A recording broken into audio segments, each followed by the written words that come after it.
without our help. And well, how could I not be there for her? I had no idea how hard it would be and just what I would need to know. Things I never thought of, like how to improve her mood and, even for me, ways to stay positive. Luckily, I found the Caregiving Resource Center from AARP. It had articles about the basics that got me started, but also information about the hurdles I was facing in this new role.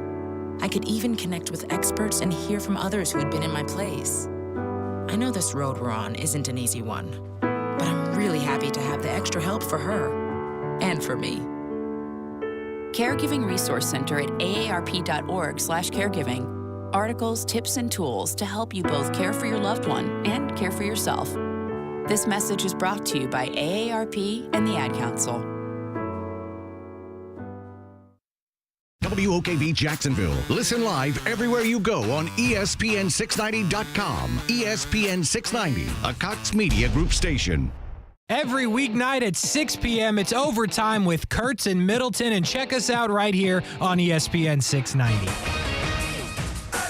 I'm Christine Lisi. Tom Brady's heading to the broadcast booth less than a week after announcing his retirement after a 23-year playing career. Brady told Fox's The Herd with Colin Cowherd he'll begin his role as a broadcaster during the 2024 NFL season. Last year, he signed a 10-year, $375 million deal to be Fox's #1 NFL game analyst. NBA next stop for Kyrie Irving, Dallas. A day after the blockbuster trade from Brooklyn that landed him with the Mavericks, the superstar point guard in Dallas today to take his physical.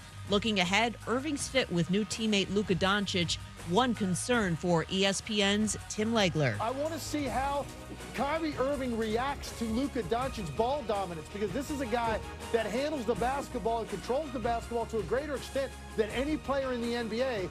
And now you've got Kyrie Irving, who also likes to get his hands on the ball first and put that thing on the ground before he has an opportunity to go do his thing. Irving's Dallas debut Wednesday against the Clippers, 10 Eastern, ESPN TV. Purdue, the #1 men's college basketball team in the country, a third straight week, according to the latest AP poll.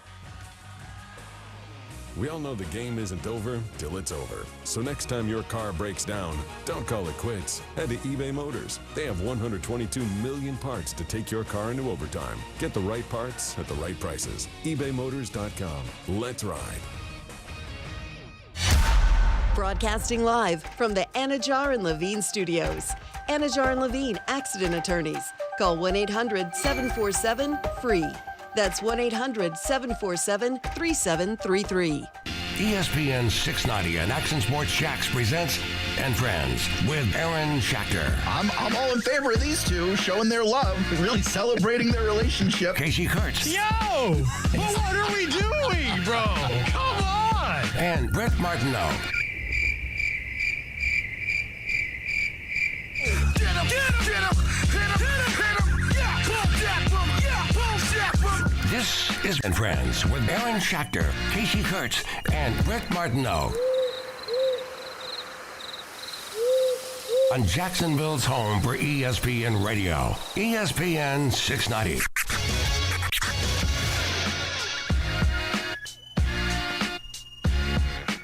Oh, we made it.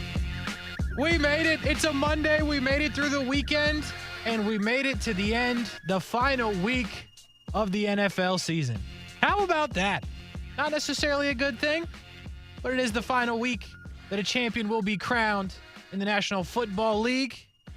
And we will be there starting tomorrow, me and Brent Martineau. Aaron Schachter got invited, acting like he didn't get invited, but is here today. Yeah. And that's what matters. Do you really think I got invited? Is that how you see it? Well, you could have came, but just it's the same situation is that it would have been. Instead of 2 people in 2 beds, it would have been 3 people, 2 beds. Well, we're only in 1 room. We got 1 extra bed there. Had we shrunken the amount of beds, you may have convinced me to go. Yeah. So you would have had to cuddle up with Brent. And you. Wouldn't have been great. A lot of heat. We wouldn't have needed to turn on the heater. It would have been a fantastic time, man. It's also Arizona. So. Oh, yeah. We're in the desert. Yeah. What am I talking about? You look good with those headphones on, by the way. Thank you, buddy. So your buddy Aaron here realized with seconds to go before the mics opened, oh, hey, my headphones are still down the hallway at that other radio station I spent some time at. So I put on Brent's headphones, and first thing about Brent, you got to realize is the man's head must be ginormous. Really? Ginormous. I put on these headphones. It was like the kid who puts on his dad's suit Walking around with the big sleeves. I had this headband was out here like this. Wow. I was like, check out the big brain on Brent. Yikes. Maybe you just are small-headed. Well, look, I don't know about that case. I mean, I've heard from numerous experts my head is the perfect size. Have you? No. Are there head experts? I'm sure there are experts. There you go. But a fun weekend. Did you have a fun weekend? Yeah.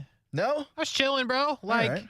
you know, flipped through the Pro Bowl, flipped off it. Yeah, it was a big, fun Pro Bowl weekend for everybody. Flipped to NASCAR, flipped off it. Were you watching some NASCAR? Oh, big time. I didn't realize you were such a gearhead. I'm not. I'm a connoisseur in daily fantasy, without saying where I play. Okay. Daily fantasy NASCAR. Big believer in it. You just play anything daily fantasy. Pretty much. Nothing ruins my mood more than daily fantasy NASCAR. I want to be perfectly clear. What? I swear, it's the craziest thing. My dudes will be winning, and then they get crashed, and then it's on site. Like, if I go to Daytona, there's a few people that's going to be on site. Like, I'm just going to start swinging. I didn't even think about that. You could be up heavy. Yes. And then just gone in a moment's notice. It is the quickest, like, flip other than, like, daily fantasy soccer. But 0 like, to 0, right quick. It's a bad situation. This also is interesting. I didn't realize you play daily fantasy NASCAR. Oh, big time. And there's money on the line there. Oh, big time. Go get him, buddy. Big time. Best ever daily fantasy finish in any sport, second in like a 30,000 people contest was in NASCAR. So if you finish second in a 30,000 person contest for daily fantasy NASCAR, it was all right, dog. Hypothetically, what would something like that pay out? A lot more than you put in. Hypothetically, if you had a guess, if I had someone guess, not you who would have done this would have made in that scenario. Judging in the scenario that I would imagine it's like a $5 entry Hypothetically, fee. Sure. You're probably looking at like, 800. What? I mean, maybe. 800. Best case scenario. That's a good day. It would have been for if somebody would have won that, hypothetically. That's like a whole pallet of Brent Friends beanies. Yeah. Going home with the big take home that day. Yeah, that was a good day. I'm not going to lie to you. I don't remember who did it, but the boys did it. NASCAR. Welcome back. So explain to me, with all this DFS you do, you didn't choose to do any DFS or any wagering on the Pro Bowl? No, wasn't, to be honest, still wasn't really sure what was happening with the Pro Bowl, even though we talked about it. Flag football got that part of it, but did not go all in. I am curious about this. On the Pro Bowl. I'm curious about what turned you off so much about the Pro Bowl, because I bet you share that with a large portion of the audience. It just didn't grab my attention. But had it in years past is really what I want. No. I was never like a diehard Pro Bowl viewer. Don't get me wrong. But like, there's something about people playing football that if you turn it on, you kind of stay, right? Like, I mean, that's what we're seeing with like football. The summer leagues, right? Like, I was doing that with the AAF and all those leagues that have came about in like the summer or the spring, I mean. And like, I would stay, but when I turned on the Pro Bowl on 2 different occasions, yesterday, one of them was like a contest that I didn't like. And then the one time that I did stay, because I was intrigued because there was like an interview, it felt like a lot of commercials back to back. And I was like, I don't want to be here bad enough. Welcome to television. But I didn't want to be there bad enough in the first place. It's a good point. Like, they didn't give me.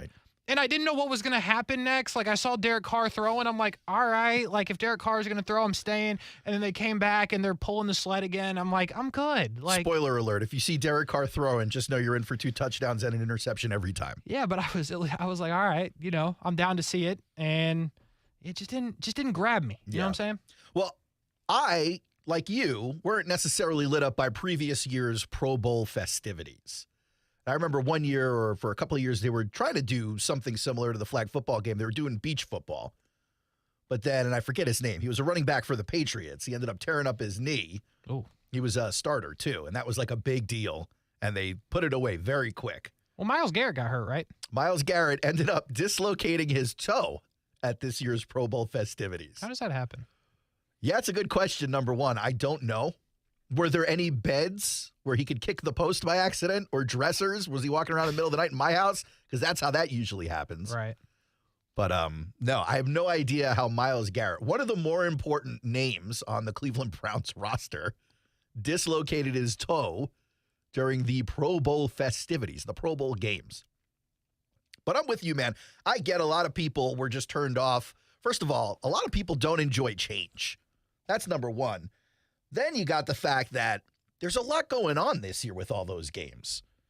It's very much to me like the Olympics, where you may like one thing they're doing, but you don't like everything they're doing. And now they've put the responsibility on you to go figure out how to watch it. That, I don't think, is a great idea on the NFL's part. Yeah. For instance, if you wanted to check out that catch contest, which we'll talk about in a second, I loved it, by the way, but you didn't want to see the kick-tack-toe, the kickers contest. Or the pull in the sled thing. Or the strongman competition. Which was not great. With giant offensive linemen pulling weighted sleds. Like, if you didn't want to watch that stuff, but you wanted to watch some of the others, choosing your spots, finding out where to go. That was the problem. It was a little bit complicated. And by the way, we had a listener text in, Bert Martineau. He said Robert Edwards was the running back. Robert Edwards, that's right. I assume that's what he meant, or he was just randomly texting me the name Robert Edwards. He's right. Okay. It was Robert Edwards who tore up his knee on the beach football, and then immediately they shut the whole thing down. It was like, never again. We didn't do it in the first place. Don't tell mom and dad. They'll be home in a day. I mean, that never seemed, like, on the surface, just hearing about this for the first time, that doesn't seem like a good idea. Yeah, beach football, right? It feels like somebody's getting hurt. Well, it was supposed to be like a fun thing. No one's supposed to go hoard. It also feels like a workout, though. Like, people run on the beach for a workout. Like, do you know the band Yellow Card, Case? Of course not. So Yellow Card actually came up in Jacksonville. They were like an early 00s pop punk band. They have a song called Ocean Avenue, written after Ocean Avenue in Jack's Beach. Huh. And the band comes back home to Jacksonville after living in L.A. for a long time, and the station I was at here in the building at the time was a station by the name of X1029.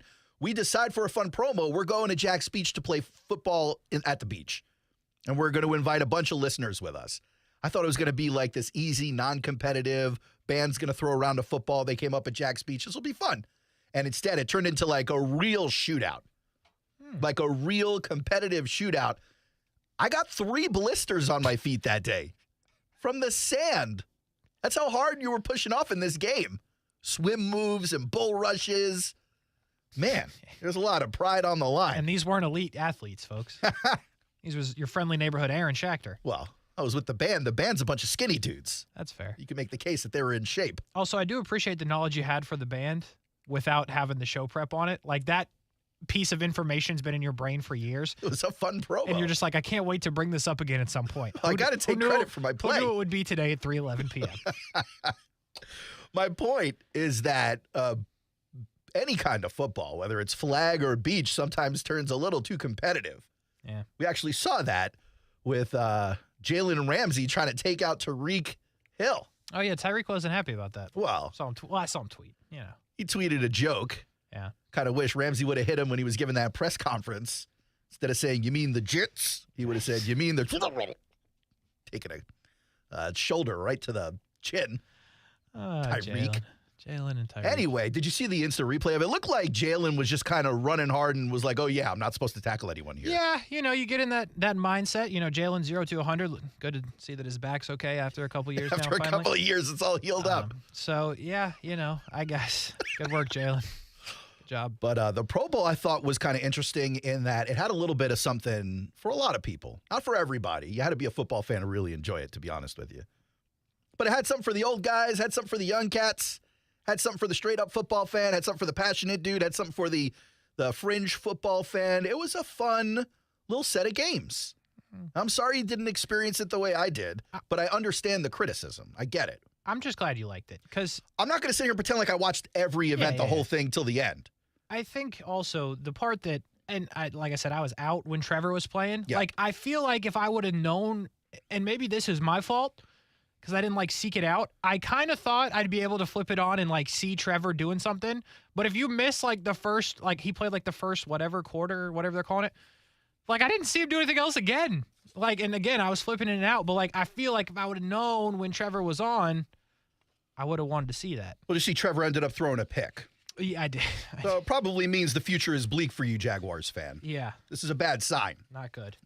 Can't be throwing picks in flag football. What are we Guy doing? who fell asleep preseason last year and then just woke up. This is a bad sign for you, Jacksonville. Yeah. Wouldn't you know it? Tyler Huntley ended up having the best game. Good for him. Good for him. The whole week, everyone's taking a steamy one on top of the fact that Tyler Huntley is going to be in the Pro Bowl. And here he was, 15 of 20 for 192 and 4 touchdowns. I got to say it. What? My man's didn't throw for 192 in any of the games he played in. Okay, maybe they should throw some flags on his waist. I'm saying good for him. He's in prime form during the Pro Bowl. Throwing 4 tutties? I mean, if you're Hardball, you're like, yeah, throw around whatever your waist you got to. I don't know. Did you see that? Lucky Rabbit's feet on there, whatever. That AFC receiving core is like not the Ravens. I'll tell you that. Tell you that. Well, Stephon Diggs led the AFC. 4 catches, 99 yards, and included a 45-yard touchdown. That's the other frustrating thing about any All-Star game, whether it's the Pro Bowl or the NBA All-Star game or the MLB All-Star game. So many stars on the roster, you don't really get to see people settle in and play. Right. You got to have like a standout series or 2, and then it's done. Or in this case, maybe even 3, depending on how the games went, the flag football games went. Jair Alexander on the receiving end of that interception from Trevor Lawrence. Jair. Trevor was in the end zone getting pursued heavily by Micah Parsons. Saw that. Micah trying to make up for all those missed opportunities towards the end of last season against the Jaguars, huh? I didn't know. Which, yes. But he's like, I'm going to get you now. That part also confused me because, like, obviously you see the thing with Peyton. You have it in the tweet later with how the game ended. But, like, I also felt like the rules for the most part were unclear. Yeah, I think they're still working those out. This could have been a me problem, but, like, at the end of the day, I didn't understand. Yeah, and again, year 1 of the new format. So I get it. There's going to be kinks, and they need to work some of these out. But to me, the clear winner of the weekend, and people may disagree with me, but for me, the clear winner of the weekend was the catch competition. I mean, absolutely had echoes of the NBA dunk contest, which I don't think anyone would deny is the crown jewel of NBA All-Star Weekend. I rock with the dunk contest. I mean, the All-Star game, very popular, obviously a big part of that weekend. The rookie game, rookie versus year 2. Like the rookie game. It's so much fun to watch. Mm-hmm. You get more All-Stars with your All-Star. Hey, would you like some All-Stars with your All-Stars? You get more of those. It's like getting chocolate cake with chocolate on top and then a little chocolate drizzle on top of that. It's a lot of chocolate. Love it, though. So fine. The dunk contest, though, that's where the hay is made. That's where those social videos you see on Instagram and TikTok come in. That's where everyone makes their reputation. Let me ask you this, Kasey. Do you know the name Darvin Ham? Yes. You only know it because why? I think he coaches the Lakers. Oh, well, never mind. Did he win the dunk contest? The reality is Darvin Ham was not a great player. Yeah. And he played in the league for, just shy of 10 years. 2.7 points per game in his career. Yeah. 2.3 rebounds a game in his career. And before he ended up becoming a coach, the man was known for coming out of nowhere to crush the dunk contest. I rock with that. Icons were made in that dunk contest. Low key, like Blake Griffin's not, he's going to end up with, I know Blake's played a long time, but like he's going to go down as like dude the jump to Camry. Yes. Like that's how I think about him. Yes. This is what I'm like. You just full on avatars are made in the dunk contest. And so the catch contest, I think, has that potential, especially when you see what some of these dudes came to the table with. I know you watched a little bit of this. You saw Amon-Ra St. Brown. Yeah. You saw him do a little a flipsy-do. I saw the flip. It was pretty dope. It was cool, but like I felt underwhelmed. With the flip or just with the whole thing? Just so, again, the catch, I agree with you that there's potential in the catch contest. But I don't know if my beef is now with the presentation of it. Yeah. Like, I felt like just the way, and then all of a sudden he's flipping, and then he catches it, and I was like, oh. Yeah. Like, we had to look at nothing for like 5 minutes, and then all of a sudden we saw it for 30 seconds. And then I saw Stephon Diggs. That was not good. Yeah. And then I'm not going to lie to you, I gave up after that. Well, but I also thought it was over. Yeah, no, I'm with you. I think you nailed it. The presentation was lacking. But Yeah. again, first year around, so they're trying to work out the kinks. I guarantee you, if you go to the people who were in charge of that segment, whatever small team was in charge of putting that together for the big team, they would have today came to you and said, oh, we got this list of things we're going to change for next time. Because I do think it's got a ton of potential. I think it's going to end up being one of the crown jewels of the weekend. And you really have an opportunity here for some guys to make a name for themselves who otherwise wouldn't be able to. Yeah. But the flipping catch showed what the potential of this event could be. And there were a few other attempts. There was a leap over the Lions mascot. Yeah, I saw the clip. Didn't see it live. You know the name of the Lions mascot? I don't. Lion the Lion. Let's call him Growly or something. Okay, Growly the Lion. Teethy the Lion. Teethy. But there was a cool Jumpman style, not Jumpman style, but like a kind of did a fun thing with his legs. It looked very stylish. Yeah. but a big jump over the line. And then Stephon Diggs was struggling to get it done. So I agree with you. The presentation might have been a little bit off. You get a couple of tries to make a athletic, gymnastic, acrobatic catch. You get a little mini trampoline, and you get a soft pad for a landing. And I think I'd be okay with these guys pre-taping their catches, especially for the sake of TV. I guess they wanted to do it live because you have an audience there, right? Yeah. And you want the crowd in it. I think that's a good call, actually. But what if they had the crowd there and they still filmed it in advance? What if they filmed it in advance with the crowd? You let the crowd get bored with the misses. If they did it like the other night when they had the first night of it, when the quarterbacks were throwing and stuff like that, if they would have done it then. Yeah. Yeah, I'm with that. Yeah, I think that would have been a much better way to execute that. And then widen the field a little bit. Get like 8 guys in there. Do bracket style. And like get people that aren't necessarily wide receivers. Ooh, like an offensive lineman catch? Yeah, that would be kind of cool. If somebody's talented, let me get them. Like you don't have to be a wide receiver. I'm with you, man. That'd be kind of cool. I like that idea. But, you've already seen the way NFL touchdown celebrations have evolved just in the last couple of years. So imagine when the guys start bringing the props and they have a little experience under their belt, what kind of nonsense, what kind of mania we're going to see in that catch comp. Like, could you imagine Jackson DeVille standing atop of the stadium? Oh, that'd be nuts. Throwing a ball down to the pad and having like Calvin Ridley jump and flip and catch the thing. That would be dope. That'd be crazy. That would be insane. You want to talk about making an iconic legend for the rest of the man's history. The man could end up never playing another football game after that and still be one of the most famous football players of all time. Yeah, I like that idea. See, that's a good idea.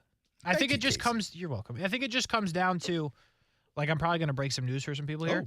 Did you know the NHL All-Star Game was also this weekend? What? Yes. And, like, neither, in my opinion, were good TV events. Now, help me out, because I've watched the NHL All-Star Game about as many times. Nope, can't think of one. I've never watched the NHL All-Star Game. So it's very... Is it just the game? No, it's very similar. They do like a shootout and stuff? Yeah, they do. Skills comp? But again, it's very poor. You never really know what's going to happen, but it's extremely... Like, these guys are extremely talented even in the NHL, but the presentation is lacking. And now this is like 3 years that they've done it this way, and like it hasn't got better, so, that's a problem. But like, you have these really cool things. You've got the speed skating, you got the accurate shot, you got the fastest shot, and it's just not presented well. And then you have the game, which should be incredibly exciting for my money. It's 3-on-3. They're literally trying to do the nastiest moves ever, and it's just not given to you well. That's the annoying part. So now you're looking at another All-Star game. Again, first year. I didn't think they gave it to us that well. Yeah. And then, it kind of it falls short. And then you look at the NBA, to your point, you got the dunk contest. 3 points, okay. The game, it is what it is, but they've been doing it so long on that channel that, you kind of know what you're going to get. And then the baseball one's the only one that's really competitive. I just hope they get better in the presentation because there's potential for both. I've given up on the NHL All-Star Game, but there's potential for both. They just need to, get the presentation a little bit better. Yeah. No, I'm with you. But time to learn, though. Time to learn. Also, the fans, that place was packed. Yeah, man. Can you believe that? I can.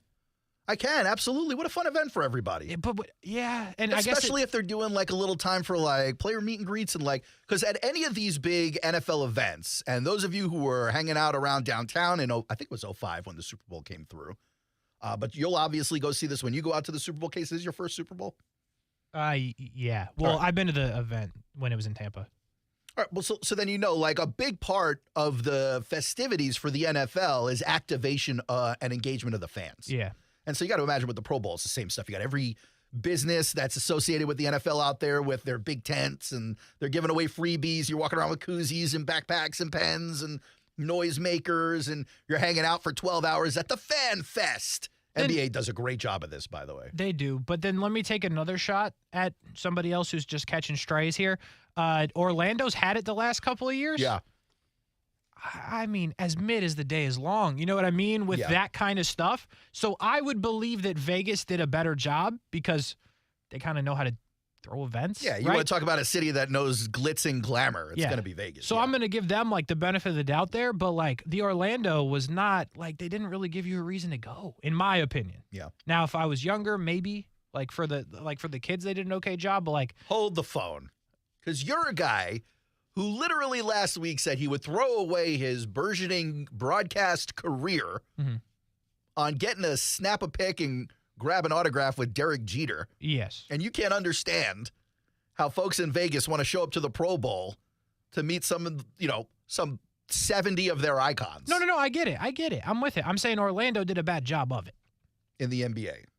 No, when they had the Pro Bowl the last couple of years. Okay. Yes, they just didn't do a good job of that aspect, whether it be the stadium, whether it be the location. And they got resources there. They got ESPN, the worldwide leader is down there, Wide World of Sports. They got all kinds of stuff down there. Just mid. And if that has to do with them actually playing a football game, so the warm-up that goes into it is a little differently, because you saw, like, at least from this Pro Bowl, you got guys walking around, like, during the other contests and hollering at the fans. So it's just, maybe it's the format. I don't know. Maybe it needs to grow on me. Well, I enjoyed what happened this weekend, knowing full well that we're going to see some improvements coming up. But once again, I believe we haven't even said the final score. See? And nobody was waiting with bated breath. And you know what? Does it say anything to anybody that the two best performing quarterbacks in the game were Tyler Huntley and Kirk Cousins? Captain Kirk, baby. He's looking for that new deal. He had 3 touchdown passes, leading the NFC to a rally. All right, when we come back, we'll figure out the final score of the Pro Bowl. We got lots going on today, Case. Yeah, you said I got a question for you about something that could have made you happy this weekend. Okay. It had to do with your Brooklyn Nets. Oh, okay. That's for when we come back, you're saying. Yeah. You may be happy, you may be sad. I don't know. I don't really know how you feel, to be Chances honest. are, if you're asking me, the answer is sad. Brent likes to say, I enjoy being miserable. That's why I watch sports. Yeah. I don't know if this made you miserable. Okay. We'll find out, though. Maybe it did. We'll talk Kyrie Irving when we come back. We've also got some more football stuff to talk about. Lots of offensive coordinators, defensive coordinators getting named over the weekend. We'll bring you up to the speed on the latest with that. Quarterback news to go over. The carousel continues to spin. What's the latest there? What are the rumors linking who with whom? What is happening now in the wake of Tom Brady's retirement announcement? We got tweets coming up at 5 o'clock, football at 5 as well, and awaiting on the arrival of Brent Martineau in mere minutes here on Brent and Friends on ESPN 690. Back after this.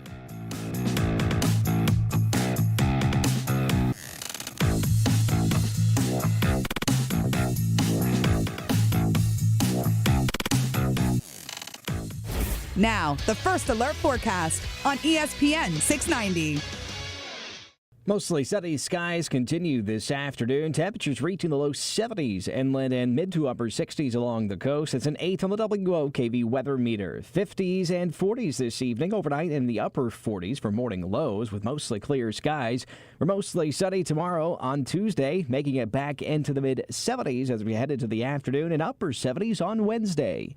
From the Action News Jax First Alert Weather Center, I'm meteorologist Garrett Biedenball. The Weather Center is brought to you by Beards Diamonds, proud to offer a huge selection of both lab-grown and natural diamonds at the lowest prices guaranteed. We're dealing at Best Bet St. Augustine, the only card room and sports bar in St. Augustine, Florida. With nonstop action, poker games of all limits, exciting tournaments and table games, and a sports bar showing all the action, Best Bet St. Augustine has you covered. Don't miss our delicious dining options, serving breakfast, lunch, and dinner, and our always popular freshly made sushi. Best Bet St. Augustine is located at 800 Marketplace Drive off exit 311, where I-95 and State Road 207 meet. Learn more at bestbetjax.com.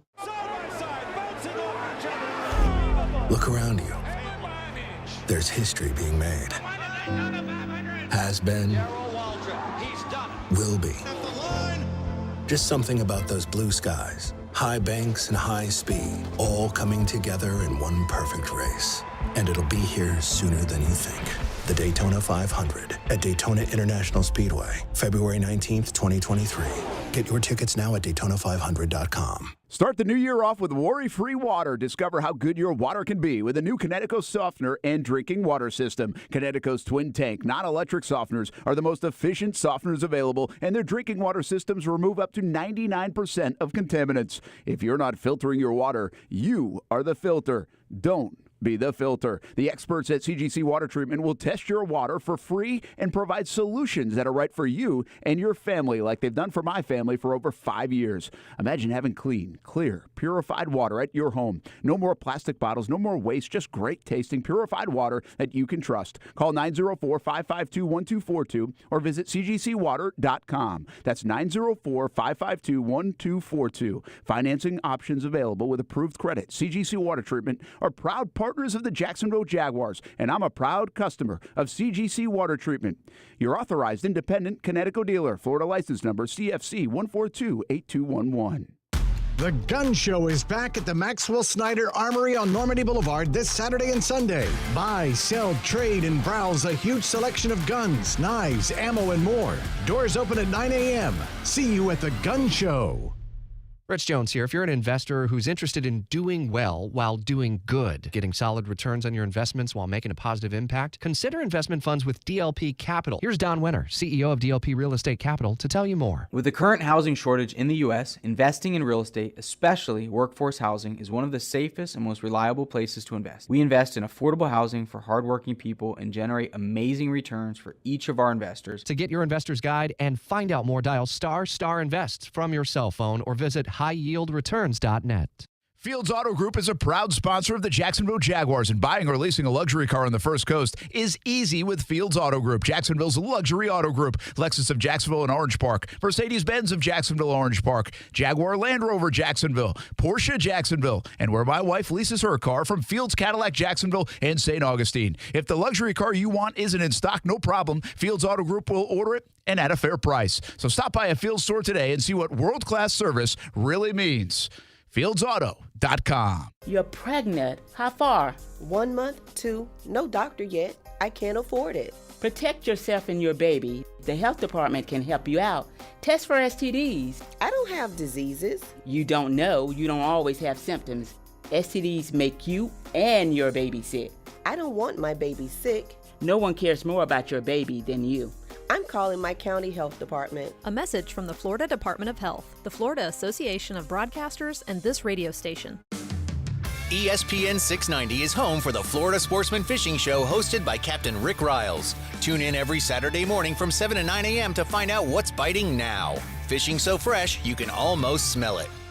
On average, an artificial limb for a child starts at $5,000, and the first prosthetic for an adult can cost up to $50,000, making it nearly impossible for disabled children or veterans to afford the limb they need. At Life Giving Limbs, we cover the cost of these prosthetics, giving recipients a chance at receiving a new limb and a new start on life. Please help by donating now. Visit lifegivinglimbs.com or call 469-601-8523. We've never had a show like this. The Jax International Auto Show will be bigger and better with more entertaining experiences than ever before. Concerts, wine tastings, ladies' night, and military deals. New cars, trucks, and SUVs. See vintage classic cars and muscle car displays. Test ride new cars. There have never been more great choices to match your lifestyle. Come to the Jacksonville International Auto Show, February 16th to 19th at the Prime Osborne Convention Center. Visit thejaxautoshow.com now. We are here for Magda, a Holocaust survivor. Things become harder with age. We are here for Sharonda, who needed parenting support. I cried out to her, she listened to me. And we're here for Ashley, who needed to heal. She helped me feel like I didn't have to be scared. Jewish Family and Community Services is here for seniors with food, financial assistance, and counseling. JFCS is here for Jax. Visit jfcsjax.org. Action Sports Jax. Watch, listen, subscribe. You can watch us on CBS 47 and Fox 30. You can listen right here on ESPN 690. And you can subscribe to our YouTube and podcast, Action Sports Jax on ESPN 690. Action Sports Jax. Watch, listen, subscribe. ESPN 690, Brent Friends. It was only and Friends for one segment. Unbelievable. This guy shows up when he wants. That's fine. No big deal. Brent Martineau in the building. Aaron Schachter in the building. Kasey Kurtz here, as I usually am, behind the glass, as Aaron likes to say. Behind the glass, like a zoo animal. Yeah. I mean, I'm not mad at it. Sorry, Case, I interrupted. No, I was just going to say I wanted to ask you that question I had for you that had to do with your weekend. You said it was somewhat enjoyable with the Pro Bowl and all that. Was it enjoyable when the New Jersey, formerly, now Brooklyn Nets? Don't you New Jersey me? Oh, I did it. Traded away their best current healthy player? Maybe their best player? I don't know about that. I don't know. He's got good numbers. Come on, dude. Kyrie Irving on his way to the Dallas Mavericks. You unfortunately like the Nets. Love the Nets. And you feel what now that Kyrie is gone forever and never coming back? I got to be honest, dude. I kind of feel good about it. It was nonstop drama since 2019. Do you remember, Kasey, a time before the pandemic? Barely. Not really. Well, neither do I. Okay. So all I know, essentially, is my whole life, 43 years, Kyrie Irving's been a pain in my butt in Brooklyn. Feels like it. It's just every time you turn around, there's more drama with this guy. Yeah. Every time. And I loved the move. I loved Kyrie Irving. When they signed him. And the fact is, because he was a great player, and he came with a lot of baggage. I know a lot of people didn't like this man or thought he was a problem. People calling him selfish. He had a bad time in Boston with those young kids. Really bad. And now they're great without him. They are great without him, but they were going to be great. They're all high draft picks. It's fair. They were. The reality is they weren't taking their job seriously, and he called them out on it. Probably wouldn't have been as great with him. Well, remains to be seen. Well, never will be. Seems like for everybody else that's the case. That's fair, because on the Nets, it just didn't work out. Maybe one of the most disastrous signings in franchise history. Yes. In franchise history, yeah, that would be your call to make because I don't know the franchise like that. But what I do know is Kevin Durant wouldn't be on the Nets without Kyrie. That's facts. So in a weird way, I mean, as long as they don't get rid of KD, doesn't force his way out. Well, that's what's going to happen next. You then, kind of right? won. So listen, before the season started, Kevin Durant asked for a trade. Right. He ended up meeting with the Nets owner, as how ESPN loves to call everybody now, the Nets governor. Yeah, I kind of hate that. Ugh, it's on gross. 2K2, and like it keeps telling me governor. It's very much a European term, I think. I hate it. Anyway, so he asked Joe Tsai, the Nets owner, for a trade. And the reasons were pretty plain. He felt like the roster wasn't good enough for him to win with, and then the heat's just going to fall on his shoulders. I'm with him on that. I mean, they gave him Kyrie and the rotting knee of Ben Simmons, and then just a roster full of young guys and mid guys. The Ben Simmons thing is wild, by the way. Wild. Like, another disastrous There's signing. a report today or yesterday that they can't get rid of him even if they wanted to. Like no one will take him. He has like negative value. No one will take this man. That incredible. Brent, they got this guy on the team. He sat out with depression for half a year, and now he's like, my knee has an ouchie. I can't play. Well, they also had Harden. Yeah, but he didn't want to be there. Oh, well, I know. But here's a story about Kyrie Irving, guys. This is my question to you. Has there ever been anyone like him? You're talking about a guy who played sidekick to LeBron James, didn't like that, thought he was the star. Went to Boston, couldn't be the star, but he was playing aside a guy named Jason Tatum, who is pretty damn good in the NBA right now. Goes to Brooklyn, plays aside Kevin Durant, who many considered the best player in the NBA for a little bit, and James Harden can't get it done. Now he's going to go ruin Luka? Not that you ruined, by the way, because the other guys do just fine without Kyrie. Yeah, I'm not sure you could ruin Luka. But maybe ruin Dallas for a couple of seasons, and then when he leaves, Luka will be good again, and they'll win or whatever else. Well, can you fathom a star player, a superstar player that has played with the likes of LeBron, Tatum, Durant, and Luka? That's unbelievable. No, it's a big... And he can't make it work. Who's who supporting cast. He couldn't get on the court last year, and that wasn't like an injury thing. It was a vaccine thing. Yeah, physically. Really, for the last 2 years. They wouldn't let him on. New York wouldn't let him on the court. And then even when they did, Canada wouldn't let him on the court. I just don't think there's a comp to him like in the NBA or in sports. By the way, he's not going to have the opportunity to ruin Dallas for a few more years unless they give him a max contract at the end of the season, which they won't. If he's committed, though, he's good.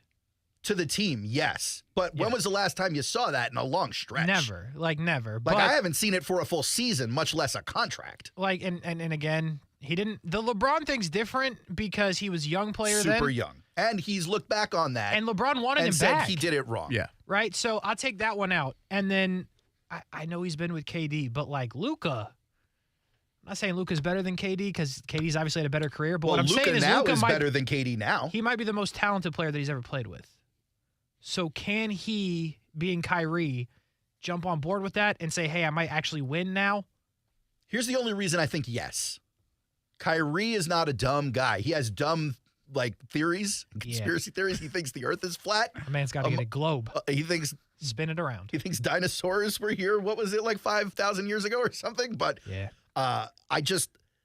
he understands it's a contract year, and he plays well in contract years. That's how he always keeps getting signed to these big deals. He's a good, talented player when he's motivated. Yeah, well, and he's not motivated I think he's a big waste of talent, quite frankly. Meanwhile, Case, the Nets get Spencer Dinwiddie back.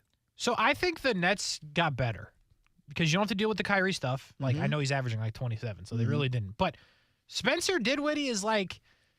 Loved him when he was on Brooklyn. Yeah, that's a whole weird thing. Hated that they traded him away. He comes back. I think he's good. Like, I think he's good for what they want to do. He can defend a little bit. He can hit some shots. He doesn't have to, or he doesn't play on the ball, but he can. Like, I think that's a good guy to have when KD comes back, and down the stretch he's going to want the ball, and then you can have him play off the ball. Also, Cam Thomas, I love that guy from LSU, the guard who really hasn't played much because Kyrie and all that. Now he should get more time to play. I think they got better, and obviously the picks. So the rumor around the league is that Spencer Dinwiddie is going to get flipped. Like, he may not even get to suit up. Really? Yeah, which is a That'd shame. be very typical of the NBA. It's such a shame. It's like all the time. It's such a shame. I love this man. I really hope he gets to play. They need pieces for KD, and they think that packaged with picks may entice somebody. Because that's the other thing. Ugh. And we actually, I want to get to some of these cuts that we pulled off so you guys can sound off on what some of the experts are talking about. But the real question is, there are two, in my opinion. Number one, what was Dallas thinking? Yeah, I still don't get that. Right?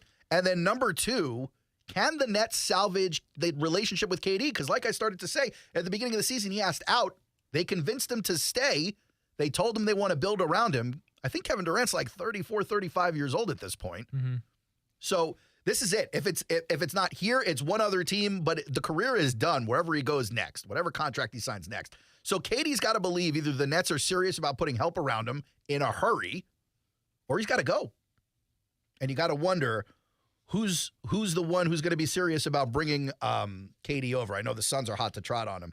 But let's go to cut two, Case. I want to hear from Bobby Marks, because he was asked the same question I just asked. What were the Mavericks thinking?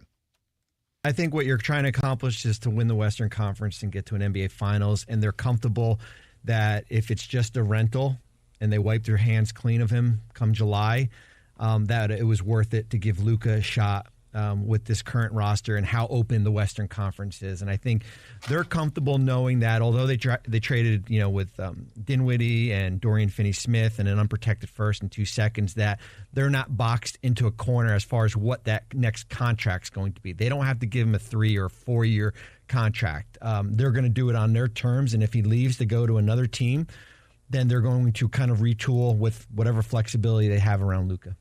All right. So basically they think he's a rental. To your point, Kasey, is it the right rental?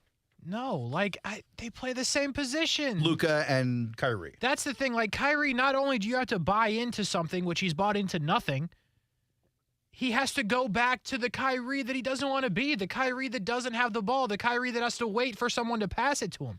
Like, Luka has the ball more than any other player in the league. He's had it for 454 minutes this year. That's a long time. Someone should ask him to put it down.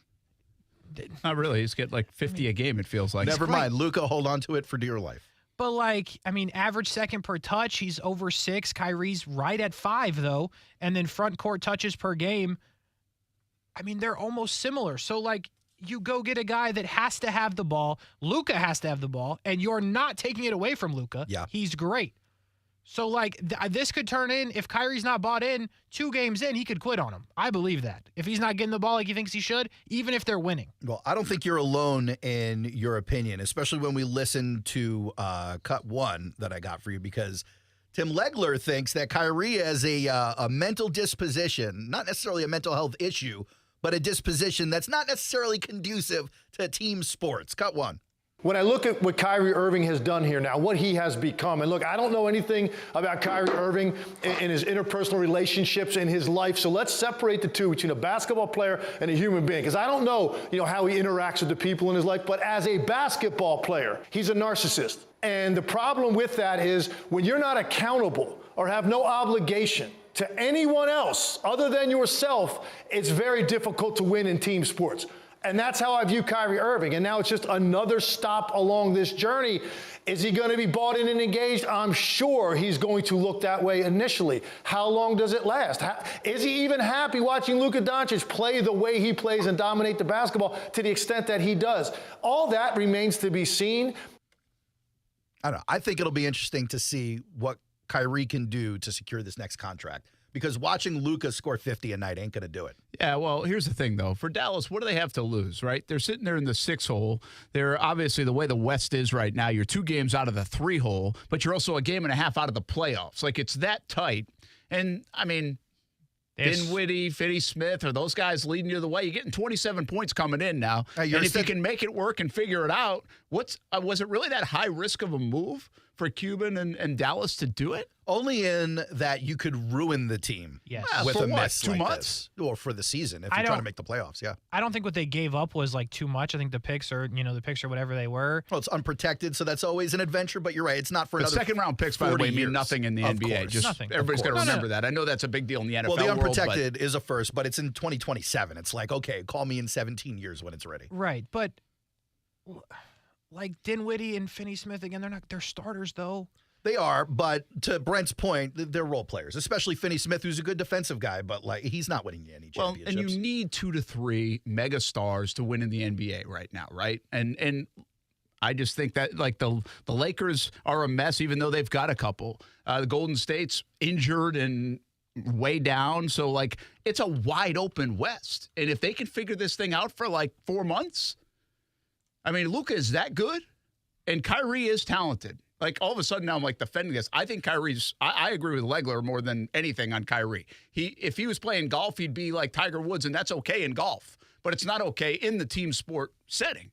But if he can somehow figure it out to be selfish enough to parlay it into a new deal because he made it work for 5 months and then somebody will be a sucker and bring that in and pay him big money, well, then for Luka, who's as good as he is and as dominant as he can be, you need another guy. No, yes, you do. They're good enough to win. If Kyrie is bought in and is fine playing off the ball, they can win the championship. Like, that's how good they are. But yeah, I buy that. They only shoot threes. The guys that you kept, Hardaway, he's in the corner. They're Kyrie, still looking to move him, by the way. He's in the other corner. Luka, he's up top. You have Christian Wood, who I think is great that they're trying to get rid of. Like, they needed a star, and I said this to Jay Williams when I was talking to him. And I was like, it looks like a Kuzma or a DeRozan. A guy that is big, plays 4, like you can do stuff with them. Not another guard that shoots threes. Like, that's their whole thing.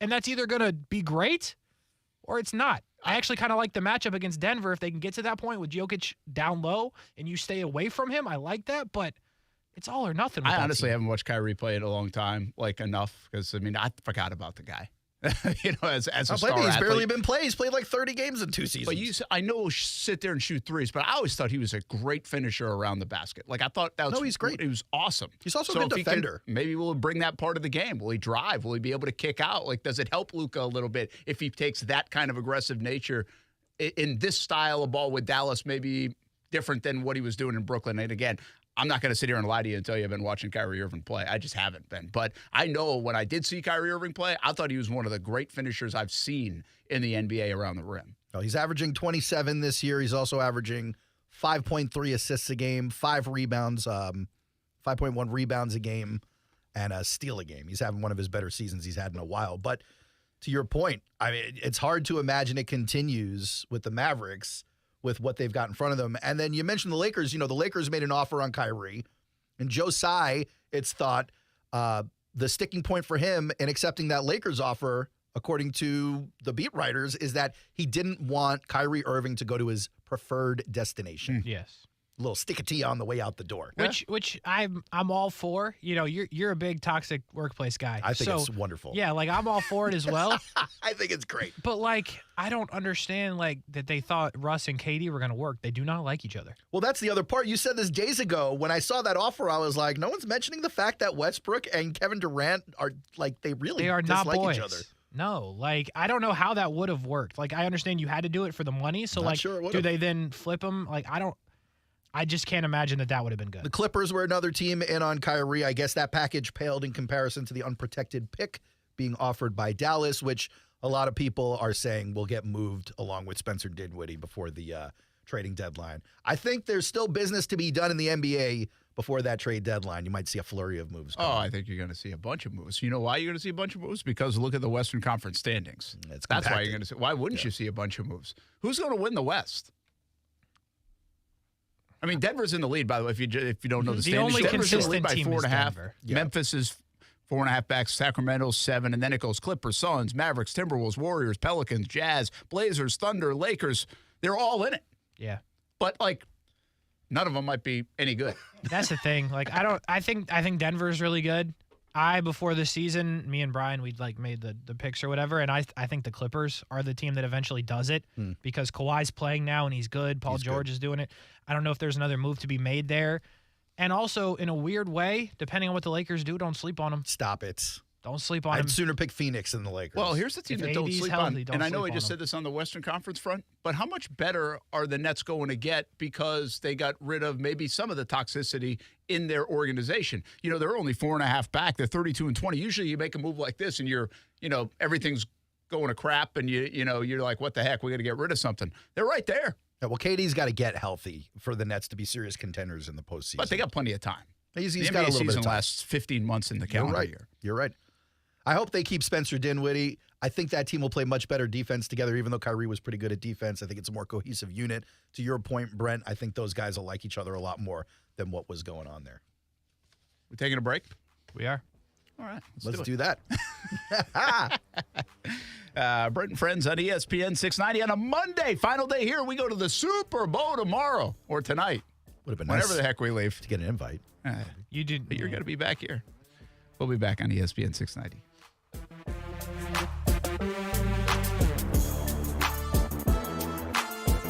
Brent and Friends is sponsored by Best Bet, now open in St. Augustine. The chase for the championship in Arizona, and a winner will be crowned next Sunday. Well, the ESPN 690 is in the desert all week from Radio Row. Brent and Friends, 3 p.m. until 6 p.m. Overtime with Kurtz and Middleton there as well. Action Sports Jacks on the TV side, radio side, social media at the big game, getting ready for this chase for the championship. And all our coverage from Arizona brought to you by Bold City Heating and Air, Fields Auto Group, and Davoli's House of Cars. See you all week long from Arizona. The Monster Jam 2023 Tour is coming to TIAA Bank Field on February 25th. And ESPN 690 has tickets to the most action-packed motorsports event on four wheels. Log on to ESPN 690 and register to win tickets to see Monster Jam, presented by Feld Entertainment. When I started in '98, it was a different mentality for first responders. I've seen a lot of people struggle after retirement, still fighting the same demons that they had on the job. The ability to reach out to a peer support program is huge. I've done your job. I know the burden you carry. You've saved other people. Let us save you at this time. It only takes a couple seconds to dial 3 numbers. First responders, call 211 or visit stayfitforduty.org. Hi, I'm Susan King, President and CEO of Feeding Northeast Florida. Thank you to the players for helping our mission to solve hunger here in Northeast Florida. It's 29 days until the players.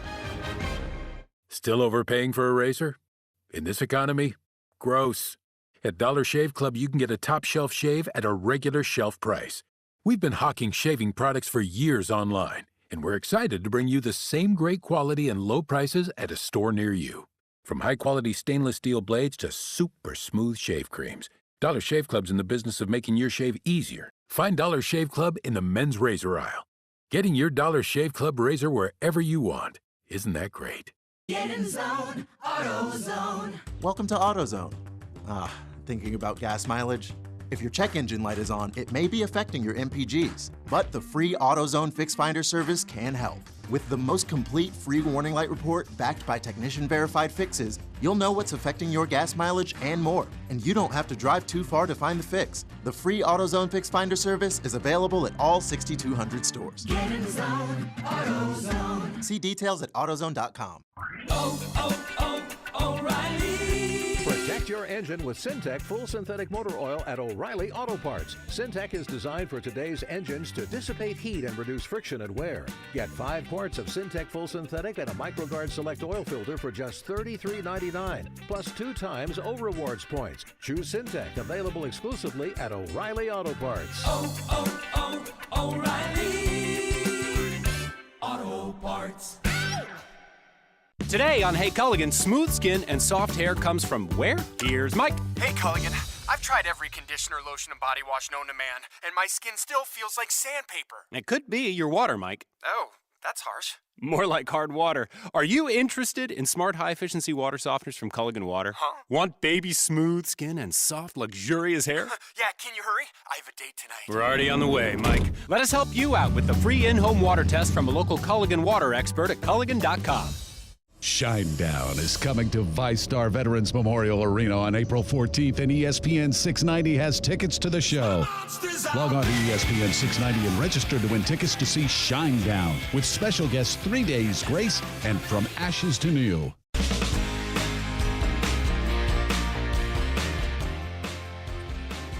Well, hope you had a good weekend, everybody. Doesn't sound like many of you enjoyed the Pro Bowl.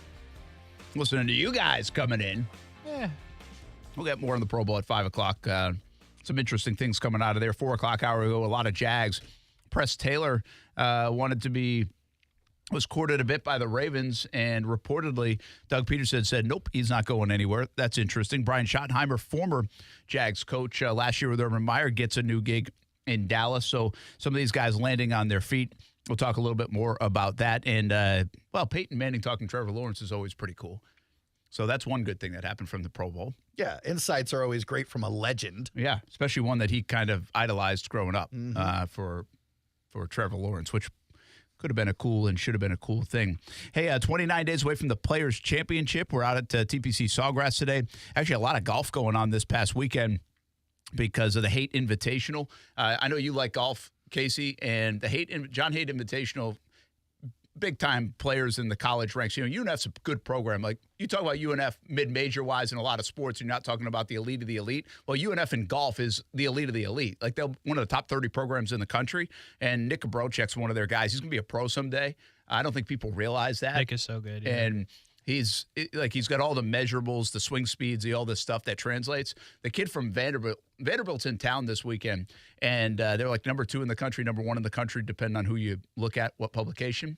And their guy is Gordon Sargent, I think is his name. Yes, it is. And they say he is ridiculous. Well, he shot like 64 yesterday in the second round at Sawgrass Country Club and put on a show, and it looks like he's going to pull away and win the John Haight Invitational. So a ton of really good golf stuff. And this is an interesting golf year at the Players' Championship, too. Now, the defending champ does not come back to defend.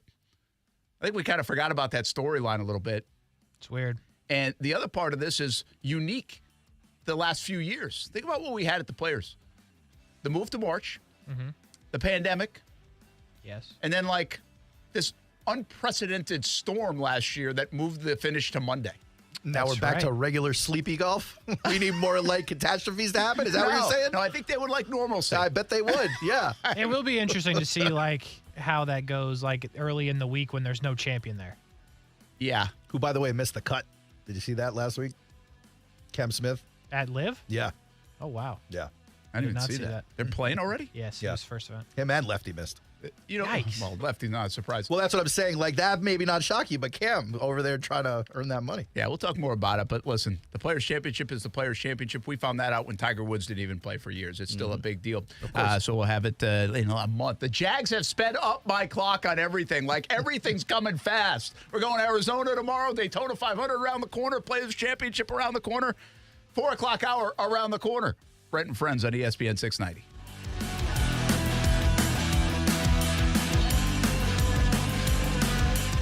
If you're the victim of a car crash, never rush to settle with the insurance companies and never settle for just any attorney. Demand Anajar and Levine. Call 1-800-747-FREE for a free consultation and take back control of your life. Main office, Jacksonville. Right now, American Window Products is offering the newest features in window technology with Ultra Dual Low E glass and insulated vinyl frames with magnet weather stripping on windows for an airtight seal to help reduce your energy usage, all at an affordable price. This exclusive offer is for a limited time, so act now to save big with 12 months, zero interest financing. Schedule a free estimate at AmericanWindowProducts.com. American Window Products, the window professionals. Financing at time of sale for new orders only.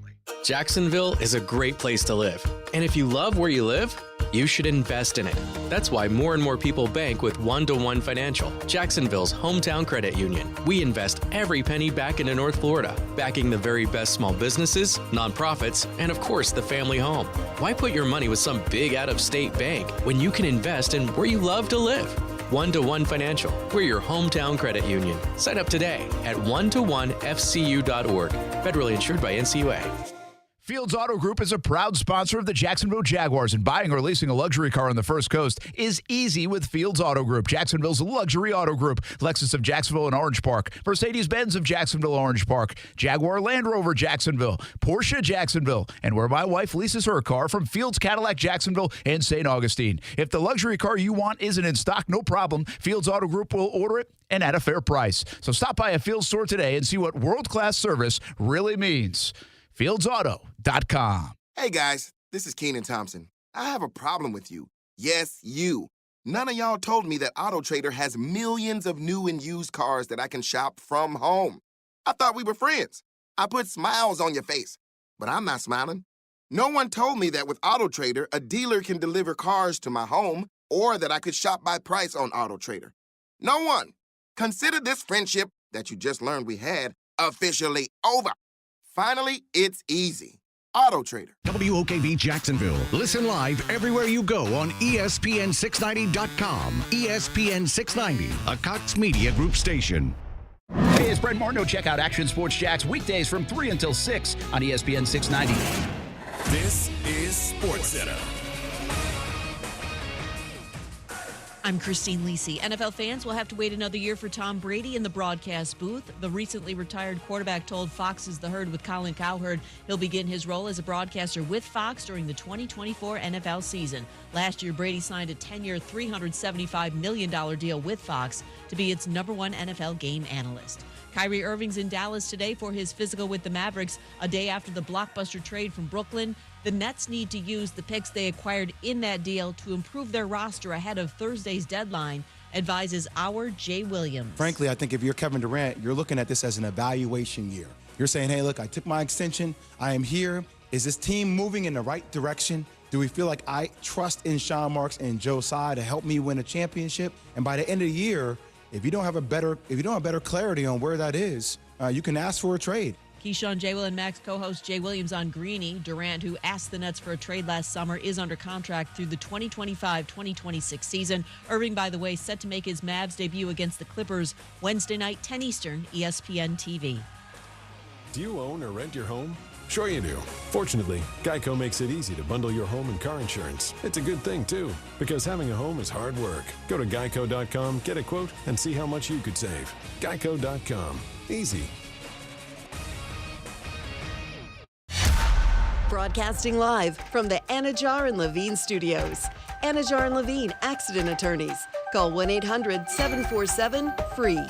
That's 1-800-747-3733. ESPN 690 and Action Sports Jacks presents Brent and Friends with Brent Martineau. We're going to have to show a little more patience than the year 2 pom-pom people. Kasey Kurtz. Yo! But what are we doing, bro? Come on! And Aaron Schachter. I'm all in favor of these two showing their love, really celebrating their relationship. Get him! Get him! Hit him! Hit him! Hit him! Yeah! Boom! Jack! Boom! Yeah! Boom! Jack! Boom! This is Brent and Friends with Brent Martineau, Kasey Kurtz, and Aaron Schachter on Jacksonville's home for ESPN Radio, ESPN 690. What's happening on a Monday? Hope you had a good weekend. Brent Martineau, Aaron Schachter, Kasey Kurtz, and we head to Super Bowl 57 in Arizona. Tomorrow we'll be there from Radio Row. Hopefully catch up with some Jags. We'll hear from Christian Kirk, who's already out there in Arizona. Obviously has a place out there, and my guess is he'll be at the golf tournament. He loves the golf, so he'll be there for the Waste Management. We may stop by the Waste Management as well for a little bit of golf on Thursday or Friday, and Kasey may even do more. Kasey's actually going to the Super Bowl. I'm not. I'm coming back. I thought you meant he was going to do more at Waste Management. Like he's got a third job. You never know, dog. I didn't know where you were going with that. Listen, you said the words Waste Management in my head. I went through like 6 or 7 different mean things to say, Case, and I held back on all of them. Yeah. Nice. But if they are hiring, I will take something centered around the bidet talk there. I know that. it was about to happen. Do manage waste in that way, yeah.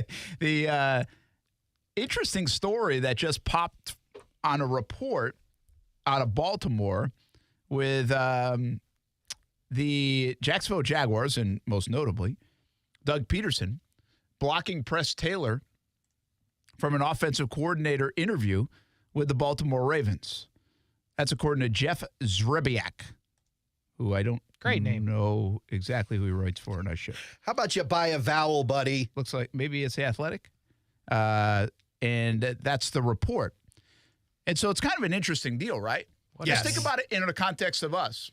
If we were to say, Kasey, you cannot go interview for X job to make a lot more money and higher profile.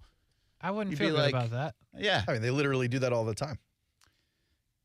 They don't let you go interview somewhere or talk to somebody. There are non-competes all over the business. Well, there are.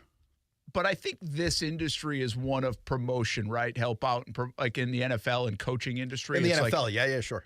I don't think you sign on with said company like ours and be like, hey, we can't wait until you leave and go to that next job. after 1 year, yeah.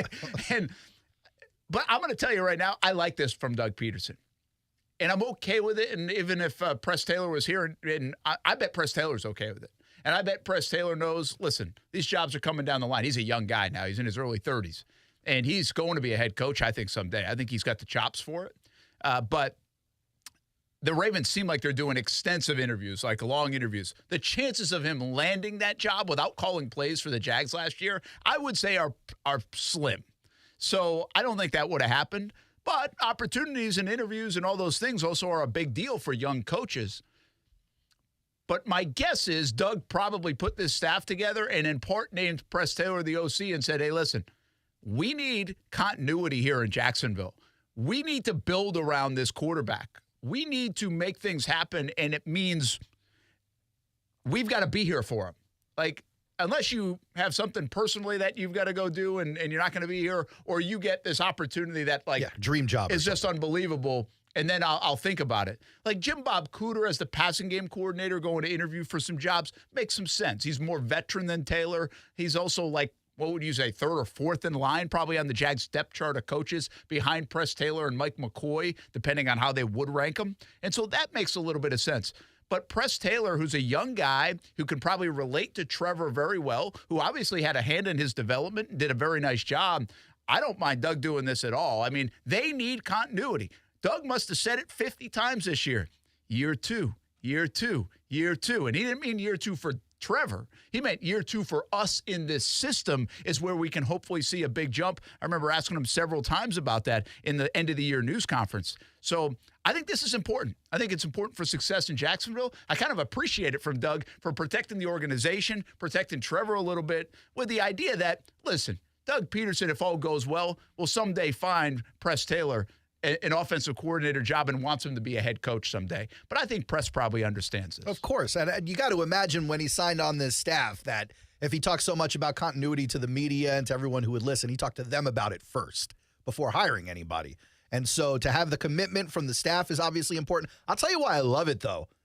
You want to talk about one of the cooler OC jobs that are open right now. You get a lot of validation from the fact that an MVP and a great organization is interested in your guy. I mean, if you were wondering, because obviously Doug has a big hand in the offense. So maybe you were wondering, oh, well, what is Press doing back there, or what's his contribution like? Well, now you know. It's significant. Yeah, I think one thing that happened this year, Kasey, in fact, is Doug Peterson got so much shine and so much love, and I really think he earned it. I think, yeah, that's fine, right? Nobody was going to take that away from him. I've been doing it effusively. I think I've said I love Doug too many times to probably he'd feel uncomfortable. Did take out that restraining order. Might be you bought a sign. I did. We bought a sign. It's actually in my garage still. I haven't even given it to him. So, listen, he's earned it, right? He saved in many respects this organization. Oh, yeah. He had a lot of help doing it because that's what it takes. And I do think at times this year, and I know we've done this a little bit on the TV side and even here on radio, it's like, hey, don't forget about these other guys. I think Mike McCoy was instrumental. I think probably Jim Bob Cooter, I know a little bit less about, was instrumental. I do think Press Taylor was very instrumental. I think when it worked in Jacksonville with Doug Marrone and Blake Bortles, Nathaniel Hackett played a key role in that, even as a QB coach before he was the offensive coordinator. He developed this relationship of trust with Bortles because he was the younger guy. And so how you Blake Bortles at 23 relating to Doug Marrone, a little harder than relating to Nathaniel Hackett. Not that they were going out drinking and stuff, but you can at least relate. I think Press Taylor offers that for Trevor Lawrence. And so I just don't know, Kasey, if throughout the year we gave enough love to the guys that also helped develop Trevor on this staff. Probably not. Probably not enough credit was given because they were all valuable. And, I mean, Trevor mentioned each and every guy, it feels like at some point during the season and at the end of the season. So, yeah, I don't think we give him enough credit. But just on the whole situation, I'm very split on how to feel, right? And I hear your guys' points, but for the reason you said, Brent, what are the odds he gets it low? So let him try. I feel like if I'm Press Taylor in this scenario, I get it. He's committed to Doug. Doug gave him the opportunity. But I feel like, he knows he's not calling plays. He knows he's probably not going to get it. But you take any interview you can get, I feel like. Then I could see being upset with that. But then at the same time, coming from the perspective of you're not moving up in job security, you're going from a job you have to another job you have when the head coach isn't getting fired, so you're no closer to being a head coach. I'm very split on this. I really don't know how to feel or how I would even feel if I'm Press Taylor. I'd probably be annoyed, to be honest. Yeah, I don't sense that he will be, and I don't know that. Okay, I have no idea. But again, I think there's a communication process here. And keep in mind, guys, Doug went through this. I mean, Doug was a high school coach at one time and then got into the NFL, paid his dues, climbed the ladder, and was a surprise pick for the Philadelphia Eagles when he was named the head coach off the Andy Reid tree. So, I mean, he knows this. He appreciates the climb, I think. I really do. I don't think he takes that for granted. But my guess is, knowing Doug a little bit and seeing what Doug has done, he's a terrific communicator. And I think he's transparent. I think he's genuine and all those things. He probably is a man of his word if you have all those other qualities. And my guess is when he put this staff together, he said, listen, guys, this is a 2-year thing at the least. I really would like you guys here for a couple of years. Again, like I said earlier, unless there's something just unbelievable that would change it. But let's build this thing together, and then let's get you guys jobs. That's probably what I would have done, knowing how the world works in the NFL. It's been let's get this thing going. We'll shoot this thing to the moon, and you guys will be interviewing all over the place for jobs. I don't know if a Mike McCoy ever wants that job, honestly, because he's already done it all.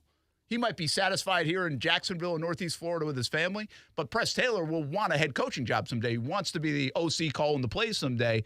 But in that face value, Aaron, it is kind of a lateral move. Well, yeah, but I got to imagine that Press and Doug talked it out before the decision was told to the media that they were asked. And I got to imagine Press is on board, and if not, maybe there would have been a different conversation happening. But we used to have a boss in this building who was a very successful guy, and he used to say this thing that impacted me and it stayed with me. It's success leaves clues.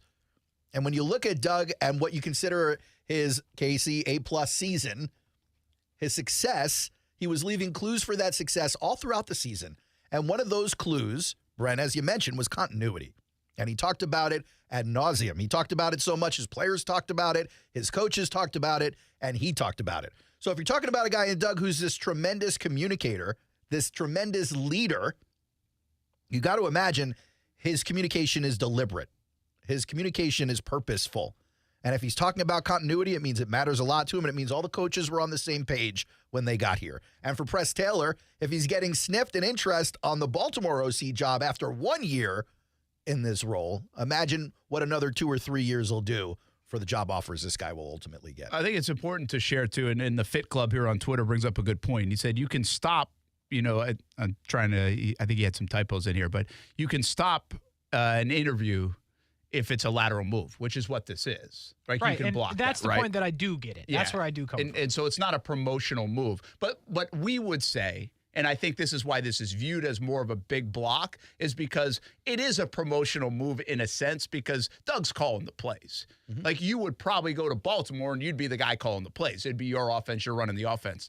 Although I would say it'd be an interesting spot, a creative spot for a guy like Press Taylor. I think it'd also be a risky spot with Lamar Jackson's situation right now. So do you think he would even want to take the job? Like, why not stay here with Trevor, which is more of a, well, you've got everything coming back. That's probably more of a conservative move to get you where you want to go than a risky move, maybe at least to go to Baltimore, the unsettled waters of the Lamar Jackson situation, and whatever might come. You don't have any receivers. You don't even know the personnel there. So, I mean, quite frankly, this is a better job right now, I think, for Press Taylor anyway. At least on paper, but you know Baltimore, just like I know Baltimore. You know that organization is one of the premier organizations. Absolutely, they run well. In terms of that front office. So you got to believe that they're going to right the ship at some point there when it comes to that roster.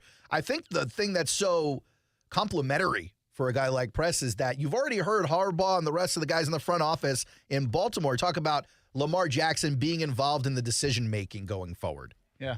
They've been adamant about wanting to exclusively tag him, so they're not worried about losing him this offseason specifically, unless it's on their own terms. And so for Press to have the MVP guy, the creative guy, the young go-getter who everyone's hot to trot on, go, hey, I kind of like that guy too. Let's go talk to him. I think that's a nice little feather in his cap as well. Yeah, and I don't know if we know that's how it went. They might get down to 3 and then bring him into the conversations, right? I mean, that's certainly possible. But anyway, I think it's a fascinating storyline. I think it's also, hey, the Jags did so much this year that 2 of their offensive coaching staff members have been coveted. Actually, 3. Lost Chris Jackson, the receivers coach, to Texas. Yep. And then you got Jim Bob Cooter going to Tampa. And I think Carolina maybe was the other one where he interviewed. And now this with Press Taylor. I think that's a very complimentary thing of what the Jacksonville Jaguars do and what people are believing in. Let me give you one thought of this where it could hurt Press Taylor, though, and that is just across the state where a guy like Byron Leftwich. It was a totally different situation. But Leftwich went from where I thought, hey, it's okay if you're not interviewing for every head coaching job and you don't get the Jags job. You're with Tom Brady. You're a good coordinator. Look what you've done, and you're going to get many more opportunities. Doesn't have a job right now. So life comes at you fast in the NFL, and we do know that. Life does come at you fast in the NFL. But you do feel less secure with 45-year-old Tom Brady deciding on his future than you do 23-year-old Trevor Lawrence. But none of us would have put money on Leftwich being out of a gig right now, right? As of last year, no. No. But also life could come at you fast in the sense of you sign on and Lamar's like, I got traded to the Jets. You're like, wait. Yes, that could be Wait a minute, I'm but, done. on the other side of that, just hypothetically, if we're going down the hypothetical road, if you're trading Lamar, you're getting back a haul for this man. You can literally build that offense in your image if you want. That's fair. One other thing, just to accentuate, because this week we'll be at the Super Bowl, and we'll have a lot of these conversations about Doug Peterson. And NFL honors, he's a finalist for that Coach of the Year, right? So we're going to have more conversations. We'll do that on Thursday, most likely more. And this guy knows how to put together a staff. I think that's pretty clear. Like that, again, you've got people coming after the staff after 1 year, turning this thing around in Jacksonville. And they were 9-8. Again, these are just good signs going forward. It doesn't make anything automatic in the future, but it's good signs going forward. And it just kind of validates, I think, what everybody's saying. And all of us probably believe in Jacksonville. We're all on the same page that Doug Peterson is the guy, is going to be the guy. And they've got themselves a damn good head coach right now with the Jacksonville Jaguars. You know what else they have? A damn good receiver in Christian Kirk. And they went and spent a lot of money on him. And he was on with Kay Adams this morning. He's out in Arizona. And I'll tell you what I like about Christian, he is a really good guy. Like, cool, calm. Collected. But this is where the fire shows up. He's collected. Right? Yeah, he collected a lot of money. This is where the fire shows up. Like, sometimes you wonder, like, how do these guys turn it on in the field? Right. How can this quiet, calm, small-talking man turn into such an animal in between the hash marks? Because it doesn't even show, like, he doesn't loudly play, but this is where that competitive nature is. And it shows what he said to us in the locker room as we ended the season about, hey, people came after me. Where are they now? And he kind of reiterated about the disrespect that he feels coming off that offseason where he signed with Jacksonville. It's funny because I still feel like I don't get the respect that I deserve. And it's kind of been that way. And, you know, with all the noise and after I signed my deal this offseason, it was, you know, it was the loudest. And then now, you know, especially with the season that I had, you know, started getting real quiet and everybody kind of hushed a little bit. But I just, I want my respect. You know, I feel like I'm one of the best receivers in the NFL, and that's the way I play. That's the chip that I carry on my shoulder, and I'm going to keep earning it. Love it. But never believe another athlete ever again when they tell you they block out all the noise. That was what the fun part was. Like, you kind of knew that they all channel something, right? Yeah, like, how could you not hear all of that? When everyone in the media is talking about you and how you're not worth whatever someone just gave to you, you have to hear about it. That's what I used to love about Steve Smith. Steve Smith was the ultimate chip-on-the-shoulder guy in the NFL. He remembered every team. Well, every team passed up on him, but he remembered all those teams every time he played them and played like it. And Christian Kirk sounded a lot like him in this clip. Yeah, you know, I want my respect. Like, that's really poignant stuff. I mean, that's a lot for a guy to say. You know that, and again, this isn't T.O. talking. This isn't whatever receiver that you expect to talk. This guy doesn't say much in that regard. He held it all in. Like, this thing's been burning. He waited all year. He let that thing burn all year. Like, and he started balling early. Like, it could have came out at any time. He's like, I'm going to sit. That's pretty wild that he kept that burning all year. Now, let me ask you this. We're big fans of Christian Kirk, right? Everybody in town? Sure. Yep. If we weren't in town, if you wanted to come back at Christian Kirk, would people still give him some grief for the drop, for multiple drops? Like, he wasn't perfect this year, right? And still people aren't going to give him his respect because nobody's going to say he's a number one receiver. Like, no, people aren't going to say that. So that chip will continue to be carried. And so, I mean, would people, I'm just trying to think from outside here what people would say about Kirk now, and I don't know what they're talking. I don't know. They were talking about Kirk a lot in the summer. I don't see the national people talking about Kirk at all this year. They don't want to eat the fact that he had 1,000 yards, 8 touchdowns, had a better year than DK Metcalf, who's making $8 million more than him type stuff. So, but I guess you could still criticize him for a couple of things. One, is he the alpha guy that can be the number one to earn that kind of money?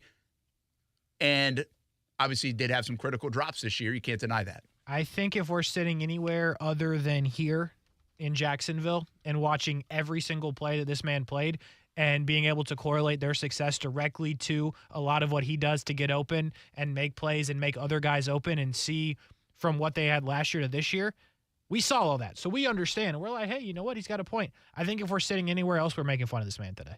Like, I think we're playing this clip and laughing. Yeah, and I don't know if you should. Like, here's where I would counter back, okay? And this way, I'm just trying to get an outside view of what it's like. We love Christian Kirk here. I think it was a great signing. It turned out to be a great signing, and no doubt about it. I think he's going to be even better next year. I think a lot of people do believe he'll be even better next year with Calvin Ridley. And honestly, if you clean up 3, 4, 5 plays throughout a 20-game season, he was terrific. Like, absolutely terrific. And I have no reason to believe he won't do it again. I also appreciate his toughness in that Kansas City game. I think you should appreciate that for coming back out there. And what I like about him is you can make the claim he's one of the best, and statistically, your PFF folks will tell you he is the best in a lot of categories from the slot. The slot is an important position. Like, why do you have to be an outside receiver to be a number one receiver? Yards, home run ability, it's just sexier, but you're right. I get it, but if you're the number one guy in the red zone, in the slot, all this stuff. Cooper Kupp is the best receiver in the entire league. He's a slot guy. He's great at it. And CeeDee Lamb makes a mess of people in the slot. Yeah, he does. So that's what I like about the Kirk. That's where I would come back, Kasey, Adam. Be like, all right, give me the top slot guys in the game because I think that's a big part of the NFL these days. It's fair. You know? And by the way, he didn't just outshine DK Metcalf. He also outshined Deebo Samuel, who signed a big deal. Mm-hmm. Yeah, health and availability, and that plays a big role. So here's more on Christian Kirk on Kay Adams. I think this was earlier today in Arizona to kick off Super Bowl week about how he can gain even more respect, or even if he cares. Honestly, it starts with us, as a team, coming back out next year and being the team that we know that we can be, and taking that next step, going from the divisional to playing in the AFC Championship to, making the Super Bowl push. And I know that's the only thing that we have in our minds. Obviously, it hurt. We got that taste in our mouth of, being that close, being one game away. And so, we want to get back there. It's really interesting to bring up that point, and we're not going to be there yet. Like in our conversations, we're still relishing last year and where the Jags have put themselves now. Because as I said to somebody else today, and I think you got to keep reminding yourself, the weeks gone by, as they went by, we kind of said, okay, that's worth like another half a season in this development and ramping this whole thing up. The Jags have gone from where we thought they could be a 6 to maybe 7 win team to next year go compete for the division, make the playoffs, to then go contend, right? They skipped a year in there. They skipped the 6 or 7 wins. They may skip your intermediate position as well next year. Well, they've already win the division, win a playoff game. We believe they are contenders here in Jacksonville. Yeah. They believe they are now contenders. I think they proved that. They will have to prove it. And one of the things that goes probably unnoticed this football season is Cincinnati and the way they did come back. Cincinnati, we wondered if it was a one-hit wonder. Can they do it again? They got off to a slow start. Burrow, threw like 4 picks in that first game? Yeah, opening weekend was rough. Boy, yeah. They had some interesting moments, I think, in the first month, and then they get hot. That'll be the Jags will be one of those teams that has to test that. The Giants will be too. Was this just a one-off thing? Are you going to be one of those 6 teams annually that gets out of the playoffs now that you got in the 1 year? And I think people will pick them to be that because of the history here in Jacksonville. But what Christian Kirk said right there, they can gain a whole hell of a lot more respect if they go do it again. Oh, of course. And that's part of the whole continuity thing we were just talking about with Press Taylor, right? Bring everyone back, run it back. You like to see people evolve, but they may take another 2 or 3 steps forward next year, not just one. And then it's going to be hard for the national media to ignore them, especially if you've got Ridley on the other side. If Ridley starts off slow and Christian Kirk sitting there carrying all the water, how could you ignore the man? I don't think you can. Oh, it could get fun. I also did say this in that conversation today because I love going around town, man. Everywhere you go, everybody wants to still talk about the Jags. Mm-hmm. Like everybody was that wrapped up in it. That was at a kid's birthday cool. party this weekend, and they were talking to me about the Jags. It's really cool. It's fun. It is really fun in that respect. Hopefully a lot of people are having fun with it still, not just us. But I did it hit me today when I was having this conversation. I was like, because this person had said they went to the Tennessee game. And I said, wow, can you imagine if that Tennessee game was different? Like, they were not playing well. Like, they probably could have made the case that they should have lost Kasey that game. They were not going to win. And without a play like that. And that, we're talking a lot different. Like, a lot different. Because that would have felt like one of the great letdowns. And then you'd be going into next year thinking, we can't beat Tennessee. Like, they are cursed. It's the Titans' curse. It wouldn't have felt like one of the great letdowns. It would have been. Yeah, it would have been. So you were gifted Josh Dobbs. Yeah. Would you have? What was the grade going to be changed to if they lose that Tennessee game? Oh, C-. Really? Oh, big time. Big time. Wow. We would have had a hard time comprehending that loss. It wouldn't have been believe. good. Like, okay, but from an A to a C-, A plus to C-. That actually wouldn't make sense. But that's the way we would have felt. I think what he just did there is show you what our psyches would have felt like. C+. He articulated the emotion of the Yes. No, C+. But a moment that would have probably lingered for some months into this offseason. Literally the entire offseason. All right, B-. We'll be back on ESPN 690. How do you get $13 million before you ever take a snap playing college football? The answer is you don't. We'll be back.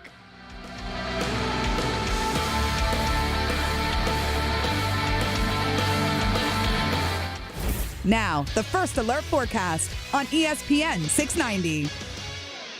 Mostly sunny skies continue this afternoon. Temperatures reaching the low 70s inland and mid to upper 60s along the coast. It's an 8 on the WOKV weather meter. 50s and 40s this evening. Overnight in the upper 40s for morning lows with mostly clear skies.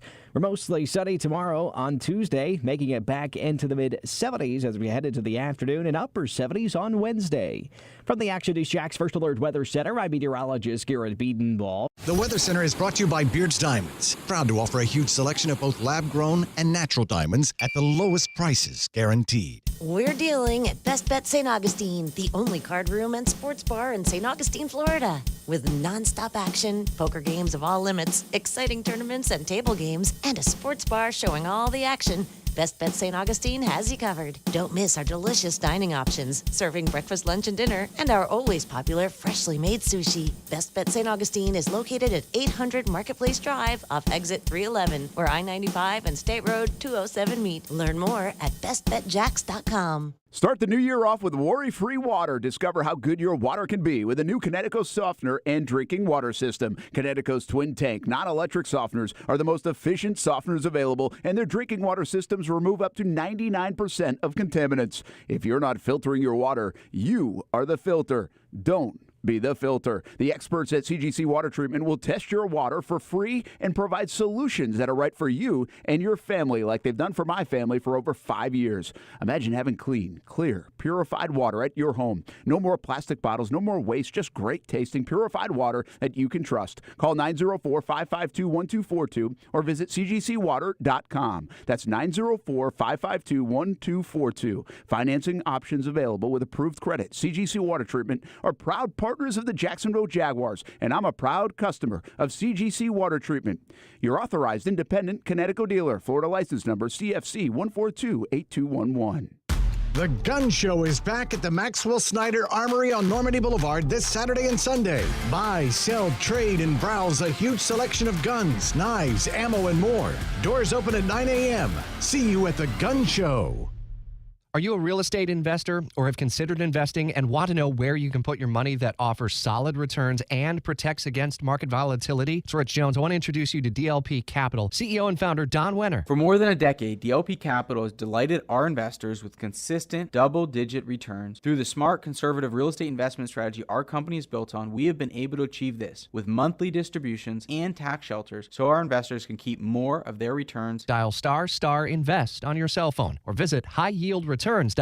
Hi, I'm Josh Scobie, proud supporter of Guardian Catholic School, where we believe that every child deserves access to a quality faith-based education. Grab your friends and join me for the 19th annual Ron Townsend Golf Classic on February 20th at Deerwood Country Club. Play a round of golf to raise money for the educational scholarships for deserving children in North Jacksonville. You can become a sponsor or reserve your space by visiting rontownsendgolfclassic.com or call 904-765-1920. Guardian Catholic School, faithful protectors of potential. Hi, I'm Susan King, President and CEO of Feeding Northeast Florida. Thank you to the players for helping our mission to solve hunger here in Northeast Florida. It's 29 days until the players. It's time to celebrate your love with a special gift from Beard's Diamonds. Now through February 14th, you can get the lowest prices in Jacksonville guaranteed on hundreds of specially designed Valentine pieces at beardsdiamonds.com. Show her how much she means to you with a 1/4 carat diamond Circle of Love necklace. Retail $600, Beard's special Valentine price $390. You save almost $300. Or give her a 1/2 carat diamond heart necklace, retail $900, Beard's Valentine price $585. You save over $300. How about a pair of 1 carat diamond stud earrings, retail $1,800, Beard's Diamonds price $1,170. You save $630. And with every purchase between now and Valentine's, your loved one receives a free dinner at Fogo de Chão. Beard's Diamonds has the largest selection of engagement rings and GIA certified loose diamonds at the lowest prices in Jacksonville, guaranteed. See more at the St. John's Town Center or at beardsdiamonds.com. Don't purchase from anywhere else until you shop with us. The lowest prices in Jacksonville guaranteed at Beard's Diamonds. Is that a horse? Actually, it's a wild stallion. Since Navy Federal Credit Union's Platinum Card made it easier to tame our holiday debt, I wanted to see if I could tame something else. Uh-huh. Help me saddle up. I need to pick the kids up from school. With a low intro APR on balance transfers, the Platinum Credit Card lets you take control of your debt. Learn more at NavyFederal.org/Platinum offer. Navy Federal Credit Union. Our members are the mission. Insured by NCUA. Chris, this needs to go to Parkville by 3. Joy to the holiday packages that keep coming at Jimenez Couriers. It's coming your way, but the drop-off location is changing. She needs delivery drivers with the gift of punctuality. Anyone looking to pick up some overtime? Anyone? Indeed can help her hire great people fast. I need Indeed. Indeed you do. We instantly connect you with quality candidates whose resumes on Indeed match your job description. Visit Indeed.com/credit and get $75 towards your first sponsored job. Terms and conditions apply. If you're a new parent, your baby means the world to you. But sadly, an average of 17 Northeast Florida families lose their babies to sleep-related deaths each year. Please make sure your baby always sleeps alone and on their back in a separate and safe sleep environment, like a crib, pack and play, or bassinet. Also, keep their sleep space free of covers, pillows, toys, and bumper pads. Learn more at wolfsandchildrens.com/safe sleep. That's wolfsandchildrens.com/safe sleep. It's time for Speed Weeks at Daytona. ESPN 690 has your chance at tickets, and one lucky winner gets tickets to the Daytona 500 on February 19th. Play our Daytona trivia game on ESPN690.com. Answer correctly, and you could win. Purchase your tickets today by calling 1-800-PIT-SHOP.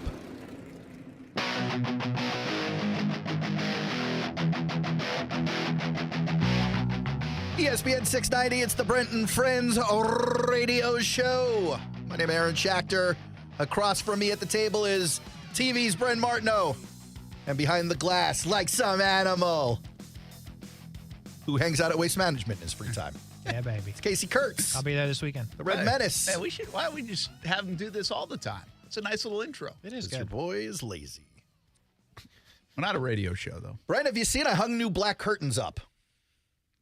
I was going to save that because I was like, wow, look at this. I made a You had mentioned you were going to do that, and then I Yes. didn't notice it when I first came in. Ooh. And then I saw, wow, look, we have a puppet show going on. So much for him being the most thoughtful guy on the show, huh? Yeah, I made a substantial investment into this studio with $12 curtains. But my room didn't get curtains. I'll get charged for that. Just to confirm, my room has no curtains. You need the sunlight, bro. My little box has no curtains. You need a little vitamin D in you. Maybe. It does feel like you can do a magic show in here now. Yeah, a little bit. I just like it dark. I want to control the lights. You guys learn a lot about Aaron or what? He likes toxicity in a workplace, and he likes it dark. Like him a lot more than that. Hey, a couple things to get to. I want to stay, let's get Peyton Manning first. Then we'll get to Rashada. Oh, Peyton Manning. Peyton Manning talking about Trevor. I mean, it is what it is. It shouldn't be super surprising. We don't have to over-dramatize it, but I think it's cool. I mean, he really did like Tennessee growing up. He used to go to those games. He wears 16 because of Peyton.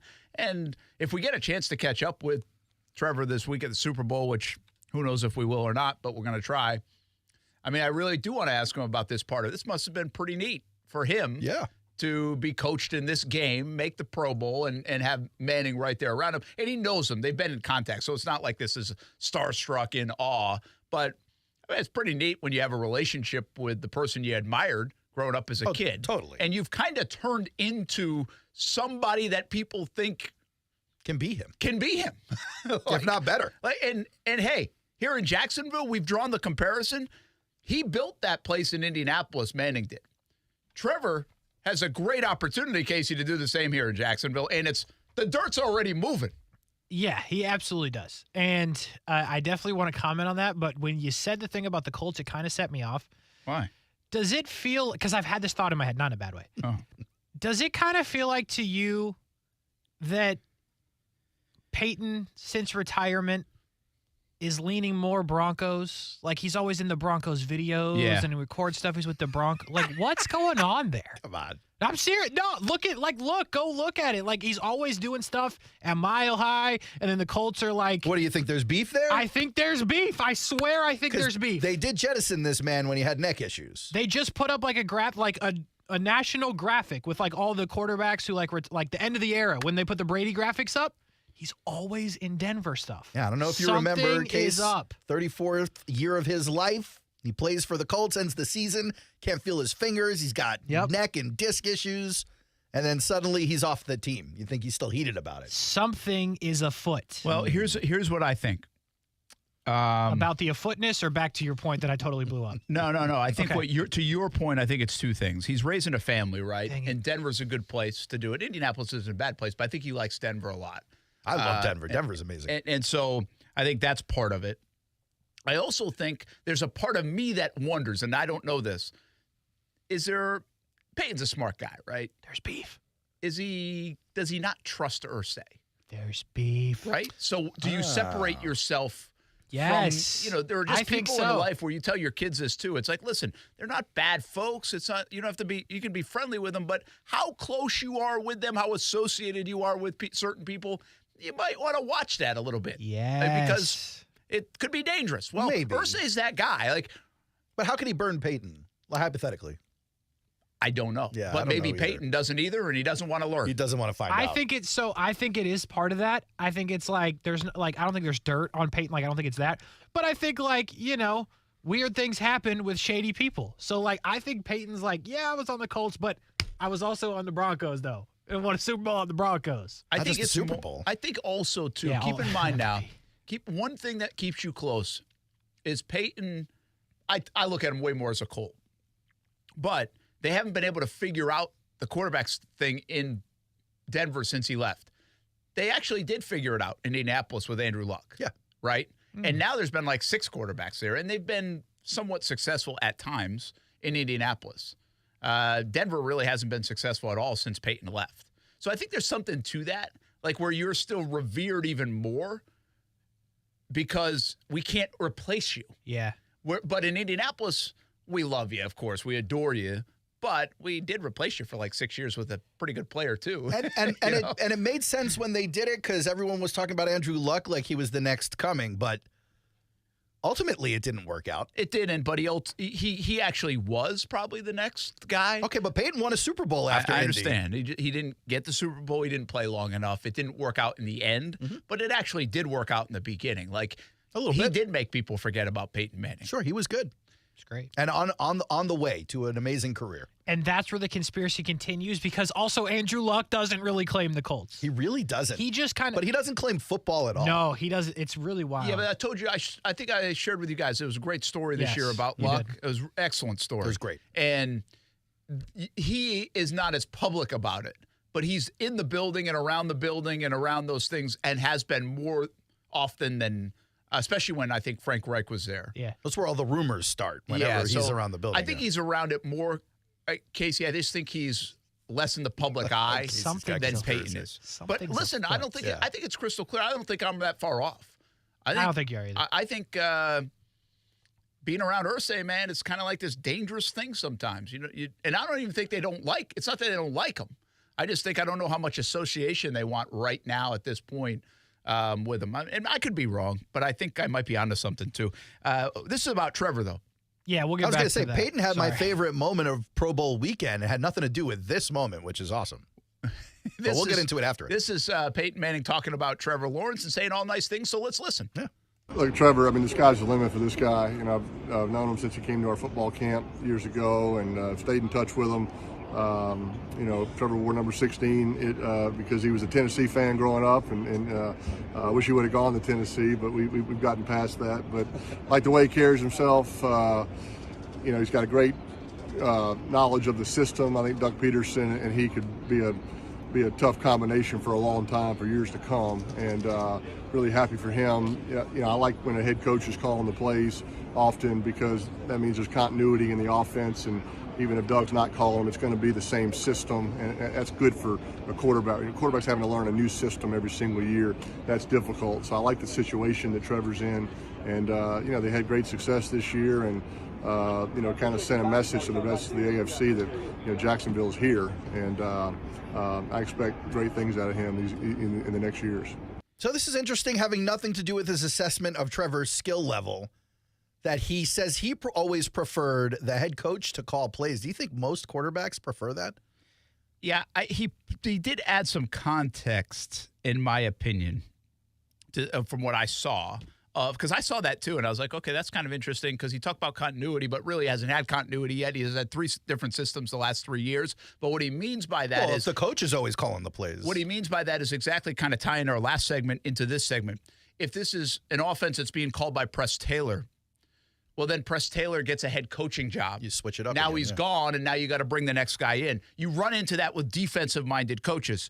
For the quarterback to have Doug, who even if he someday gives up play calling and allows his OC to do it, it's Doug's offense for the most part, right? And that's the offense you're going to be running. And once you're in Doug's offense, by the way, for 3-4 years, maybe it's 5 years, I don't know what the timeline is, it becomes Trevor's offense.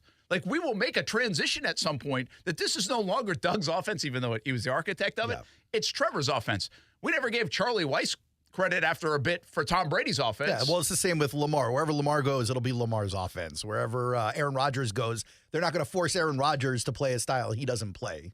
I just said this, guys, and this is where I think the Manning context is so interesting. First of all, it's nice to hear him say nice things about Trevor. A lot of people do right now, especially after this year. I think the continuity stuff is right on. He knows what works. But I think it's bigger than that in this town.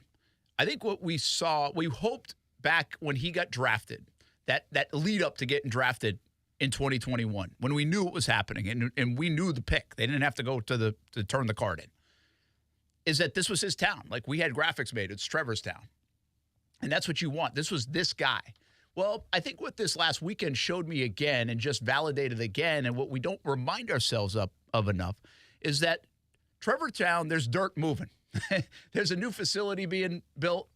There's a stadium in the works, at least to be pitched. The shipyard's dirt really is moving. We've seen construction outside that stadium anyway, whether it was Trevor related or not. Point is, he just did something in the last few months that helps label this Trevor's Town. Like, now we don't know where it goes from here. But if for 3, 4, 5 years down the road, we're talking about AFC championships and Super Bowls and hopefully a Super Bowl parade, well, it all started right now. Like, you're living in it right now. Yep. You're living in the start of Trevor's Town. It took a little bit longer. We wondered if it could, boom, go right away with Urban and him. It didn't. We wondered if it could happen in, boom, right away in September. It looked like it at 2-1 with Doug Peterson. Then it hit a little bump in the road. But now they got it. And now it looks like it's heading in a great direction. So this Trevor Town, him impacting this city, this franchise, to the degree that he can, and he really can. Like, that is not an overstatement. I'm not being dramatic. Peyton Manning impacted that town in the Midwest to make it a booming town in the Midwest that hosts Super Bowls, state-of-the-art facility, and all this other stuff. He wasn't the only thing, but he was part of it. Tom Brady did it in New England, helped it become a thing. Like, that's what these guys do. It's the power of the NFL. The NFL's the biggest thing going. You say it all the time. Yep. Well, the power of your CEO that's throwing the football, if he's really good, is to make this town on the map for everybody to see. And he's hanging out with Snoop Dogg and Peyton Manning. He's in Vegas. And no, I mean, Trevor's the face. When you see Trevor, you think Jacksonville. And when's the last time you saw that? Like, from a national landscape, when you saw a guy from Jacksonville and you thought Jacksonville, if you were in North Dakota, Rhode Island, New Mexico. I don't know. I don't know if that guy's ever existed. Mojo, you don't think? Or Maybe. Yeah. Maybe. But you still have to know football. I think people even outside football are going to get to know Trevor. They see him in Gatorade commercials. They're going to see him in other commercials. Those commercials stay running, too. They do. The time. I mean, he's got 10 brand endorsement things going on this week at the Super Bowl. Like, that's how big he is. I don't know if we fully understand it. But this weekend showed it again at the Pro Bowl with him there, people talking about him. And the nation talked about him the last 3 weeks like that, in that context. And when you say Trevor Lawrence, yeah, you think the hair, but you think Jacksonville now in that Jags uniform. Might be unprecedented here in the River City, but it's happening right now. And with, seriously, construction going on, stadium in the works potentially down the road, if he can continue to build this and play like this, I don't think we talk about it enough. We are in the infancy stages of talking about a guy who is changing the city, amongst other things. Not the only guy. I want you to hear me right. Not the only person changing the city, but he is helping change the city, the perception, the map presence, the whatever you want to call it. And by the way, he's going to help get things built. You think if they pushed out a stadium proposal right now, they'd have more votes because of what just transpired the last 2 months? Hell yeah, they would. Even more so when they go further. Right? So I think it's happening. And I'm not sure we talk about it enough, but it's kind of cool when you can see it in real time. Like, this is real time right now. We can't predict the future. It might hit more bumps in the road. Doesn't it feel faster than real time to you? Like, you talked about them skipping a step in that first year to second year progression a little bit this year. Well, I think it feels faster because it was slow going, and you wondered if maybe this isn't going to happen. Yeah. First 18 months, nothing was happening. And then, boom, all of a sudden it popped. But, traditionally, it takes about 3 years for these teams to turn over a roster and go to the playoffs. And it really did feel like they skipped a few steps this year. Well, they did skip a few steps, but traditionally, at least in recent history, it's taken a second year for a lot of these quarterbacks to win MVP awards and take off. And in September, October, and even November, that really hadn't happened for Trevor. And so, boom, everything changes right after that. I think it's pretty wild to see. Real quick before we go to break, I actually thought this when you were talking about person that you see that you think Jacksonville. Sawyer put it in Twitch. You're not going to agree probably, but for a while there, Jalen Ramsey was going to Pro Bowls. He was. And that was the first thing I thought of the last guy since Jalen Ramsey. Now, not on that scale. I was going to say, to Brent's point, people outside of football, do you think they knew about Jalen Ramsey? I'm not sure that they did. Right. When you went there, I was like, No, but like on a Jalen's- football scale, I mean, he, you know. I think Jalen did some of that. And Sawyer, I don't think you're wrong, but I don't think you're thinking big enough. That's my point. I don't think we're thinking big enough. This is a guy that has 7-figure endorsement deals, and he plays for the Jacksonville Jaguars. Like, that's how big he was the face of college football. Jalen Ramsey's never going to be the face of anything. He's a cornerback. Like, just the nature of their position changes it. Settle down. And Casey's a little worried because you're talking about someone who might be on the team in a couple of weeks. I mean, he's already blocked Brent once. You still blocked? Nah. See, you're gonna get blocked again. Talking like that. Come on. Maybe we'll see him out Super Bowl. I'll ask That him. would be awesome, by the way. I would love to run into Jalen. Treated Tariq Hill. I'm like, you know my buddy Brent Martineau, Martineau. He goes, where's that guy at? I'm going to throw a shoulder at him right now. He might.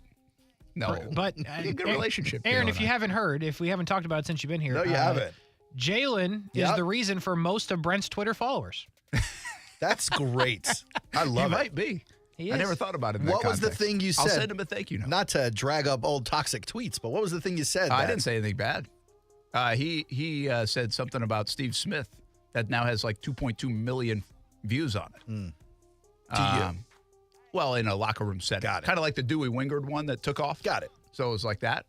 But then he blocked everybody one training camp. Mm-hmm. Like it wasn't anything like personal against me at the time. That's what I would say too if I got blocked. That's what I told Kasey when I blocked you. So. I did ask him live on TV one time as I had him live. Will you unblock me? Yes. I love it. So because great. it had become a thing. Yeah. So, yeah. Why And not? here Put I him on am the still spot. pushing the I narrative. emceed an event that Jalen's own event. I was the MC of it at Top Golf. Yeah, you did great. Were Still you there? blocked when I you were was the there. MC? Were you still blocked when you were the MC? I don't remember. Just tweeting at him as the MC, like, oh, I'm here at the no event, idea. right, Jalen? We're good, I think. Let's find out. Oh, Hopefully. I would love to ruin that hope we find relationship. out. Oh, I would love to We'll be ruin it. back. Brent Friends at ESPN 690.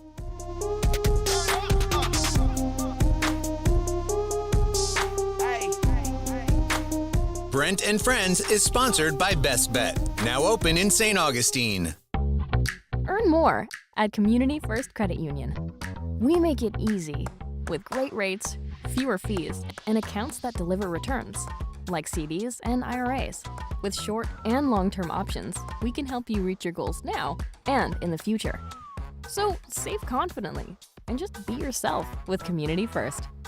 Add an account now at communityfirstfl.org. Community First Credit Union. Federally insured by NCUA.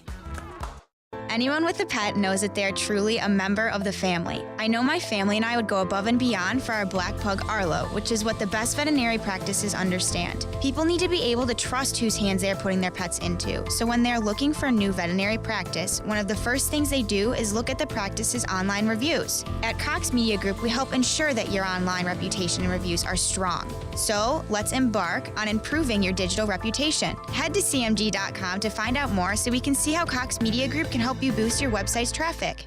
Hi, I'm Sophia Monahan. For 46 years, Monahan Jewelers has been Jacksonville's family jeweler, and my sister and I plan to carry on the family tradition with our love for jewelry and design. That's right, Sophia. And right now, Monahan Jewelers is having our Valentine's sale with up to 30% off GIA certified diamonds and up to 40% off our entire inventory of fine jewelry. We're not a chain store, we're your local family jeweler with an amazing inventory of certified diamonds, engagement rings, diamond studs, designer brands.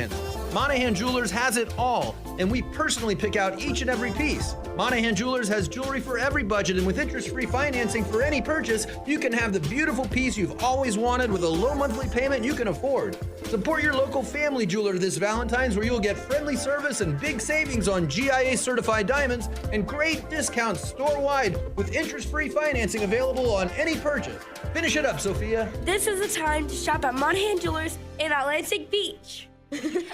Ready for a helpful tip? If you've got to drive it, rent it with Rent a Toyota at Arlington Toyota. Whether it's a car for a business trip, an SUV for an outdoor adventure, or a spacious minivan for that family vacation with all the stuff. If you've got to drive it, rent it with Rent a Toyota at Arlington Toyota. Rent a Toyota at Arlington is the best way to try it before you buy it. You can even rent 2023 models. And Arlington's competitive rental rates will put you behind the wheel with ease. Reserve your rental online at arlingtontoyota.com today. For the ones finding new ways to ensure the job always gets done. For the ones wearing many hats. For the ones who are hands-on, even from far away. And the ones keeping business moving forward. We are Grainger, offering professional-grade industrial supplies, plus real-time product availability and access to experts ready to answer your toughest questions. Call, clickgrainger.com, or just stop by. Grainger, for the ones who get it done. Anybody can win at Seminole Hard Rock Hotel and Casino Tampa. One jackpot is paid out every minute on the hottest slot machines and table games. With over $2 billion in jackpots paid out in the last year, you could be the next lucky winner. Seminole Hard Rock Tampa has over 800 rooms and suites, a luxurious rock spa and salon, award-winning restaurants, and an exciting comedy and concert lineup, including pool parties with world-renowned artists. With a variety of gaming, dining, and entertainment options, anybody can win at Seminole Hard Rock Tampa. Touch a Truck is back. Join us February 25th at 8 a.m. to 1 p.m. with fire trucks, food trucks, police cars, and more. All at Brooks Family YMCA off Centurion Parkway. For more info, visit ESPN690.com and follow us on Facebook at Touch a Truck Jacks.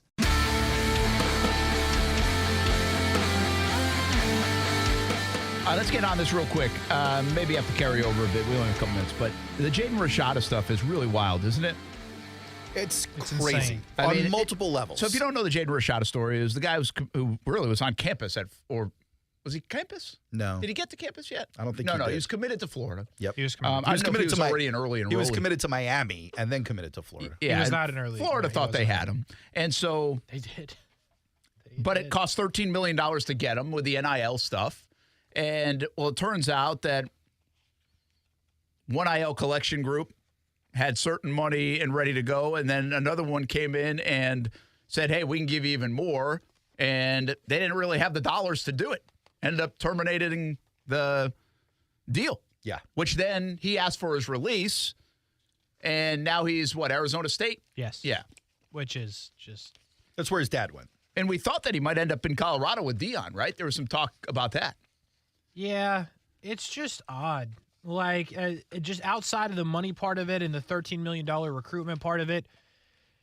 And I don't want to undersell. He's good. Well, do we know? He's highly touted. Let's put it that way. He's not Arch Manning. He's a 4-star recruit, yeah. Right, think about that. This is not the highest quarterback in the class by far. There's 3 or 4 ahead of him at a minimum that I think of. And the money was $13.8 million. Just nuts. Oh, boy. And by the way, it was money they couldn't pay. I'd love to see what Arch Manning got.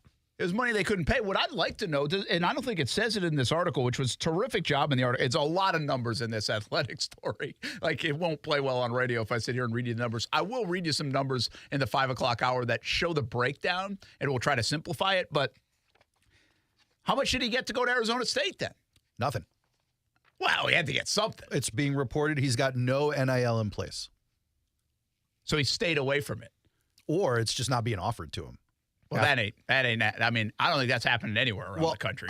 The reason they're wondering if it's not being offered to him is because when he lost out on the Miami number, when he lost out on the Miami NIL offer, which was around $9.5 million, it was because he wasn't showing up for a commitment because he didn't want to go to the school anymore. So then they dropped him. He goes to Florida. Then there was the incident with that commitment. And so people are like, fool me once, shame on you. Fool me twice, ain't gonna fool me again. Yeah, so he probably stayed away from the whole deal. Like, I need to just go play football, and then maybe I'll get money after or whatever. We'll figure that out. Yeah. He's going to get something. I mean, it doesn't everybody say, I mean, I would think if you're a quarterback at Arizona State might not want to win. If you want to win right now, you're paying the NIL money. Yeah. To some degree. Sure. I mean, that's just fact. Like, you're in the game. But one thing this piece... Florida was at least trying. Yeah, I mean, hardcore. Not hard enough, apparently. Are you kidding me? You saw that number? Well, yeah, but, get the money. Well, the school isn't allowed to coordinate the NIL deal. The school did their best. Yeah. All right, we're going to hear from Billy Napier on it. It's actually been a story that's been lingering for a few days, but this report, a few days, really, a few months, but I mean, more so in the last few days. And the numbers on it are just like insane. That's pretty crazy. Like, it really is. I'm not against NIL, but the numbers on this make you want to be against NIL. We'll talk about it a little bit more, plus some tweets, plus back to the Pro Bowl, plus some more NFL and Jags when we come back on ESPN 6. Right now, American Window Products is offering the newest features in window technology with Ultra Dual Low E glass and insulated vinyl frames with magnet weather stripping on windows for an airtight seal to help reduce your energy usage, all at an affordable price. This exclusive offer is for a limited time, so act now to save big with 12 months zero-interest financing. Schedule a free estimate at AmericanWindowProducts.com. American Window Products, the window professionals. Financing at time of sale for new orders only. The Gun Show is back at the Maxwell Snyder Armory on Normandy Boulevard this Saturday and Sunday. Buy, sell, trade, and browse a huge selection of guns, knives, ammo, and more. Doors open at 9 a.m. See you at the Gun Show.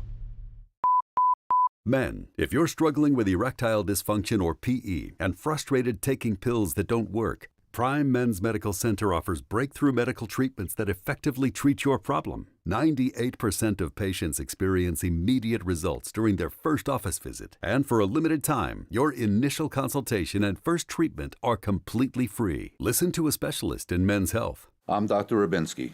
The physicians at Prime Men's Medical Center offer the most advanced treatments that eliminate ED and PE. Now men are lasting 30, 60, 90 minutes or longer, regardless of age or medical history. Guys, to eliminate your frustration in the bedroom, call Prime Men's Medical Center now to take advantage of this exclusive limited-time offer. Your initial consultation and first treatment are totally free, and you'll see instant results right in the office. Call now, 904-664-8214.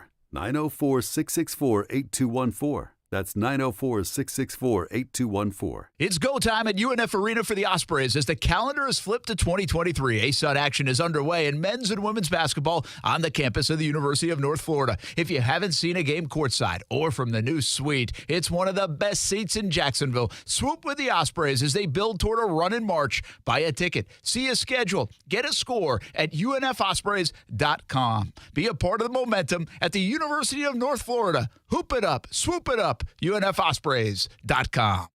Hi, this is Stan Nagel for Energy Seal Foam Insulation, reminding you that summer's coming. Give us a call. Save 30% off our summer rates. Call EnergySealToday.com. We spray attics, subfloors, metal buildings.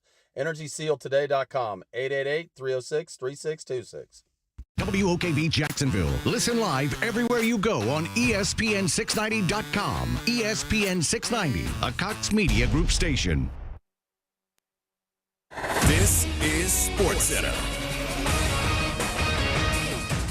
I'm Christine Lisi. Tom Brady's heading to the broadcast booth, but not this fall. Less than a week after announcing his retirement after a 23-year playing career, Brady told Fox's The Herd with Colin Cowherd he'll begin his role as a broadcaster during the 2024 NFL season. Chiefs running back Clyde Edwards-Helaire, eligible to play in Super Bowl 57 after being activated from injured reserve in a corresponding move. Kasey receiver Nicole Hardman placed on IR. Next stop for Kyrie Irving, Dallas. A day after the blockbuster trade from Brooklyn that landed him with the Mavericks, the superstar point guard in Dallas today to take his physical. Looking ahead, Irving's fit with new Mavs teammate Luka Doncic. One concern for ESPN's Tim Legler. I want to see how Kyrie Irving reacts to Luka Doncic's ball dominance, because this is a guy that handles the basketball and controls the basketball to a greater extent than any player in the NBA. And now you've got Kyrie Irving, who also likes to get his hands on the ball first and put that thing on the ground before he has an opportunity to go do his thing. Irving's Dallas debut set for Wednesday against the Clippers, 10 Eastern on ESPN TV. If you want to find quality new hires in the new year, post on Indeed. When you sponsor a post, you'll get matched instantly with quality candidates whose resumes on Indeed meet your job description. Visit Indeed.com/credit.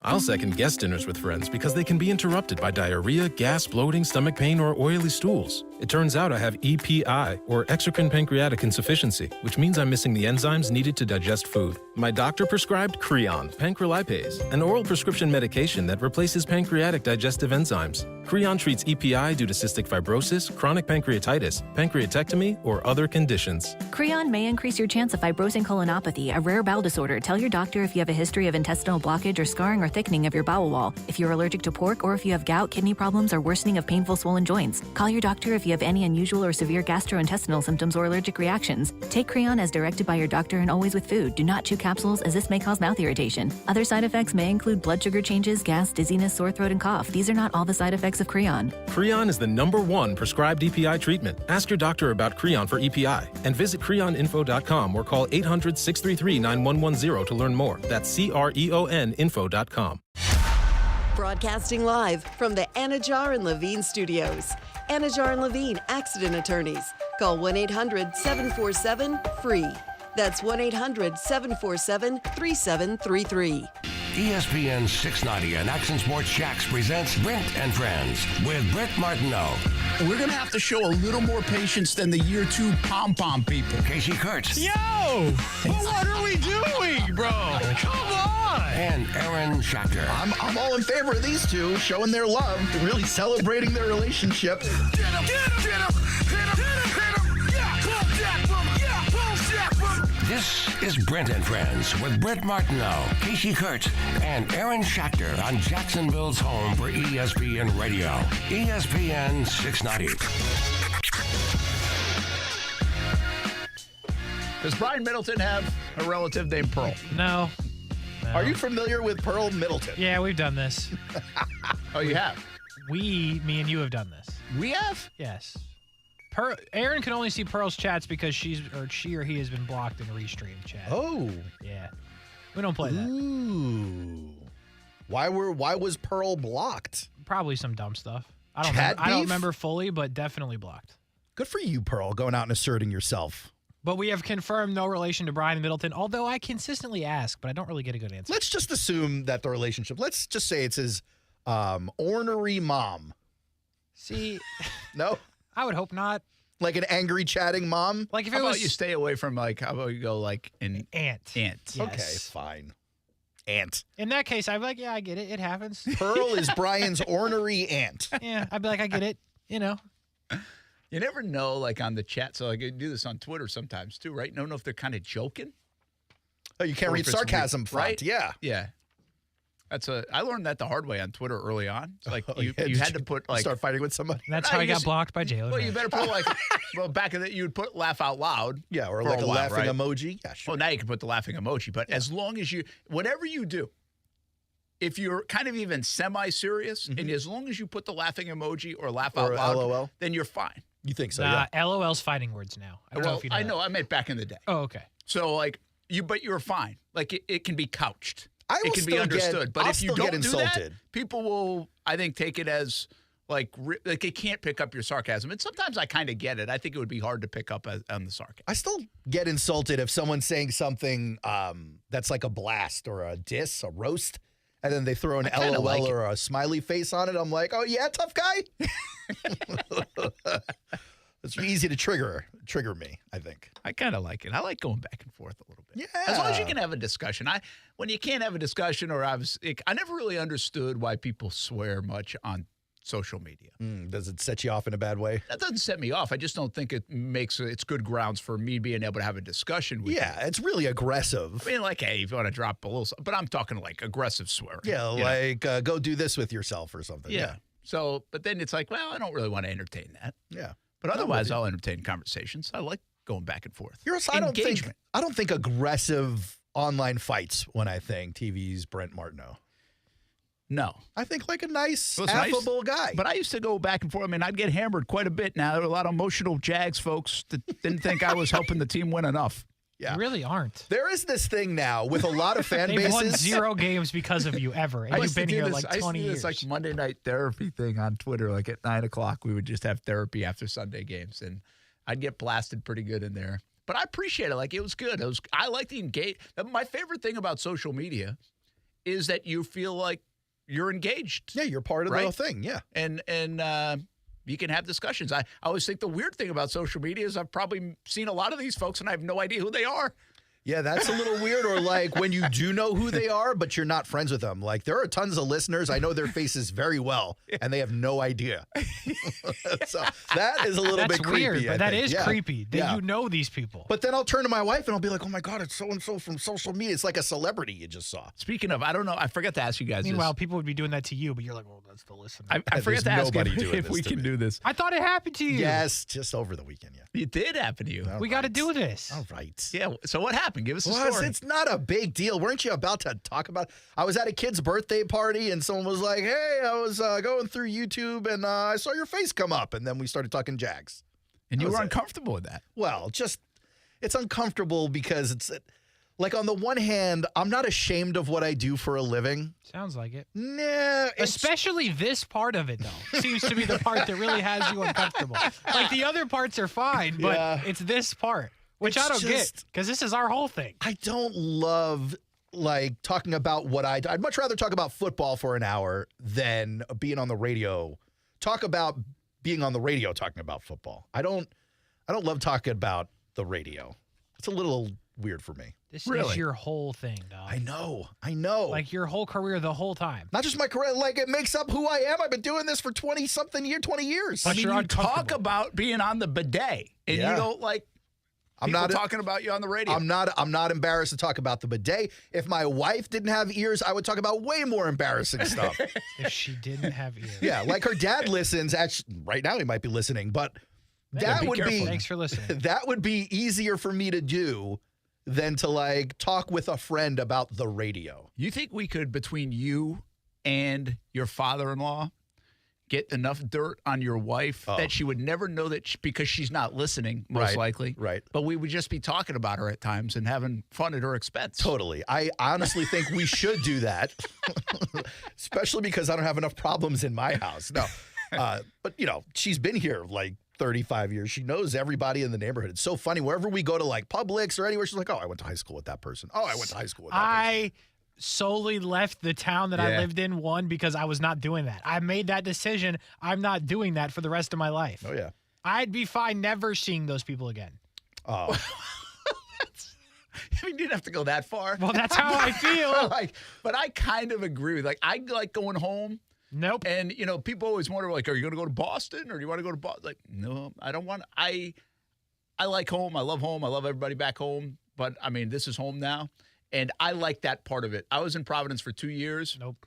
And I wasn't on TV all the time. I was like technically like the third guy there, producer, reported sometimes. And I'd be on, but not enough where everybody, like anytime you went in the grocery store, people saw who you were or something. Mm-hmm. And I kind of am glad, but I saw enough people. But if I had been there now 15 years, you know, I'd know everybody in my hometown that I know. Nope.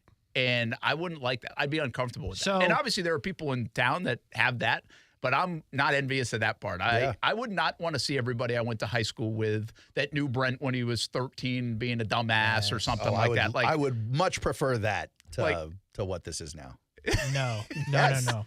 Yes. Palmetto, Florida is very much the town with one Walmart and like the McDonald's. Is it like, that small? Yeah. All of these spots have one spot. So when I go there and like I'm at Amanda's house because my parents no longer live there, like I strictly stay in that upstairs bedroom and I'm like, I don't even want to see somebody in this big neighborhood because Amanda's neighborhood also has a bunch of kids that I went to high school with. I don't even want you to see me in passing.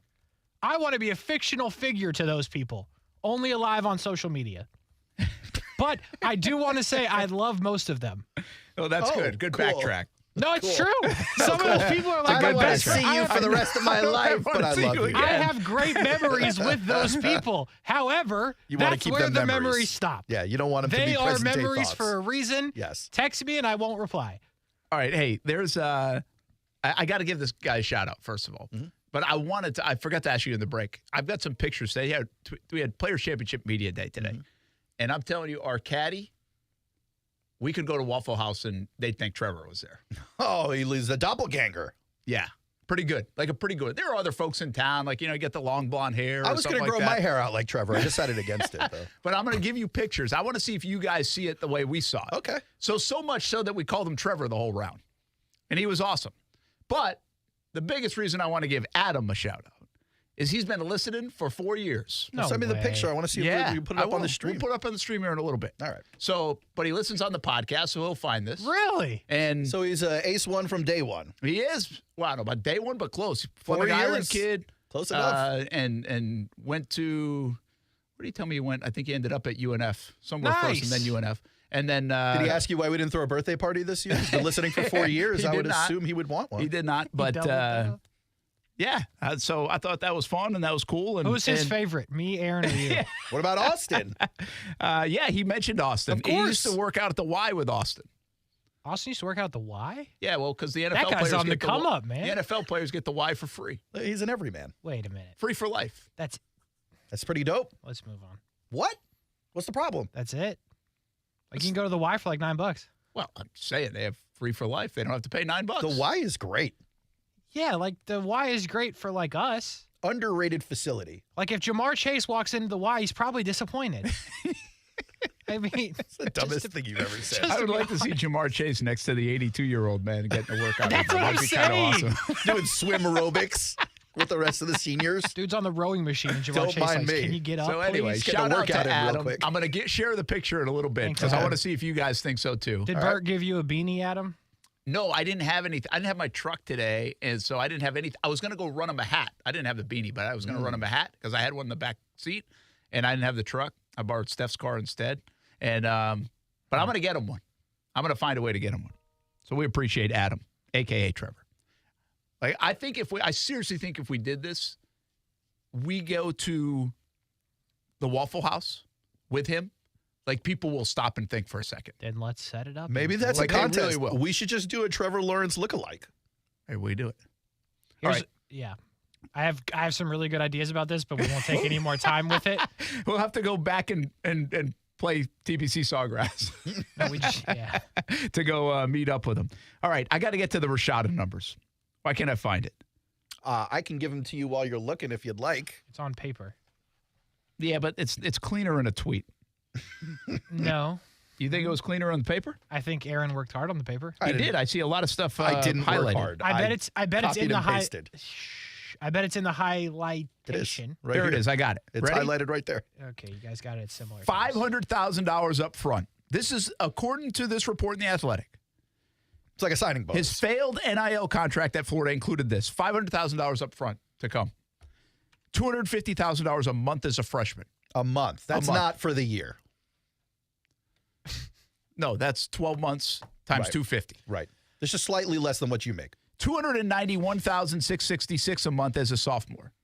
Unbelievable. Getting a raise. What do you mean unbelievable? Things are coming up. By the way, he goes to his junior year. He's still at Florida. $375,000 a month. Just shows you how little they expect anybody to stay through their junior year. Literally. Well, this shows you. Yeah, the next number. $195,833 per month as a senior. He actually makes the least amount of money because the plan is you're not going to be there your senior year. You're off to the NFL after that. Yep. And then we get a cut of that.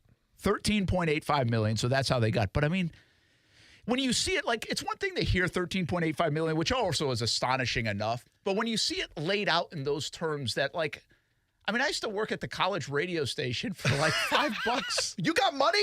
Yeah. I didn't get anything. Oh, yeah, I was the sports director there, I man. ran the thing for 2 years. I got zero. I got a place to practice. That's what I got. Believe it or not, guys, I can relate to this. I work here. But Brent, you're not even going far enough because the contract stipulates he's got to do certain things or live under certain requirements to get that money. And here are the 4 stipulations to make the money. Number 1, you need a residence in Gainesville. You got to live there. Yeah. And so him and his family were literally prepared to move like the week before this thing fell apart. That sounds awful. At least 1 branded Twitter post and 1 branded Instagram post per month. Which isn't a lot. Not a lot at all. It's nothing. I'm sure It's like a organically. breath for me. Yes. Brent does that literally while asleep. Up to 8 fan engagement events per year. These could include in-person appearances, social media engagements, that's actually video conferences, or interviews. Oh. No, don't owe me. You're talking about 8 events, and none of them could be like a card signing. You could just do an interview, and that's a fan engagement event. Yeah, that's bad. And none of them, the stipulation says, would last longer than 2 hours. So you're not even committing like a day or an afternoon to it. And then finally, you need to autograph up to 15 pieces of merchandise per year. That's it. You do that in 10 minutes. Which, by the way, the reason why they only do that is because it's smartly on his part or whoever is because he'll just sign an endorsement deal with like somebody else and get more for doing 100 pieces a year or whatever. Yeah. I mean, listen, I just got to give you I have to admit I was in favor of this NIL stuff. And to a degree, I still am. My blame goes on the coaches and the sport and the infrastructure Mine of the goes sport. on the NCAA, but okay. And all of it. It's not these kids' fault that people are making millions of dollars off them. Not the school's fault either. Yeah, it is, because the school's paying $12 million for a coach, and the school's collecting $40 million from the conference. And so, yes, they're culpable. Like, they have made this into a big business. The NCAA has too. Everybody's involved. I'm not saying you should turn that money down, but they have made it into big business. And once you made it into big business, March Madness works like this. College football works like this. You did not want to admit that it's big business. You still go under this pretense of amateur sports so you don't have to play the athlete. Like, that's why they go under the pretense of it. Yet the athlete gets... Okay, you get a scholarship. That's cool. Like, I always thought that was pretty good too. Like, that's a good return. But once you are making this school X amount of dollars, yeah, you know what? You probably should get some cut of that. Yeah, that's the point for me, is that you lose the whole amateur sports angle once the school makes any money whatsoever. Well, they do, Aaron, but you can also make the case they're paying them scholarship dollars and all this stuff. But the scholarship holds no value for them. Well, it hasn't now. Like, it did at one time, and in some places it does, and for some student athletes it does. For a lot of them, I'm sure, but not for the guys making $13.5 million NIL. No. But that's also because the coach is now making $12 million a year, and the league is making $45 What does the coach's money have to do with the NIL monies? Oh, I firmly believe it has everything to do with the NIL money. Why is that? Like, take me down that road. What happened? Well, this is how I think this all transpired. College football in the March Madness became a booming business. The money got ridiculous in it, and it is ridiculous. It's crazy. But that becomes a business, right? When you're making billions of dollars or hundreds of millions of dollars across this, and now college campuses are being run by their football programs in part, and how much money they're making. Well, then you take ex-coach who's making a good life and has a good job, and then gets fired and gets paid to do that, not do that job, but still gets paid pretty well. But their salaries inflate to $7 million, $8 million, $10 million, $12 million. Well, sooner or later, why wouldn't the player say, where's my cut? Oh, because there's a whole league body ruling that they're not allowed to get paid. Well, that's fine, but folks at Northwestern, folks other places said, where's my cut? And I don't blame them. I don't blame them either. And so if these things didn't get ballooned out of control, which maybe you couldn't stop it, maybe the business was just going to go there. And like I said, few people are going to turn down millions and millions and millions of dollars. I get it. But you cannot then in turn say, if you're a coach, I can't stand NIL. I can't believe they're getting paid like this. What do you mean? You're getting paid $10 million to do this job. And it's on the backs of these kids. Yeah, Your success. I think once college basketball, college football started making ridiculous revenue, that the coaches were going to get paid because they're allowed to be paid. Absolutely. And if the players were allowed to be paid, you would have seen the same inflated numbers based on that revenue. But the fact is the schools still aren't allowed to coordinate these NIL deals, which I think is a huge mistake by the NCAA. Well, and now you got the Wild West out there with these dark money groups that don't even have to report some of this stuff. Like, granted, they're supposed to. Well, I also think this, and we could go around and around on this part of it. I just think this was a natural occurrence. Sooner or later, players are going to be like, what about mine? Yeah. And that's okay. Like, I get it. And NIL has a lot of good examples. There are many women volleyball players across the country making good NIL money. And their sport doesn't bring in or generate a ton of money like football and basketball, yet they're still able to learn the business side of things, make a little bit of a living, be an entrepreneur. Like, people use the whole thing of, hey, if a kid cuts a song while he's in the band and somebody picks up that song, he can make the money off the song. That's right. Well, why can't I sign an autograph or sell a jersey and make any money off it if I'm in college? That's what I'm saying. That you should be able to. But there is the Wild Wild West. And right now, with the Wild Wild West, I think this is an important facet of it. I think you need the Wild Wild West. When you have something new, you need stuff like this that's out of control, find out where the borders makes no are a sense little bit. Yeah. to then put parameters in place. Now, that won't take like tomorrow to happen. That won't take even a year to happen. It's probably some 5 years down the line that we get more cases like this, more situations that kind of smell a little bit, and then they figure something out. But the bottom line is, at the end of the day, I don't think the NCAA is figuring anything out because they suck. Like, that's one thing. If you make it up to the schools, well, now you're just talking about the rich get richer.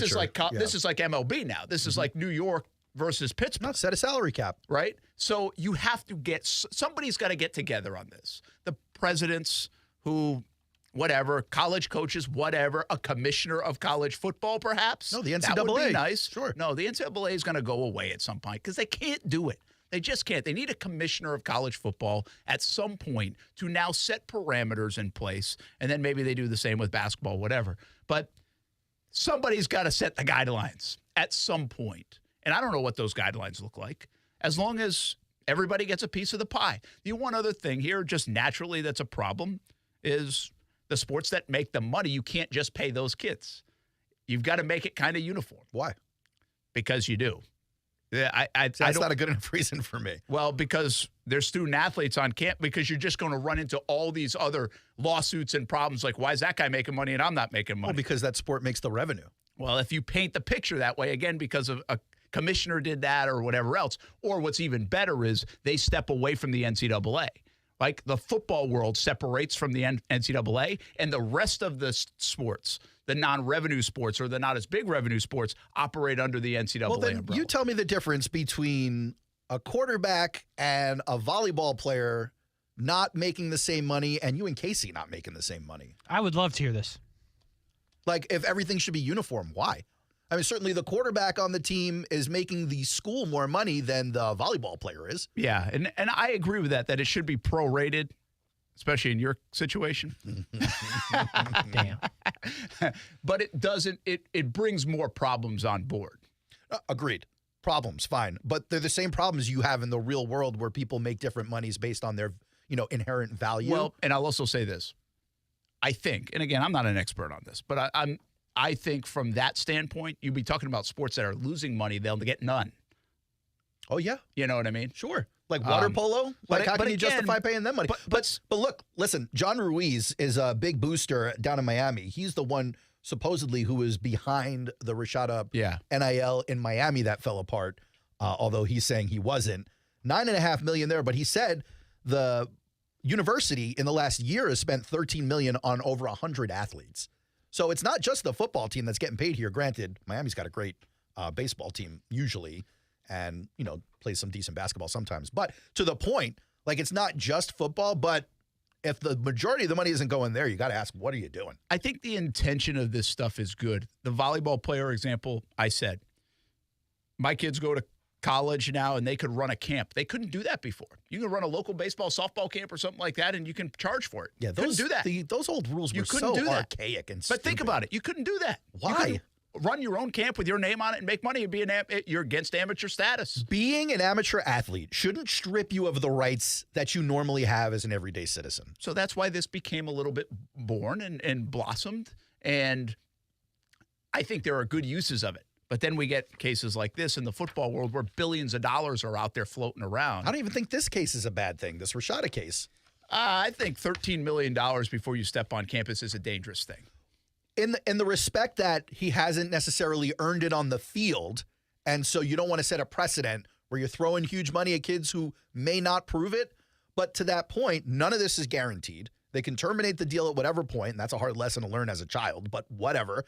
And the other side of it is there's situational needs. For instance, we just saw the University of Florida's quarterback room get dismantled this offseason. Yeah, it did.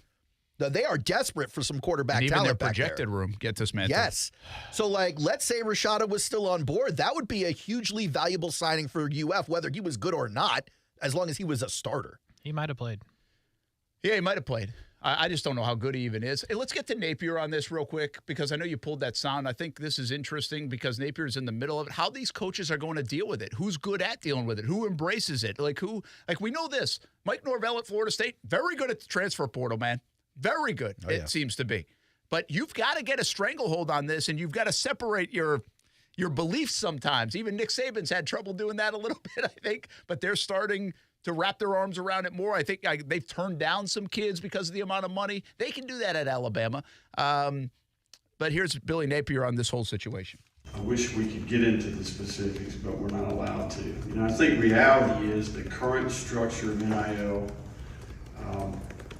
with third parties being involved, with agents being involved, with marketing representatives, with lawyers, with collectives, very fluid, right? And I think a very unique dynamic. I think we're living in a time in college athletics that we'll look back upon. So, but I think ultimately NIL is a strength for the Gators. I'm very pleased with where we're at relative to our current players, all athletes, and what we've been able to get accomplished in a short amount of time. See, that's what's weird to me.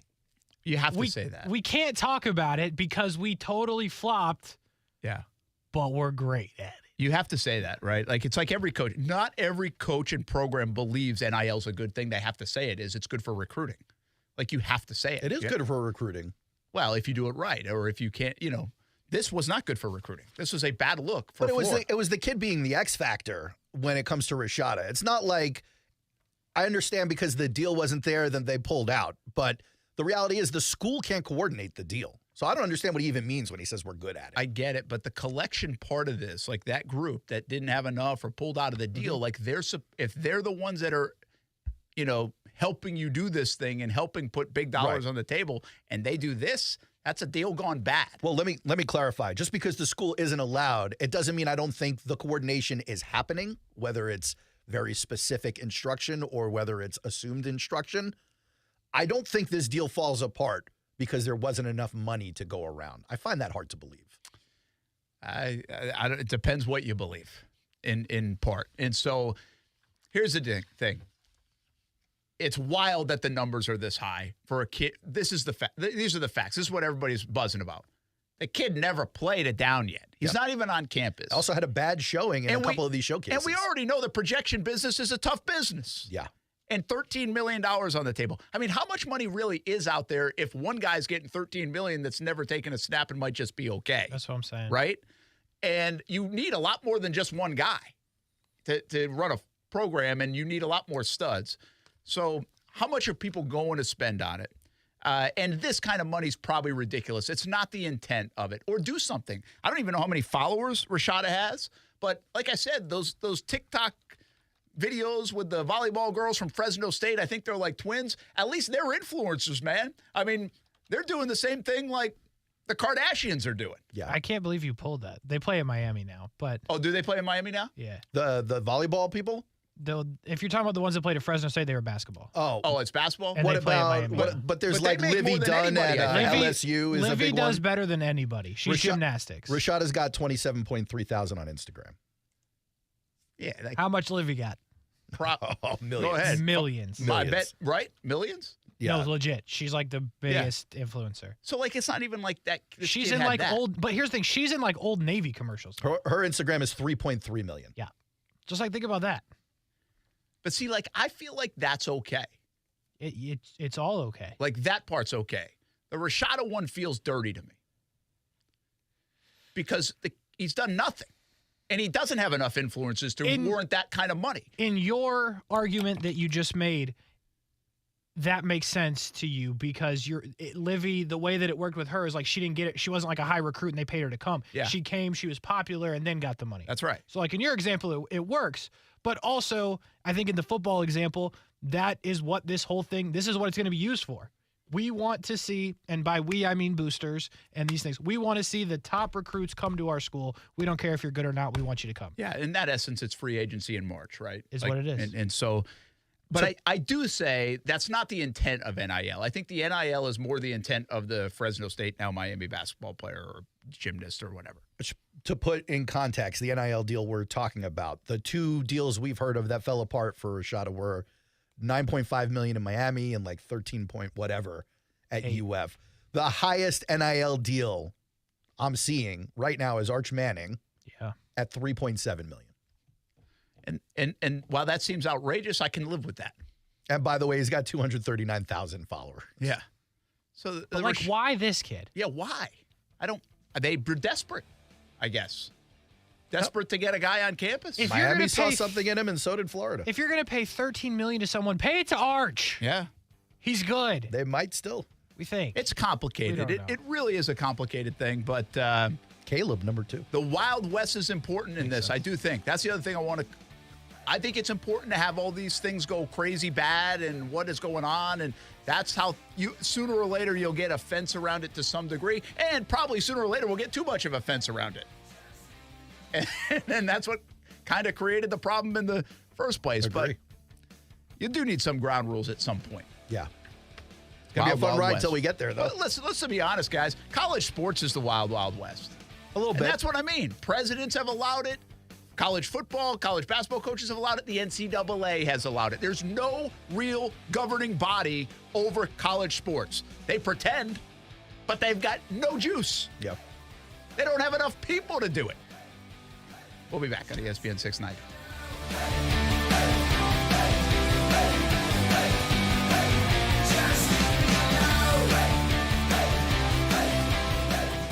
Now, the First Alert forecast on ESPN 690. I'm Action News Jax First Alert meteorologist Trevor Gibbs. Pleasant weather continues with cool conditions tonight, upper 40s inland for those low temperatures, lower to middle 50s at the coast. More sunshine is on the way for Tuesday, but with it comes more warm temperatures. Highs will make it into the middle and upper 70s away from the beaches tomorrow, with even warmer weather on the way for Wednesday and Thursday of this week, but we do stay dry with plenty of sunshine. From the Action News Jax First Alert Weather Center, I'm meteorologist Trevor Gibbs. The Weather Center is brought to you by Beards Diamonds, proud to offer a huge selection of both lab-grown and natural diamonds at the lowest prices guaranteed. Victim of a slip and fall? It takes one phone call to take back control of your life. Anajar and Levine will fight to get you the compensation you deserve. Call me, Mark Anajar, for a free consultation. 1-800-747-FREE. That's 1-800-747-3733. Main office, Jacksonville. Anybody can win at Seminole Hard Rock Hotel and Casino Tampa. One jackpot is paid out every minute on the hottest slot machines and table games. With over $2 billion in jackpots paid out in the last year, you could be the next lucky winner. Seminole Hard Rock Tampa has over 800 rooms and suites, a luxurious rock spa and salon, award-winning restaurants, and an exciting comedy and concert lineup, including pool parties with world-renowned artists. With a variety of gaming, dining, and entertainment options, anybody can win at Seminole Hard Rock Tampa. We're dealing at Best Bet St. Augustine, the only card room and sports bar in St. Augustine, Florida. With nonstop action, poker games of all limits, exciting tournaments and table games, and a sports bar showing all the action, Best Bet St. Augustine has you covered. Don't miss our delicious dining options, serving breakfast, lunch, and dinner, and our always popular freshly made sushi. Best Bet St. Augustine is located at 800 Marketplace Drive off exit 311, where I-95 and State Road 207 meet. Learn more at bestbetjax.com. Have you seen your financial freedom wiped out by stock market volatility? It's Rich Jones. Consider investing in real estate funds from DLP Capital. Don Wenner is CEO and founder. DLP Capital has provided our investors with consistent double-digit returns by investing in cash-flowing residential real estate. For more than a decade, we have had zero losses, little volatility, and have shot above our return targets in all of our investment funds. Plus, we offer monthly distributions and tax shelter opportunities. To get your investor's guide and learn more, dial **invest on your cell phone or visit highyieldreturns.net.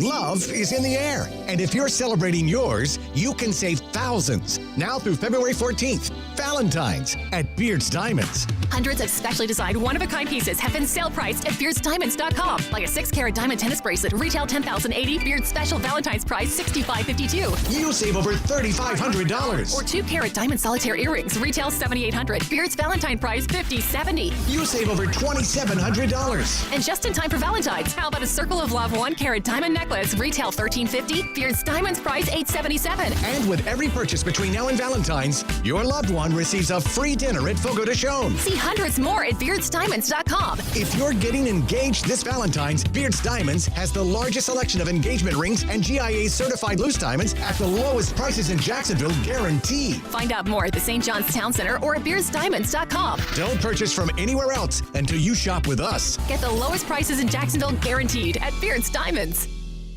It's time to explore the 24. Celebrate the Rolex 24 at Daytona January 28th and 29th with the Eagle. Visit the contest page at 969theeagle.com and play the Eagle's Rolex 24 trivia. Answer correctly and you're entered to win a pair of tickets. Or purchase your tickets today by calling 1-800-PIT-SHOP. Time is running out, guys. You're in the fourth quarter and need a score. Valentine's Day is just around the corner. Don't wait until the 2-minute warning. Well, it's almost here. Get to a Peterbrook Chocolatier shop and get it done. Shops all over Northeast Florida. No stress. It's easy. Hey, you know me. The worst buy on a holiday is a card. So forget the card and get the chocolate. I already know you love it. She'll love it too. Chocolate-covered wine bottles, strawberries, pretzels, custom baskets. They've got it all. It's an easy play call for a win on Valentine's Day. Peterbrook Chocolatier has been doing this for 40 years. A play call from you to her, made with love, but time is running out. If you're still wondering why you should buy from Arlington Toyota, maybe this will help. How about peace of mind? When you buy any new Toyota from Arlington, their lifetime warranty goes with you. That's unlimited time and miles. Plus, there's Arlington's 30-day exchange program. That's 30 days to love your new purchase or exchange it. And Arlington goes the extra mile by extending your Toyota Care coverage to 3 years or 36,000 miles. Now you know why you should buy from Arlington. Shop in person, 10939 Atlantic Boulevard, and online at arlingtontoyota.com. Hi, I'm Sophia Monahan. For 46 years, Monahan Jewelers has been Jacksonville's family jeweler, and my sister and I plan to carry on the family tradition with our love for jewelry and design. That's right, Sophia. And right now, Monahan Jewelers is having our Valentine's sale with up to 30% off GIA certified diamonds and up to 40% off our entire inventory of fine jewelry. We're not a chain store, we're your local family jeweler with an amazing inventory of certified diamonds, engagement rings, diamond studs, designer brands. Monahan Jewelers has it all, and we personally pick out each and every piece. Monahan Jewelers has jewelry for every budget, and with interest-free financing for any purchase, you can have the beautiful piece you've always wanted with a low monthly payment you can afford. Support your local family jeweler this Valentine's, where you'll get friendly service and big savings on GIA certified diamonds and great discounts store-wide with interest-free financing available on any purchase. Finish it up, Sophia. This is the time to shop at Monahan Jewelers in Atlantic Beach. Finding great candidates to hire can be like, well, trying to find a needle in a haystack. Sure, you can post your job to some job board, but then all you can do is hope the right person comes along, which is why you should try ZipRecruiter for free at ziprecruiter.com/free. ZipRecruiter doesn't depend on candidates finding you. Its powerful technology identifies people with the right experience and actively invites them to apply to your job. You get qualified candidates fast. So while other companies might deliver a lot of hay, ZipRecruiter finds you what you're looking for. The needle in the haystack. 4 out of 5 employers who post a job on ZipRecruiter get a quality candidate through the site within the first day. ZipRecruiter, the smartest way to hire. And right now, you can try ZipRecruiter for free. That's right, free. Just go to this exclusive web address, ziprecruiter.com/free. That's ziprecruiter.com/free. ZipRecruiter.com/free. Touch a Truck is back. Join us February 25th at 8 a.m. to 1 p.m. with fire trucks, food trucks, police cars, and more. All at Brooks Family YMCA off Centurion Parkway. For more info, visit ESPN690.com and follow us on Facebook at Touch a Truck Jacks. Hi, welcome back, Brent Friends, all over the place here on a Monday. Man, it's a busy Monday. How many topics are we leaving out today? Because we got on that NIL for a long time. We haven't even talked about all the defensive and offensive coordinators that were hired. Oh, we didn't do Schottenheimer, did we? No. Schottenheimer got hired. Good for him. Landing spot. I was kind of thinking about those guys. So Schottenheimer, Joe Cullen, defensive coordinator in the Super Bowl with the Chiefs. Shout out to him. Good for him. Yeah. Right? He's I on like the D-line Joe coach Cullen. now. Sure. Yeah. And Cullen's great. Yeah. And so good. Listen, I said this a lot that last year when we were talking about the Urban Meyer stuff. I tried not to loop those guys in as much as possible because it was unfair to them, too. They were in a very sticky situation. And quite frankly, I'm not sure why they signed up for it. In hindsight, I'm not sure why they signed up for it. If the paycheck's big, I'll work with anybody toxic. Yeah, I guess they thought, right? I mean, you live in that dream right now, Amen, Bubba. bro. All right, what do we got for tweets? Take us back to the Pro Bowl. Well, here's the deal. These Which are you all hate. these are all Pro Bowl tweets. And the first one is about my favorite part of the weekend. It was the catch contest. Were you able to watch this or no? I didn't see the catch part. I like the kick-tack-toe. Well, that was our first tweet. It's from my guy, Dov. NFL Pro Bowl catch contest or NBA All-Star dunk contest. What's better? The conversation we were having earlier, which I know you were listening to, is basically this is my favorite part of Pro Bowl weekend now. I think it's got potential to really develop into something. Do you think you could ever find yourself getting into something like this, or is it just not? Yeah, the only thing I thought about, I liked your comparison to the dunk contest or like what is the equivalent. The only problem I see is, and I guess they probably have this in the dunk contest too, and that's why some are apprehensive to do it, is injury. Like if you're trying to do goofy things like backflips and catch a ball, well, then you're more prone to injury. So he got all offseason arrested. I'll be honest with you guys. I saw Trevor Lawrence in that flag football game, and he gets picked by Jair Alexander, and the only thing I thought about when he was running is please don't tweak hurt your knee or something like that. Like, I don't care if you throw a pick six. Well, what about Micah Parsons running at him at 70 billion miles an hour? Come on. Just don't get hurt doing it. You brought up the Robert Edwards stuff earlier. Yeah. Like, that's fine. But I actually think you're onto something. I think this could be good. I would judge it.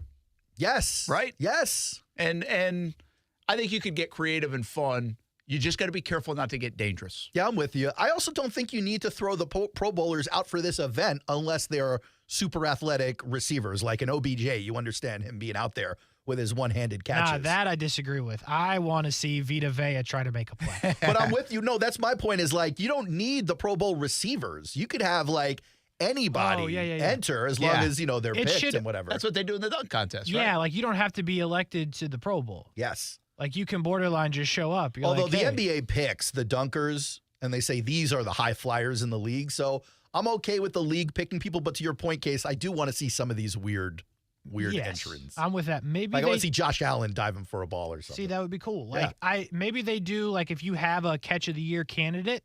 Oh yeah, that's like a category. That'd be good. It's like if you only make one play all year, but it's like a dope play, you're in. You got a chance to take home the trophy. I like that. Yeah, it's good. Going against Vita Vea. These guys are crazy what they can do catching the football now, too. Super athletic. Super athletic, and it takes a huge amount of focus to really haul some of these in. I tweeted this while you guys were talking about it, too. My wife liked it. Like, I think people like seeing these guys in their different elements. Skills challenges are awesome. Well, because it's like normal stuff. We could do a lot of the things that they were doing. Yes. Now, we might not do it as well or might even do it better. We couldn't. Yeah, we could. We could do that obstacle course. You can't flip on a trampoline? No. Like, we've played tic-tac-toe, so we get the whole kick-tac-toe thing. Yeah. Right? We couldn't snap it or punt it, but neither could they punt it and hit the thing. So I'm into it. No, I think it's great. But I think people like Steph seriously said, I like this. This is better. Here is the element all of the leagues are missing in their All-Star weekend. MTV did it masterfully back in the 90s. They need to bring back the rock and jock element. You need to mix music, movies, TV, and athletics and do an all-star celebrity game of some type. And then you'd be great. Imagine Asher Grodman throwing the ball or catching a ball from Trevor.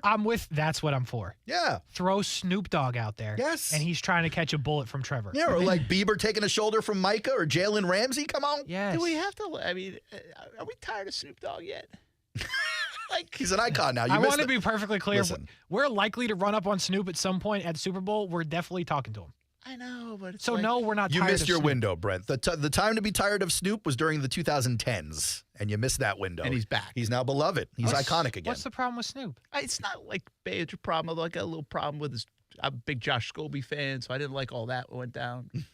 But I just wonder why, like, Snoop, every time I see Snoop, I'm like, oh, he's still a thing. Still a thing. Still a thing. And actually, he's doing well without you. Thriving. I think he's fine. Yeah.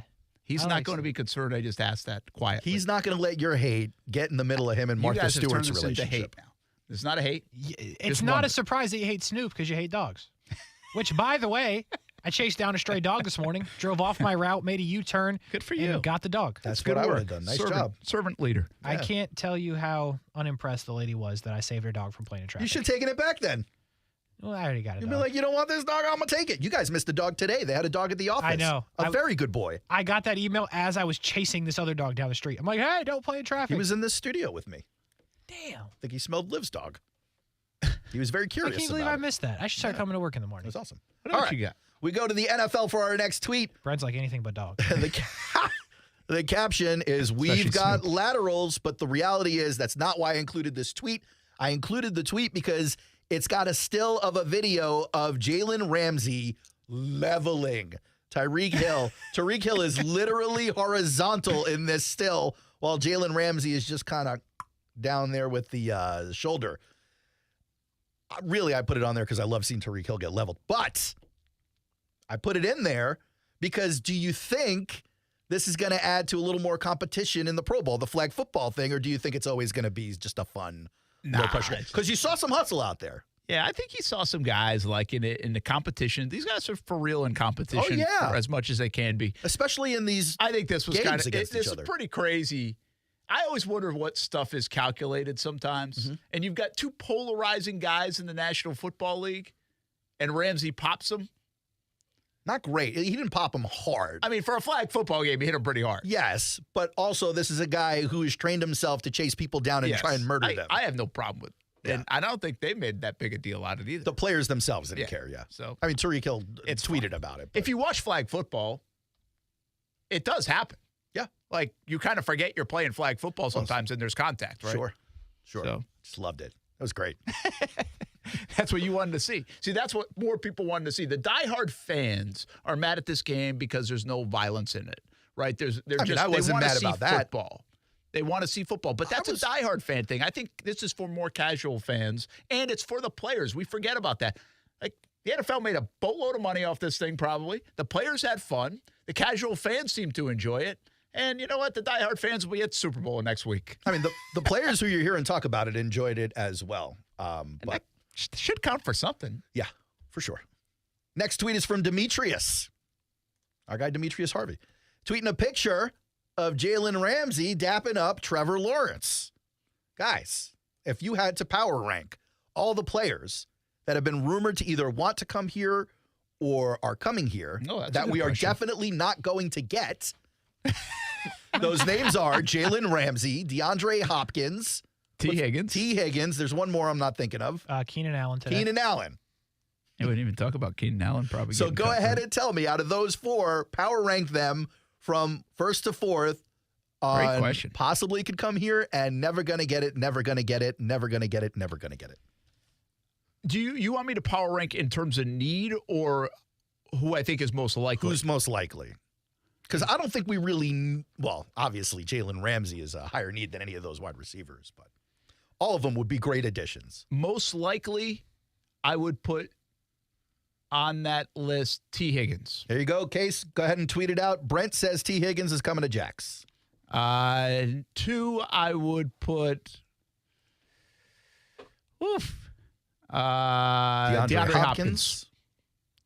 3, who's our third? Who was the other receiver? Keenan Allen. 3 is Keenan Allen, and 4 is Ramsey. So you think Ramsey is definitely nowhere close to coming? I would have put him at the top of the list as the closest. No.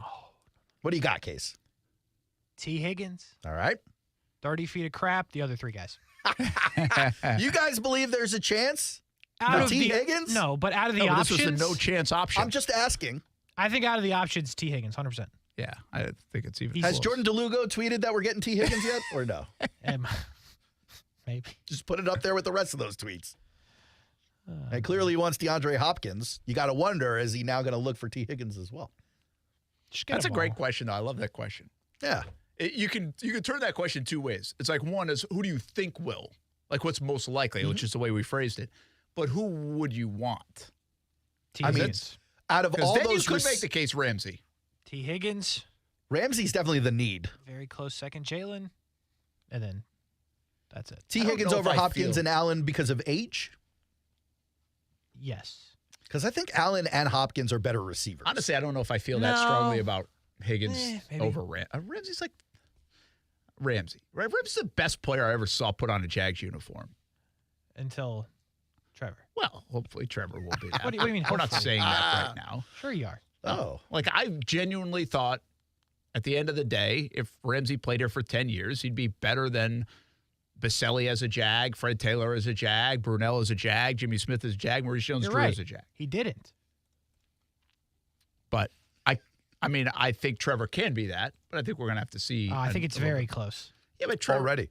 I mean, you got the Pro Bowl already, so what did that's Jalen good. do? Like, yes, he was great. Jalen was all pro and Pro Bowler. Like, at the cornerback position. Trevor lights it up another half year as a quarterback. It trumps it. I get it, but we're just saying best player to put on a uniform. We're not going position value here.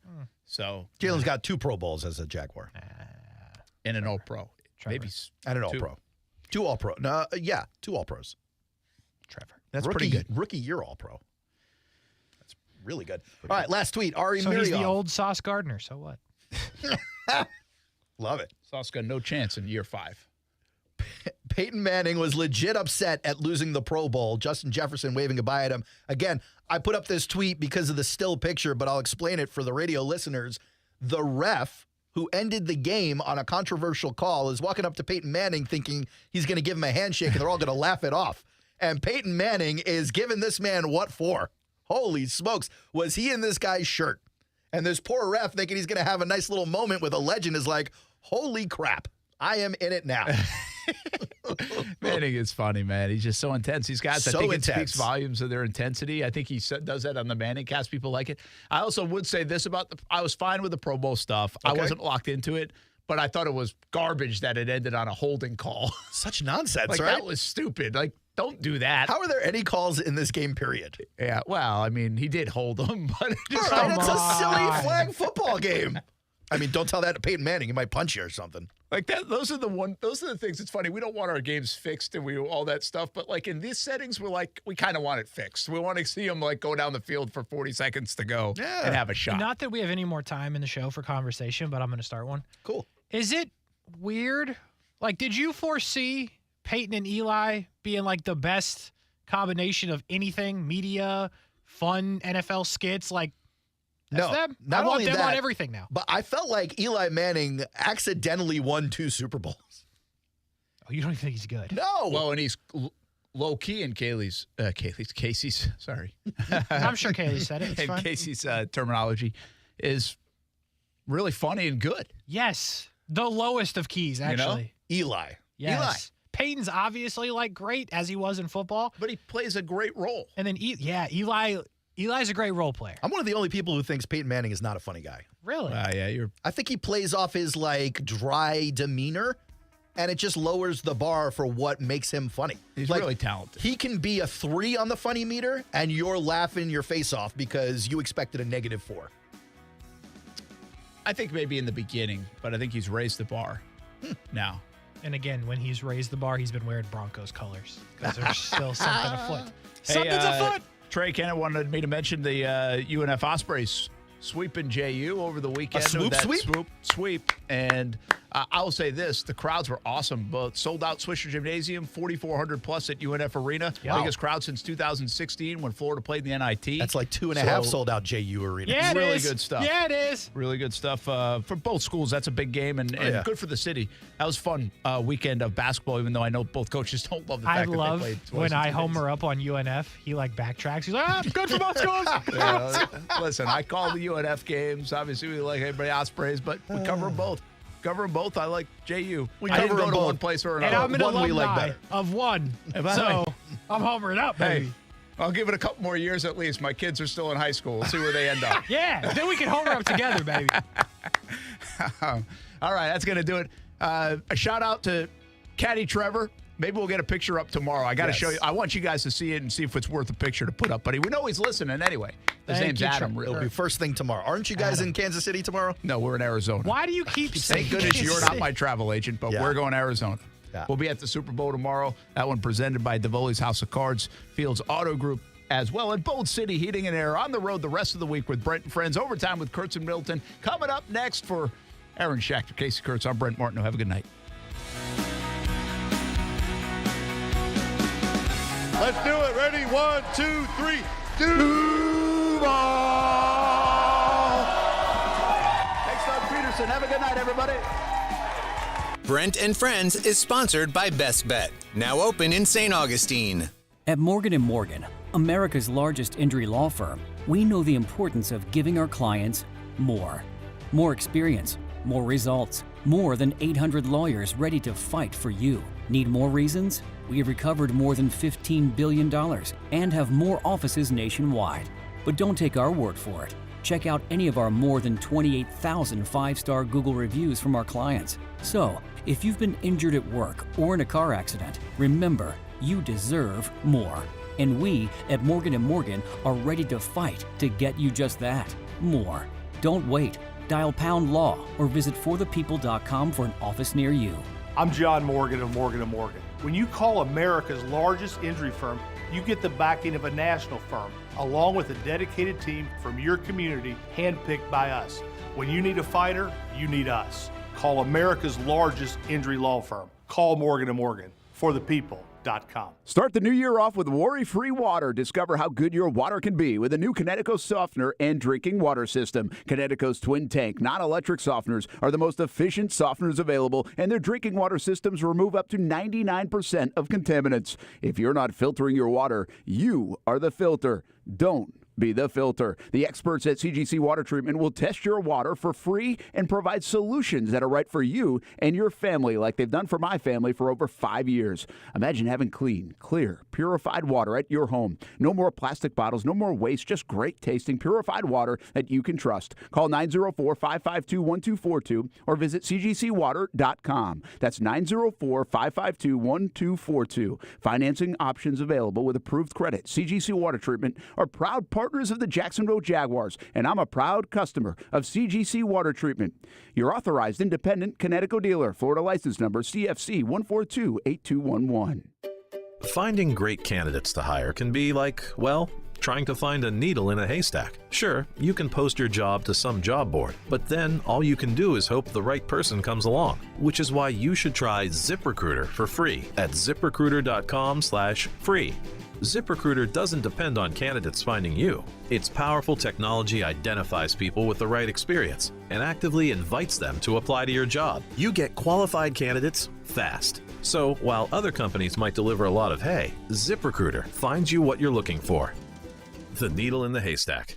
4 out of 5 employers who post a job on ZipRecruiter get a quality candidate through the site within the first day. ZipRecruiter, the smartest way to hire. And right now, you can try ZipRecruiter for free. That's right, free. Just go to this exclusive web address, ziprecruiter.com/free. That's ziprecruiter.com/free. We're dealing at Best Bet St. Augustine, the only card room and sports bar in St. Augustine, Florida. With nonstop action, poker games of all limits, exciting tournaments and table games, and a sports bar showing all the action, Best Bet St. Augustine has you covered. Don't miss our delicious dining options, serving breakfast, lunch, and dinner, and our always popular freshly made sushi. Best Bet St. Augustine is located at 800 Marketplace Drive off exit 311, where I-95 and State Road 207 meet. Learn more at bestbetjacks.com. Sell your home with a guaranteed offer from Mark Spain Real Estate. You'll save time and make the most money. Hi, this is Mark Spain, and our offers are the strongest in the industry, so you can sell your home stress-free and avoid the costly repairs.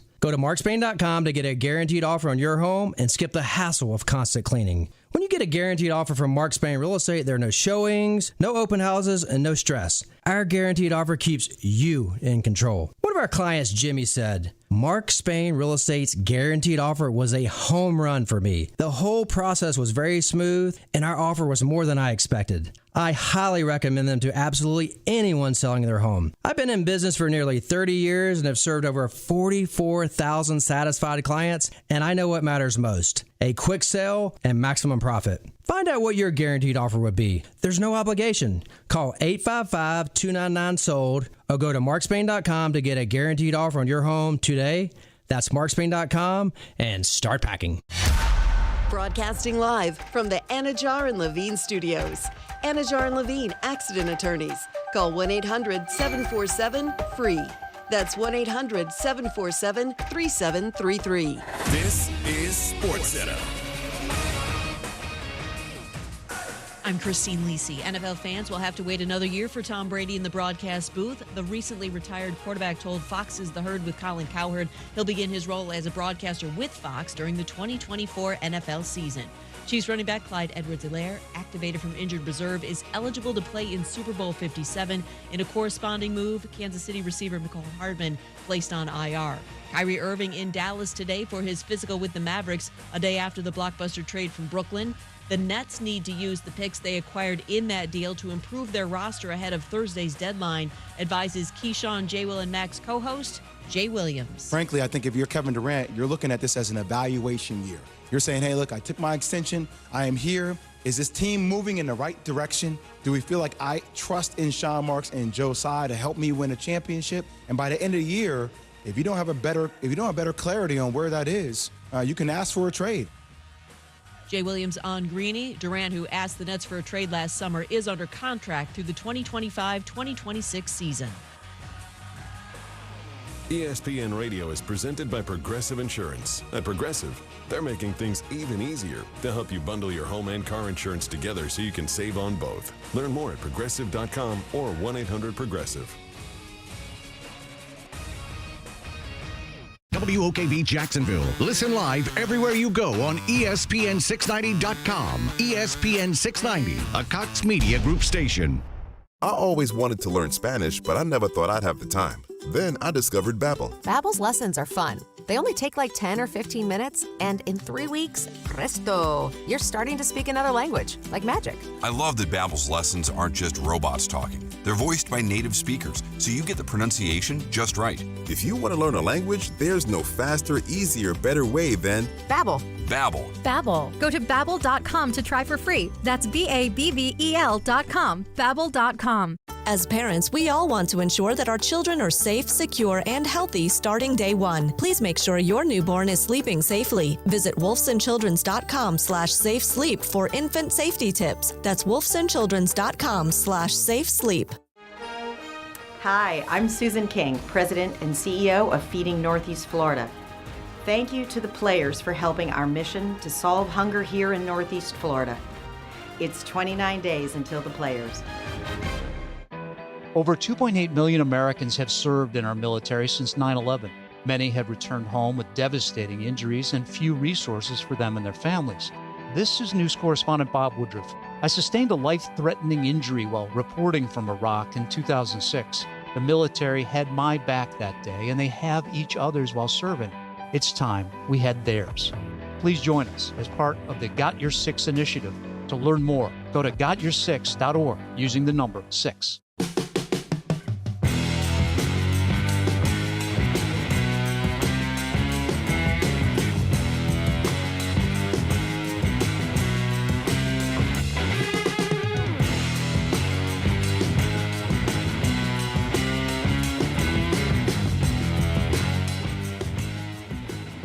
It's a manic Monday around here. Just another one on Overtime with Kurtz and Middleton. ESPN 690. Coming off a weekend that included a Pro Bowl, an NHL All-Star game that I know none of you watched, an open to the NASCAR season that I imagine is similar to the NHL All-Star game in viewership on our listeners. A lot going on this weekend. I think LeBron James scored some points. We'll have to check in with Brian Middleton later to find out if LeBron James actually scored some points this weekend. I'm sure he has the countdown clock ticking away. But Brian Middleton is here. He is the broadcast Don. Brian Middleton, out of the events I just talked about this weekend, which was your favorite? Would have to go with the NHL All-Star game. Was it? Yeah, absolutely, man. Who won? Absolutely. Name me one person that skated. The fans won. Casey, ain't that enough? You always want names and dates like JSO, okay? I respect you, JSO. I'm just saying. We appreciate you, You got JSO. a new recruit right here, huh? You want names and dates for everything. I just the wanted to know. people won, Casey. The people I'm did a man win. of the people. All 11 Florida Panthers fans. You watched it, huh? You tell the people. Or did you not watch it? No, I didn't watch. Oh, okay. There you go.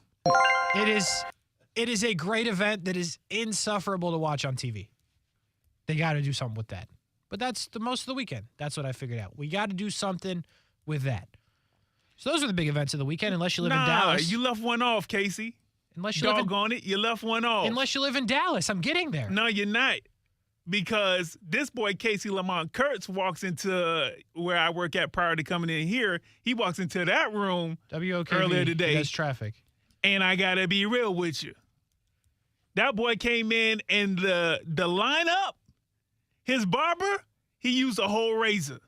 Because Casey was looking real shaggy. But that haircut, he got 90 and 45. Your barber did geometry on your head, man. I'm not mad at that. Casey Kurtz is ready for the Super Bowl. I went to Sports Clips this morning. Oh, shoot. First of all, stop shouting out by name, okay? Are they sponsors? I learned that from you. But you look clean, my boy. Thank you. You look clean, my boy. Thank you. Yeah, man, absolutely, man. Yeah. Lean forward a little bit. Lean forward a little bit so they can see a little bit better. Yeah. And you got this, after. Yeah, you see that? Just, that profile. Ooh. Ew. Yeah, man. So that was another event that you left off. Because, you're a humble guy. You don't take compliments well. I don't. But I'm going to shout you out when you do right. I appreciate that. You look good, you play good. Ain't that what Deion said? I think so. Okay, then. You play good, you get paid good. Well, I wouldn't. Not it's here. like that part of the journey Not here. happened. Okay. Holy cow. Off the rails. So you killed the momentum. And listen, you got to say it. Listen, I'm going to Arizona. So yeah, you are. If they try to fire me, I'll be in Arizona. Yeah, you will be. Ain't pulling the credential away. Hopefully.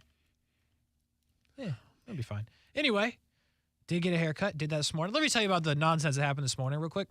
So we're flying tomorrow, me and Brent, to Arizona. Nobody cares. But if you've ever flown Southwest, you understand how that works. You have to check in 24 hours before your flight to get a boarding position. Are you familiar with this? You're looking at me kind of confused. No. I think that's a lot of airlines. Well, yes. But Southwest is the only one that does it where when you check in, you get a group and a number. Oh. So like A1 boards the plane first. There's no assigned seat. You can sit wherever you want if you're A1. Free for all. Yes. You built for that. Right? Like that. Get out my way. But if you're B42, A1 through 60 got to go, and then B. Yeah, you in the back. Yeah, you okay. In the back by the bathroom. Listen, this flight is 5 hours. Yeah? Oh, because it's straight. Oh, you guys are going straight there. Yeah. Okay. And I am big. You know what I'm saying? I am trying to get an exit row. Did Brent check in? Okay, yeah. Here, let me hear this. So Brent texted me yesterday afternoon. He's like, hey, don't forget, we got to check in 24 hours early, so you got to check in at 6:10 a.m. I was like, nah, bro, I'm built different. I paid $25 for the early check-in. Yes, there you go. Yeah. So that was your boy Kasey thinking that he had bought it. Come to find out at 9 o'clock at night, he never hit confirm purchase, and it expired. So your boy Kasey is staring, getting up at 6:10 in the face to check in for his flight. That's terrible. It was terrible. So Kasey woke up at 6:10, and he's B8. B8. But then, out of nowhere, Southwest sends me an email. I got a lot of points on Southwest. Okay.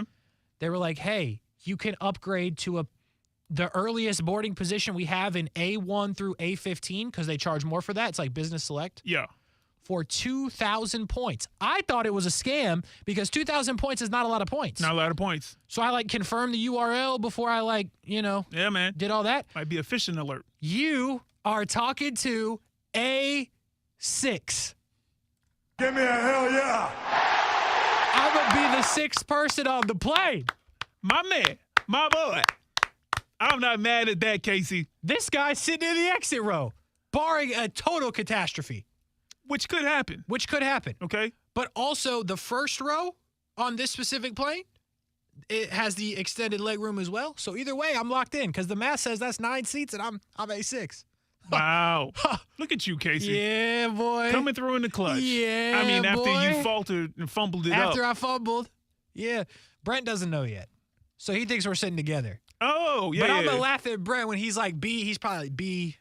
If I'm B8 originally, he's probably like B4. Uh-huh. I'll be like, when he walks on the plane and I'm chilling, probably already got a beverage. Yeah. The sucky part of this is I have to be at Brent's house at 2 a.m. So you're not spending the night? No. Okay. I threw it out there. I was like, hey, listen, man, talk to Brent and stuff and whoever else lives there and just be like, hey, listen, we're family, okay? Going home tonight, going to watch The Bachelor with Amanda. Oh, I forgot to bring that up with you that it started. You let that fly under the radar. Yeah, it's okay so far. Nothing to write home about. This one girl's totally crazy. She going home tonight probably. And so I got to watch that tonight. It'll be about 10 o'clock. Probably try to hit the Z's around 11. Get up around 1. Head to Brent's, be there at 2. And then we're off. And that was 10 minutes on something you didn't care about. Just don't oversleep like I did as a little kid and miss my my ride to Disney World. That's a whole nother story one day. Yeah, it's definitely because we're already 10 minutes in. Yeah, let's go. But my number one fear in life outside of snakes, I hate snakes, is missing the alarm. I am paranoid. I'm the guy that sets 45 alarms on their phone, sleeps with the ringer on. It scares me, man. I can't be you missing the ride to Disney World. I just can't be that. I was like 7. So, I mean, if I overslept, other people in the house who actually that's fair. Give me the offer. Anyway, Kasey. Anyway. Sports. Hard transition. Overtime with Kurtz and Middleton, ESPN 690. That's the always way to transition, name of the show. We're here till 7 o'clock. Inside Seminole basketball is coming up after us. But sticking with the basketball theme that we've had for about 3 seconds, Kyrie Irving had a nice weekend. He forced his way out of Brooklyn. Can you believe how quick this thing happened? Yes. I can't. I thought they would try to, I don't know. I thought there would be more drama. I thought this would draw it into the week with the trade deadline. I didn't think it would happen that fast. And to Dallas, there's many parts of this, a lot of parts of this. So I don't even know where to start. I guess let's start with, why did you think that it would happen so quickly? I'll tell you what, I'll answer that. But first, let me bring in Marcus, because, you know, Marcus Wilson, our NBA expert. I forgot. Yeah, panelist. It's all good. Yo, I'm you got passionate talking about Southwest. I'm going to say you got passionate about Southwest, the haircut, you know what I'm saying? Like, all of that stuff came together. You know what I mean? So, but we do have Marcus Wilson, man, our overtime NBA insider, on the line as well, man, to talk a little bit about Kyrie. Kasey, that was a great question. Say it again. Well, I thought it would take a while to get this thing figured out for the Kyrie trade. I thought it would be, I just didn't think it would go this quick. And I felt like it happened very quickly. You say you thought it would be about like this. Why? Well, I thought it would be like this because I thought that Kyrie played this perfectly. I thought that Kyrie said, if you are going to do me in this way, based off of what you think that I've done to you or what I've actually done to you, okay, I'll play that game with you. And so I think he played it perfectly enough where he forced Brooklyn's hand. And then there's a part of me who, if I was Brooklyn and Joe Tsai and Sean Marks and all of those guys over there, I'd be like, fine. Like, I'm done. You're done, I'm done too. We've been done. We was never going to give you this contract, the one that you wanted. We offered you a certain contract that you didn't want already, an extension. So I think that Brooklyn was already at that point as well. Like, the next thing that happens, we're going to figure out a way to get that out of, get him out of here. And here's the other thing, then, Marcus, I'll pass it on to you to get your idea on why this happened so quickly. But don't think for a second that in any of these leagues that people aren't actually talking already.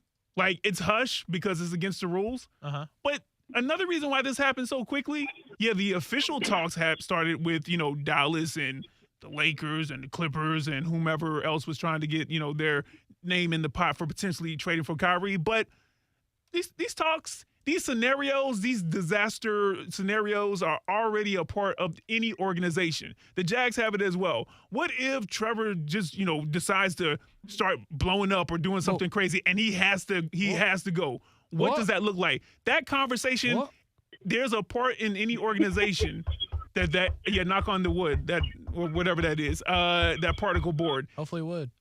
Yeah, but my point is every organization has that kind of thinking. There's somebody in the organization that's already has that thought out. Even if they can't make it work, they have a couple scenarios that they can go to really quick. Marcus, what do you think, man?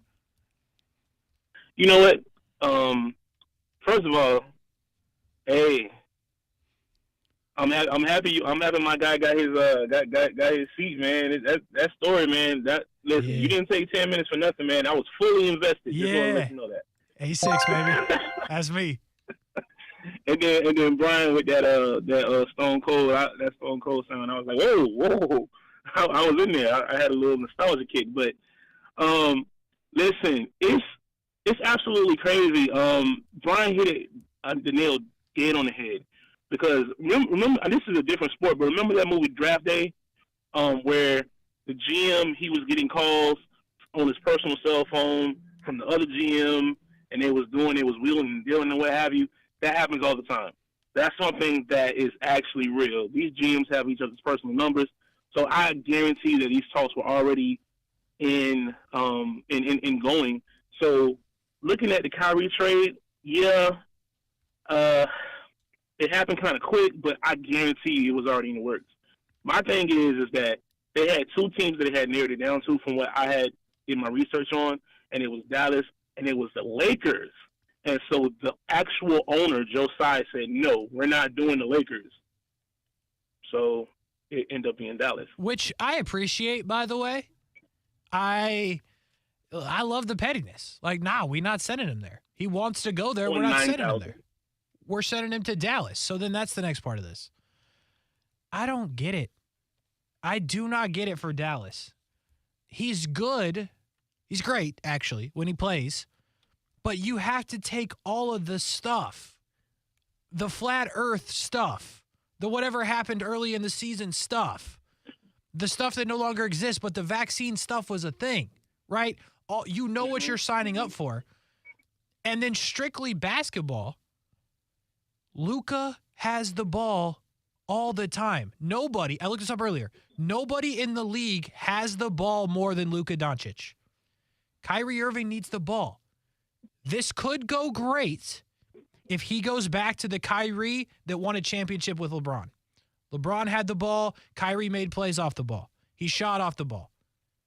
If that doesn't happen, if he doesn't beat that Kyrie, I think this thing blows up for Dallas. I don't think the risk is worth the reward, Brian. Well, Mark Cuban and them boys think differently for plenty of reasons. Listen, what the Dallas Mavericks need from the limited stuff that I've seen from Dallas, like I watch NBA games, but I don't follow every Dallas Maverick game. I will save the highlights to watch Luka, score 30, 40, 60, whatever, okay? They had a couple of guys who could create and to a certain degree, but they missed a guy in Jalen Brunson that they let walk for New York, who was really there was a part of me that was just like, okay, we need to see this again. And I've been seeing it again now up in New York, and I was like, dang, Dallas, y'all probably shouldn't have let him cut out. There's nobody on that squad that can have the kind of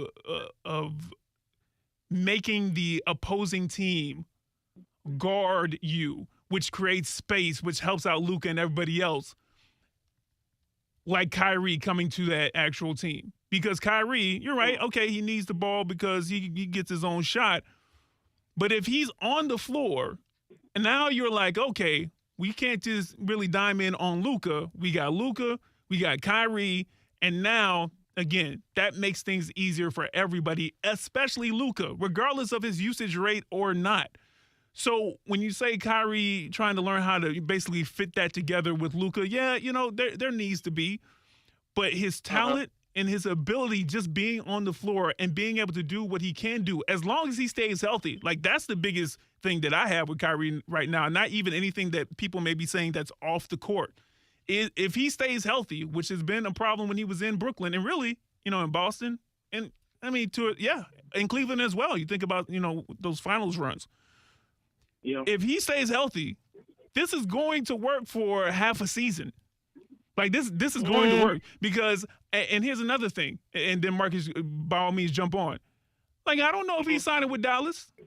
All you have to do is say, okay, maybe this is the time that right now we need to show Luka that we are trying to put a team around him. Like, there's a couple of different things. We're trying to show Luka that we're putting a team around him because you never know. Luka may look up and may not be Dirk. Let's say they didn't go get Kyrie. Like, they didn't go get a bunch of pieces for Dirk. Like, yes, when they won that championship, they had Jason Kidd, Jason Terry, Sean Marion, I believe. But that wasn't anybody in the league of Kyrie.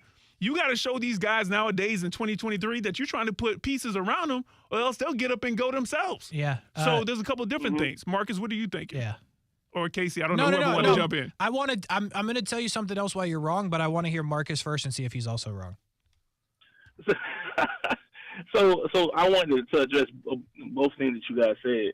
So him going to Dallas, first of all, in my opinion, is going to be horrible for not only Luka but also Kyrie and also the Mavs. So the only team that wins in this, honestly, is Brooklyn because they got some pieces around. They got Dinwiddie and they got Finney Smith, if I'm not mistaken. So they can do some things with that team.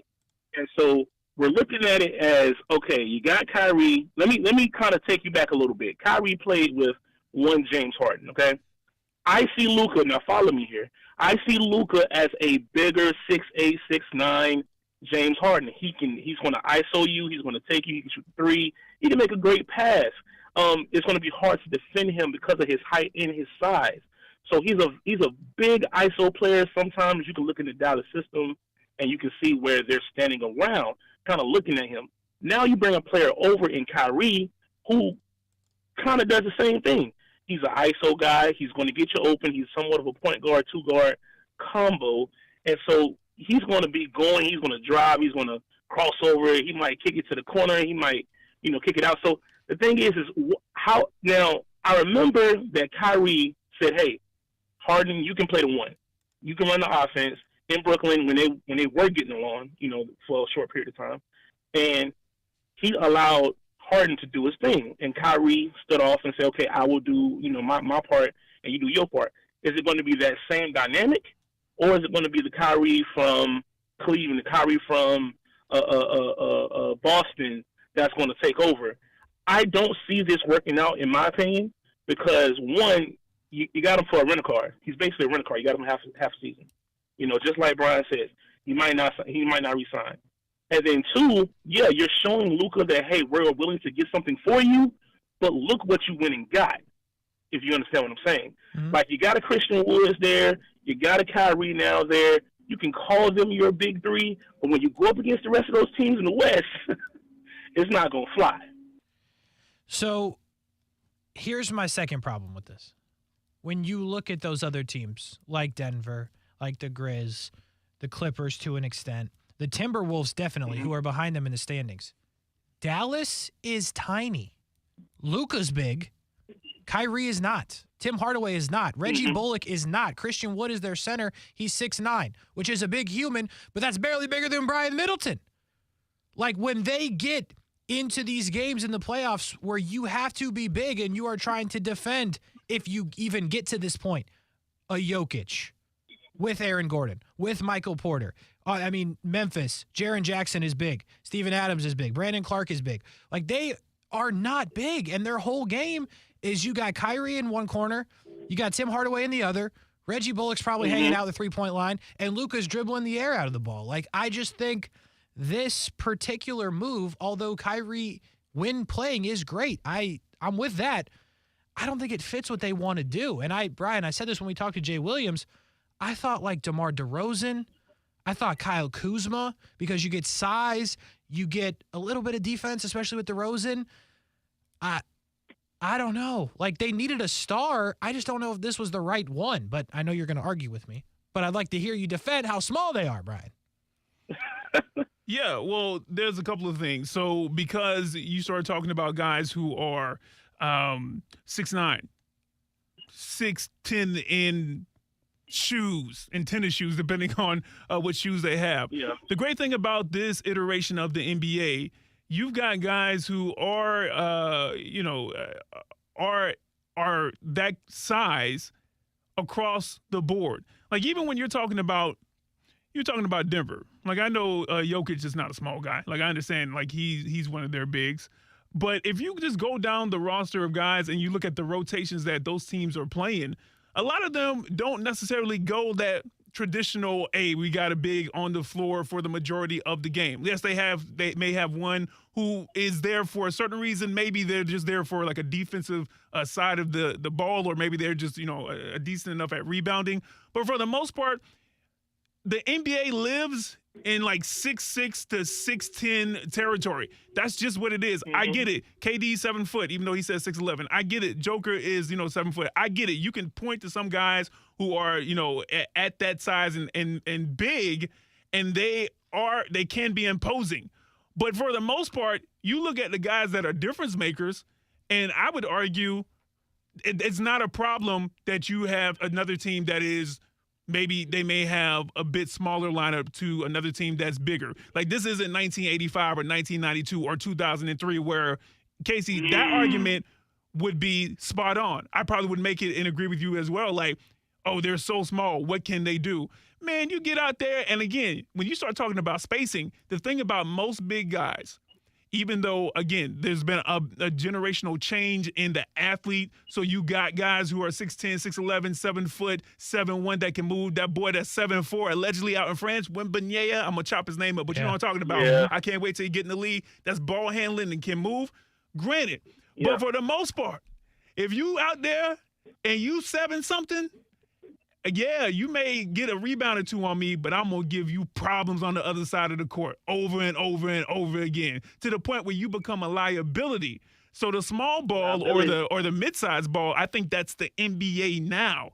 And again, when I'm talking about the level of talent and what I can envision what Kyrie can bring to a Luka, if they can make it work, if you can make it work for a semester, for a half of season. I mean, it is a semester. Yeah. I think that outweighs that potential size difference. And also, we still got a couple of more days. I mean, 3 more days before the trade deadline? I don't know if Dallas does something else, but there could be some more changes. I just think that initially what this could be, when you can't just focus on Luka now, regardless of whoever else was on that court, Luka was the main focal point. Now you got a Kyrie who's playing and who is still motivated because he still don't got a contract yet.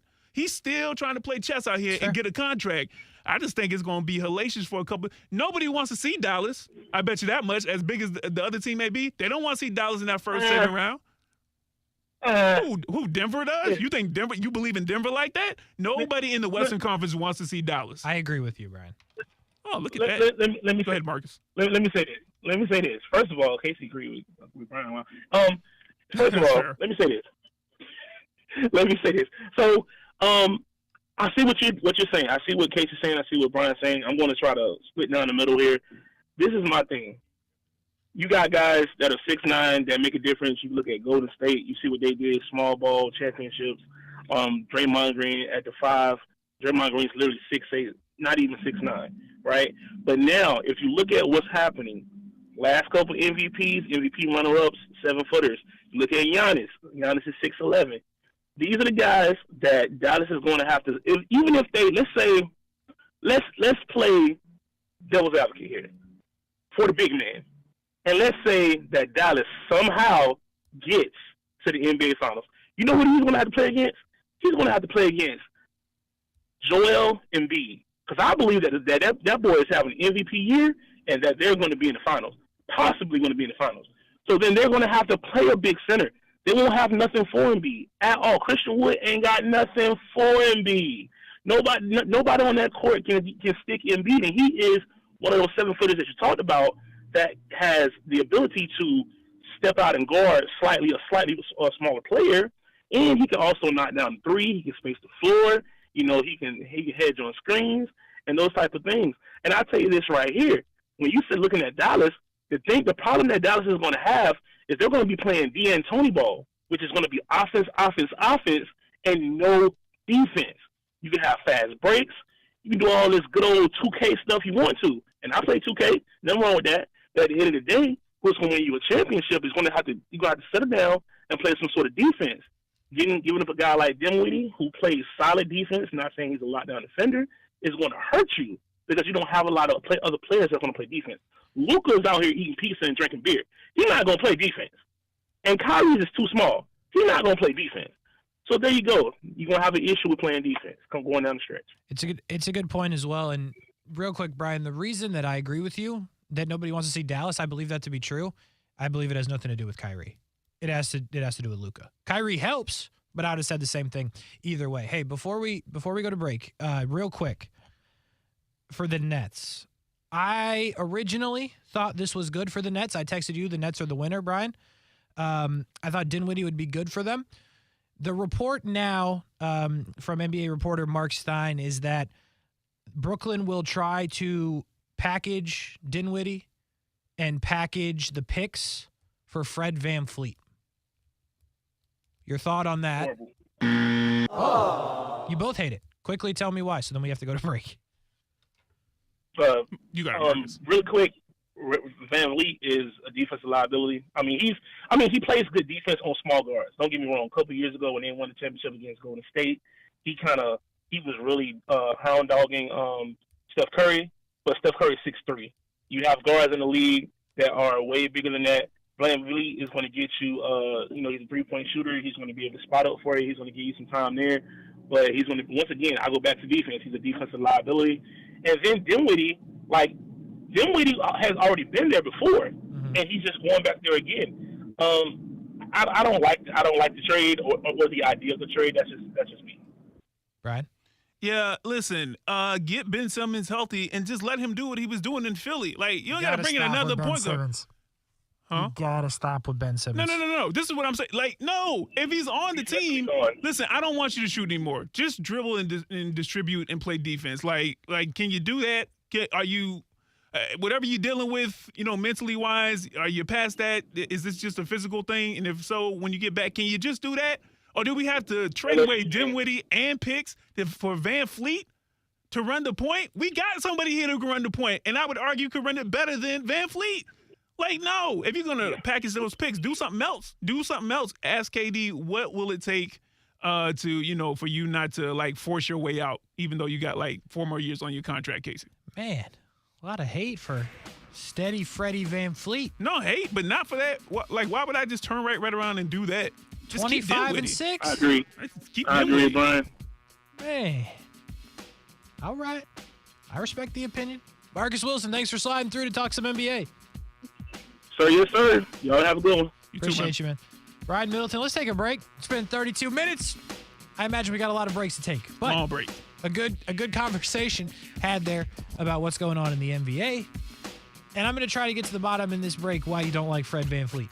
Because I think he's good. But we will do that in the break overtime with Kurtz and Middleton. We're back after this. Now, the First Alert forecast on ESPN 690. I'm Action News Jax First Alert meteorologist Trevor Gibbs. Pleasant weather continues with cool conditions tonight, upper 40s inland for those low temperatures, lower to middle 50s at the coast. More sunshine is on the way for Tuesday, but with it comes more warm temperatures. Highs will make it into the middle and upper 70s away from the beaches tomorrow, with even warmer weather on the way for Wednesday and Thursday of this week, but we do stay dry with plenty of sunshine. From the Action News Jax First Alert Weather Center, I'm meteorologist Trevor Gibbs. The Weather Center is brought to you by Beards Diamonds, proud to offer a huge selection of both lab-grown and natural diamonds at the lowest prices guaranteed. Time is running out, guys. You're in the fourth quarter and need a score. Valentine's Day is just around the corner. Don't wait until the 2-minute warning. Well, it's almost here. Get to a Peterbrook Chocolatier shop and get it done. Shops all over Northeast Florida. No stress. It's easy. Hey, you know me. The worst buy on a holiday is a card. So forget the card and get the chocolate. I already know you love it. She'll love it too. Chocolate-covered wine bottles, strawberries, pretzels, custom baskets. They've got it all. It's an easy play call for a win on Valentine's Day. Peterbrook Chocolatier has been doing this for 40 years. A play call from you to her, made with love, but time is running out. Dave Benyon with Zero Res. It may be cold outside, but at Zero Res, we are heating things up. Right now is the hottest price of the year. 3 rooms of carpet clean for $147, and the 4th room is free. That's right, the 4th room is on me. In 2022, Jacksonville Zero Res was named #1 in the country for customer service. Google Zero Res and read from over 5,000 5-star customer reviews. Remember, February is the hottest price of the year. 3 rooms of carpet clean for $147, and the 4th room is free. Zero Res spelled forward or backwards. It's the right way to clean. I like getting more. You too? Well, then you're going to love this. Cars, trucks, SUVs, but there's more. Imports, domestics, luxury, but there's still more. Like over 400 pre-owned on the lot. So come find it all and a whole lot more when you shop my friends at Arlington Toyota Pre-Owned. Plus, with Arlington's 30-day exchange program, you get 30 days to love your purchase or exchange it. When you want more, get more and pay less at Arlington Toyota Pre-Owned. Shop in person and online at arlingtontoyota.com. Sell your home with a guaranteed offer from Mark Spain Real Estate. You'll save time and make the most money. Hi, this is Mark Spain, and our offers are the strongest in the industry, so you can sell your home stress-free and avoid the costly repairs. When you get a guaranteed offer from Mark Spain Real Estate, there are no showings, no open houses, and no stress. Find out what your guaranteed offer would be. There's no obligation. Call 855-299-SOLD or go to markspain.com to get a guaranteed offer on your home today. That's markspain.com and start packing. Certain restrictions apply. Men, if you're struggling with erectile dysfunction or PE and frustrated taking pills that don't work, Prime Men's Medical Center offers breakthrough medical treatments that effectively treat your problem. 98% of patients experience immediate results during their first office visit. And for a limited time, your initial consultation and first treatment are completely free. Listen to a specialist in men's health. I'm Dr. Rubinsky. The physicians at Prime Men's Medical Center offer the most advanced treatments that eliminate ED and PE. Now men are lasting 30, 60, 90 minutes or longer, regardless of age or medical history. Guys, to eliminate your frustration in the bedroom, call Prime Men's Medical Center now to take advantage of this exclusive limited-time offer. Your initial consultation and first treatment are totally free, and you'll see instant results right in the office. Call now. 904-664-8214. 904-664-8214. That's 904-664-8214. Jacksonville is a great place to live. And if you love where you live, you should invest in it. That's why more and more people bank with 1-to-1 Financial, Jacksonville's hometown credit union. We invest every penny back into North Florida, backing the very best small businesses, nonprofits, and of course the family home. Why put your money with some big out-of-state bank when you can invest in where you love to live? 1-to-1 Financial. We're your hometown credit union. Sign up today at 1to1fcu.org. Federally insured by NCUA. My ride smells just right, just right, just right, just right. Y'all gotta try that Febreze car. Just right, just right, just right. Yeah. La la la la la. With up to 40 days of consistent scent, all over Febreze car clips right on your vent. You know my car's my happy place. Keep that smile on my face when it smells just right, just right, just right. Yeah. Breathe happy Febreze. La la la la. Prescription products require an online consultation with a healthcare provider who will determine if a prescription is appropriate. Restrictions apply. See website for full details and important safety information. Subscription required. Hey guys, did you know there's a generic form of Viagra that works just the same but is 90% cheaper? And you can get it online? Just go to 4hims.com/joy. At Hims, you'll get a free medical consultation, discreet shipping if prescribed, a 100% online process, and trusted generic alternatives to the biggest brands at 90% off. That's right, get generic for Viagra, the same active ingredient as brand name Viagra, but 90% cheaper. It's the same medication you get from your doctor, but with zero copay, no expensive appointments, and no awkward face-to-face conversations. To start your free online visit, you need to go to this exclusive address, 4hims.com/joy. That's 4hims.com/joy for your free online visit. FORHIMS.com/JOY. Hey everybody, it's Brent Martineau from Action Sports Jacks. There's a good chance you have a smart speaker, so use it with ESPN 690. Stay up to date on the Jags and all things sports by telling Alexa or Google to play ESPN 690. It's as easy as that. Make sure you listen weekdays 3 until 6 p.m. on ESPN 690.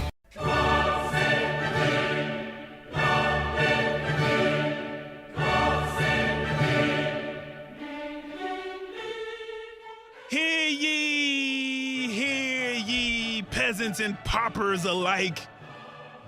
MJ stands and haters, you are but one and the same, and disregarded as such. I feel sorry for your fathers that they have to call you their children, but I digress. Yo!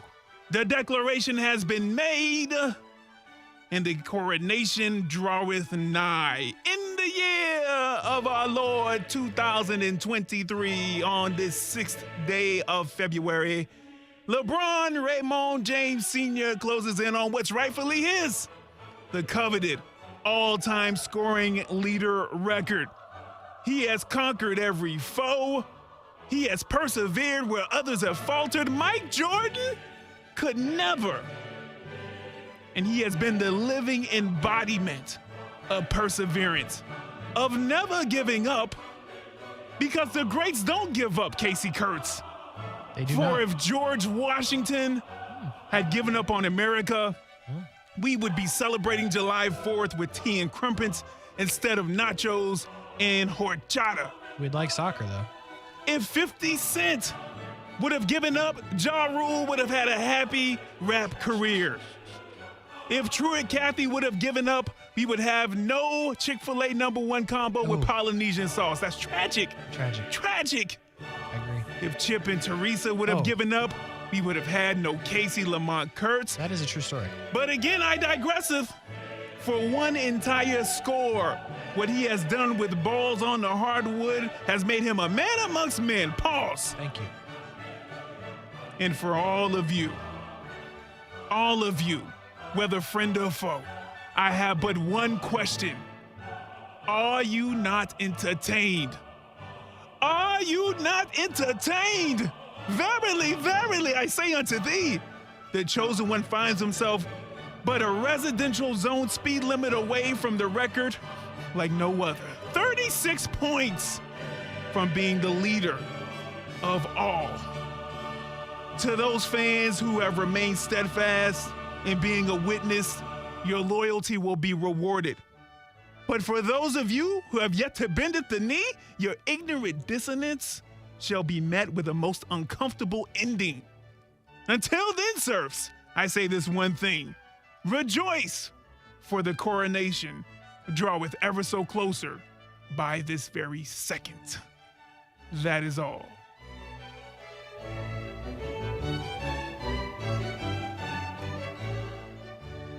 Why does it have to be Oklahoma City, though?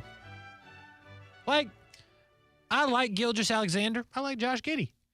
I think Oklahoma City's doing good things. I tell you what, though, Casey. Like, why did it have to be them? I tell you what. What? I don't think it's going to be OKC. Go I think because of the beef, the subtle beef between Kareem and LeBron, the way that Kareem kind of came at LeBron, I think he's going to wait till Milwaukee comes the next game. Wow. And say, not only am I better than you, I'm going to do it with a team that you hold near and dear. You won a little chip out there, didn't you?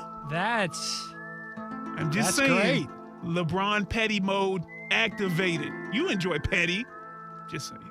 Man, that's a great call. That would be awesome. I hope it happens. Like, again, I like Oklahoma City. Have they earned this?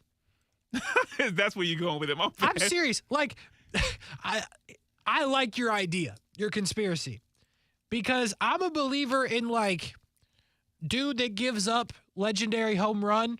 Did you earn it in the moment? Like, David Price gave up Derek Jeter's 3,000th hit, which was a home run. I said David Price earned it. Won a Cy Young, Rookie of the Year. Like, it doesn't always happen that way. But in these very rare situations, like with basketball, did Oklahoma City really earn it? No. Like, it just doesn't feel right. It felt like it had to be, like, the Bucks. I'm all in for the Bucks. That'd be cool. I don't want it to be the Warriors 2 games later because, first of all, it's impossible that he wouldn't get it before then. Because then he'd be on the road. I don't know. Maybe I'll come around to the idea. By the way, Jim in the chat on YouTube. You can be Jim. You're not going to like this. You can be excited that Jim's here, but you're not going to love it. I've already started reading. Go ahead, please. LeBron is the GOAT. ... GOAT of flopping. GOAT of complaining. GOAT for not carrying a team to a solo championship. MJ is the GOAT. Hey. Don't at me. Oh, man. Jim, we miss you. Jim, even though you're wrong 1,000%, we give you that, man. I just appreciate the engagement, man. Man. Yeah. Also, the thing before is LOL. I thought my YouTube switched to some random video when you started with the... It's the shock value. By the way, you can be in the chat, YouTube, Facebook, Twitter, and Twitch. We will read your comments during the show the best that we can. But that was the countdown. It is drawing ever so close for LeBron Ramon James Sr. And by the way, I saw Bronny's Senior Day. Isn't that crazy? It is. They really going to play together in the NBA. That's wild. He's going to do it. It's crazy. We got to take a break. Overtime with Kurtz and Middleton. Let's wrap up the show on a Monday right after this. Dave Benyon with Zero Res. It may be cold outside, but at Zero Res, we are heating things up. Right now is the hottest price of the year. 3 rooms of carpet clean for $147, and the 4th room is free. That's right, the 4th room is on me. In 2022, Jacksonville Zero Res was named #1 in the country for customer service. Google Zero Res and read from over 5,000 5-star customer reviews. Remember, February is the hottest price of the year. 3 rooms of carpet clean for $147, and the 4th room is free. Zero Res spelled forward or backwards, it's the right way to clean. Attention Dish customers. Dish Network dropped WFOX Fox 30, depriving you of your favorite programs, local news, and the biggest game in football coming up in February. Call Dish now at 1-800-333-3474 and tell them to put WFOX Fox 30 back on the air. Don't let Dish keep you from the important news, sports, and entertainment programming you love. Call Dish now at 1-800-333-3474 and then switch to another TV provider. It's go time at UNF Arena for the Ospreys as the calendar is flipped to 2023. ASUN action is underway in men's and women's basketball on the campus of the University of North Florida. If you haven't seen a game courtside or from the new suite, it's one of the best seats in Jacksonville. Swoop with the Ospreys as they build toward a run in March. Buy a ticket, see a schedule, get a score at UNFospreys.com. Be a part of the momentum at the University of North Florida. Hoop it up, swoop it up, UNFospreys.com. Look around you. There's history being made. Has been. Will be. Just something about those blue skies, high banks and high speed, all coming together in one perfect race. And it'll be here sooner than you think. The Daytona 500 at Daytona International Speedway, February 19th, 2023. Get your tickets now at DayTona500.com. Hi, I'm Sophia Monahan. For 46 years, Monahan Jewelers has been Jacksonville's family jeweler, and my sister and I plan to carry on the family tradition with our love for jewelry and design. That's right, Sophia. And right now, Monahan Jewelers is having our Valentine's sale with up to 30% off GIA certified diamonds and up to 40% off our entire inventory of fine jewelry. We're not a chain store, we're your local family jeweler with an amazing inventory of certified diamonds, engagement rings, diamond studs, designer brands. Monahan Jewelers has it all, and we personally pick out each and every piece. Monahan Jewelers has jewelry for every budget, and with interest-free financing for any purchase, you can have the beautiful piece you've always wanted with a low monthly payment you can afford. Support your local family jeweler this Valentine's, where you'll get friendly service and big savings on GIA certified diamonds and great discounts store-wide with interest-free financing available on any purchase. Finish it up, Sophia. This is the time to shop at Monahan Jewelers in Atlantic Beach. Men, if you're struggling with erectile dysfunction or PE and frustrated taking pills that don't work, Prime Men's Medical Center offers breakthrough medical treatments that effectively treat your problem. 98% of patients experience immediate results during their first office visit. And for a limited time, your initial consultation and first treatment are completely free. Listen to a specialist in men's health. I'm Dr. Rubinsky. The physicians at Prime Men's Medical Center offer the most advanced treatments that eliminate ED and PE.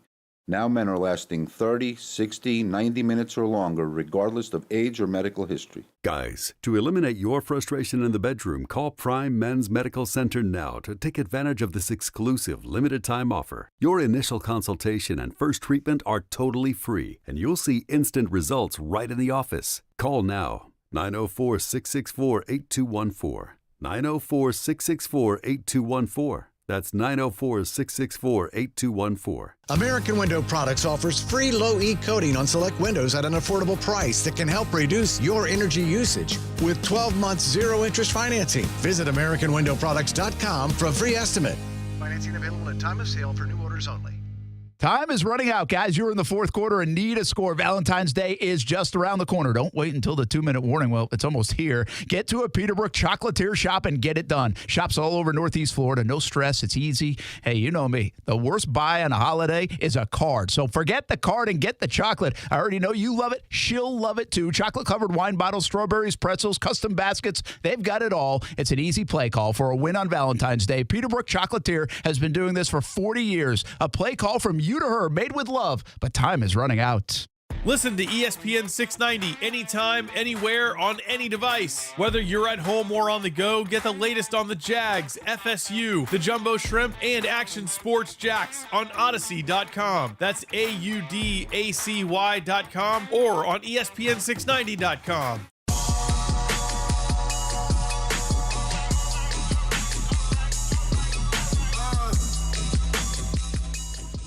One segment to go. Overtime with Kurtz and Middleton, ESPN 690 on a Monday. Tomorrow, the show will be live from Radio Row at the Super Bowl in Phoenix, Arizona. As mentioned earlier in the show, your boy is A6. What's Brent? B something. Brent probably going to be in the middle seat. You know what I'm saying? Not me. Not me. But Brent's a regular-sized human, so. Yeah. Yeah, it's not as fun to him, probably. He'll be like, no, I'm fine here. Yeah. That's where I was going to sit anyway. Anyways, yeah. Yeah. I wonder how full the flight will be. It's like 6 in the morning from Orlando. Pretty packed. You think? Yeah. I'll send you a video. Please do. Post it on the ESPN I IG and Twitter. don't know if I'll do that. Maybe. Drive viewership there. Yeah. Go follow the YouTube and the Twitter. ESPN 690 Jags. All right, let's get into it. Start, bench, or move quickly. All right, Kasey, we're going with some free agent quarterbacks. Yes. Here we go. Well, I'll give you the team they were last associated with. Cleveland's Jacoby Brissett, Miami's Teddy Bridgewater, and LA's Baker Mayfield. I can't talk today. Start Brissett. He's played the most. Bench Baker. He's played the next most of late. Teddy Bridgewater third. I'll have to remove, unfortunately. Wow. You a hater, though. I keep forgetting. You a hater. It's amazing, man. I know your parents aren't haters. I mean, Chip's a bit misguided about GOAT in the NBA, but not a hater. But you're a hater. Where do you get that from? Where'd you get that from? Why am I hating? All right, next up. I don't think any of them are starters, though. Kasey's GOATs. Okay. Luka, Tom Brady, Wayne Gretzky. Since you love Luka so much, let's see just how much. I got no affiliation to Wayne Gretzky and Tom Brady. Actually, not a fan. So I'm going to do something real disrespectful. I'll start Luka. He's the GOAT. Okay. Talking about this Michael Jordan, LeBron James stuff. It's Luka Doncic. Okay.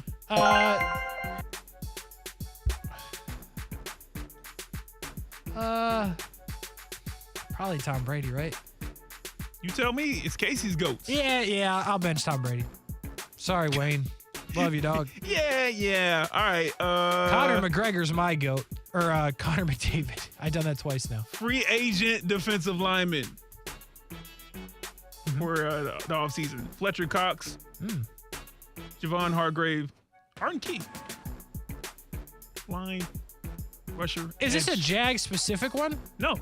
Because two of those guys are on Philadelphia. Well, yeah. I know that. Okay. I'm just saying, do they eventually end up on the Jags, the start, bench, or move scenario? Sure, if you want to, you want to formulate it that way, go ahead. Okay, if we're talking about being on the Jags, I'm starting Fletcher Cox. They need the interior. They need the push. They need the veteran. I like Fletcher Cox there. I'll bench Arden Key. I like what Arden Key did. I'd like to see the Jags bring Arden Key back. Hargrave. 11 sacks. I know. 29 years old. Yeah. Fletcher Cox. 32. Yeah, that went into it, to be honest with you. Probably get him for cheaper, right? No. Fletcher Cox. Yes, you get him for cheaper. Okay. That's not what the current contracts say. All right, next up. Right, I know they don't say that because he tight signed ends. Free agent tight ends. This will be good. Mike Gesicki. No. Dalton Schultz. Absolutely not. Hayden Hurst. Yeah. Start, bench, or move. I will start Jacksonville's finest, Hayden Hurst. Okay. Not mad at that. Here's the thing. Mike Gesicki did nothing all year. He didn't. So I got to remove him. But here's the thing. South Beach Gary on line, too. Dalton Schultz, at the end of that game, remember when he, didn't go out of bounds with effort? He just left a bad taste in my mouth. Listen, Dalton Schultz was giving people work this season. Yeah, I'm gonna bench Dalton Schultz, but I'm not happy about it. South Beach Gary he's gonna be looking for you when you get back from South Beach Gary's Phoenix. Probably happy that Gesicki's leaving too. He's big time rushers. Micah Parsons, Max Crosby, Montez Sweat. How many sacks Montez Sweat got? Don't have it in front of me, but he graded out pretty well, I'm sure. Start Max Crosby. A little bit biased. I like Max Crosby. Who was the first one? Micah Parsons. Oh, I got to bench Micah Parsons because I kind of forgot he was in there. I like Max Crosby, though. This is bias. I like him. Like you met him or something? Like you just... Nope, just like him. Oh, okay. Think he's good. A little bit underrated. Talks his talk. I respect it. I do like Micah Parsons on Twitter, though, to be real with you. That's a tough one. I shouldn't have answered so fast. Just for the record, because it was a confusing response, who's no longer on the face of the earth? Montez Sweat. Okay. All right. Grammy winners, Kasey Kurtz. Oh, good. Michael Bublé. He won a Grammy? I guess so. Lizzo. Oh. Why you didn't say she won a Grammy? Because I know Lizzo won a Grammy. I always say her last name wrong, and I only know one of her songs, but she just won a Grammy. Bonnie Raitt? Bonnie Raitt? Yeah, I don't know who that is. You know? Yeah, she's like a big time singer. I just only know one of her songs. She's got good music or what? She just won a Grammy. You wouldn't like it. All right. That's the information I needed. That's Brent Martin, everybody. Start Lizzo. I like the Lizzo songs, to be real with you. I guess I'll go with whoever Bonnie. And then we got to get rid of Bublé. Wow. If you were asking me in December, I would stick with Bublé. Oh, because of Christmas. Yes, but like, does Michael Bublé have songs that are like not Christmas? Like, does he have albums that are like Michael Bublé, the real? I think so. songs? I think that's, okay. I don't think he's just a Christmas guy. Anyway, Kasey. Give me one more quickly. Oh, one more quickly. AFC future. Last place teams in the AFC. Who's going to be better next season? Okay. Houston Texans at 3-13-1. Cleveland Browns 7-10. Or the Denver Broncos 5-12. Who's going to be better? Yep. But not good? It doesn't matter if they're good. Who's going to be the best out of the three?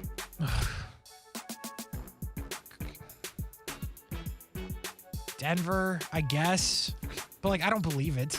I just don't think Cleveland's going to be good. I'm starting Denver, final answer. I'm benching Cleveland, and I'm removing Houston. Even though I think Houston hired the right coach. They're just not as talented. That's it for Start Bench Remove. That's it for the show. Overtime with Kurtz and Middleton, ESPN 690. Brian Middleton's on the ones and twos. I am Kasey Kurtz. We will see you from Radio Row in Phoenix, Arizona tomorrow. Until then, have a good night's sleep and get a full night's sleep, because I will not. Have a good night. I want to eat a spicy chicken in my Tesla. Is it too much to ask? If you're still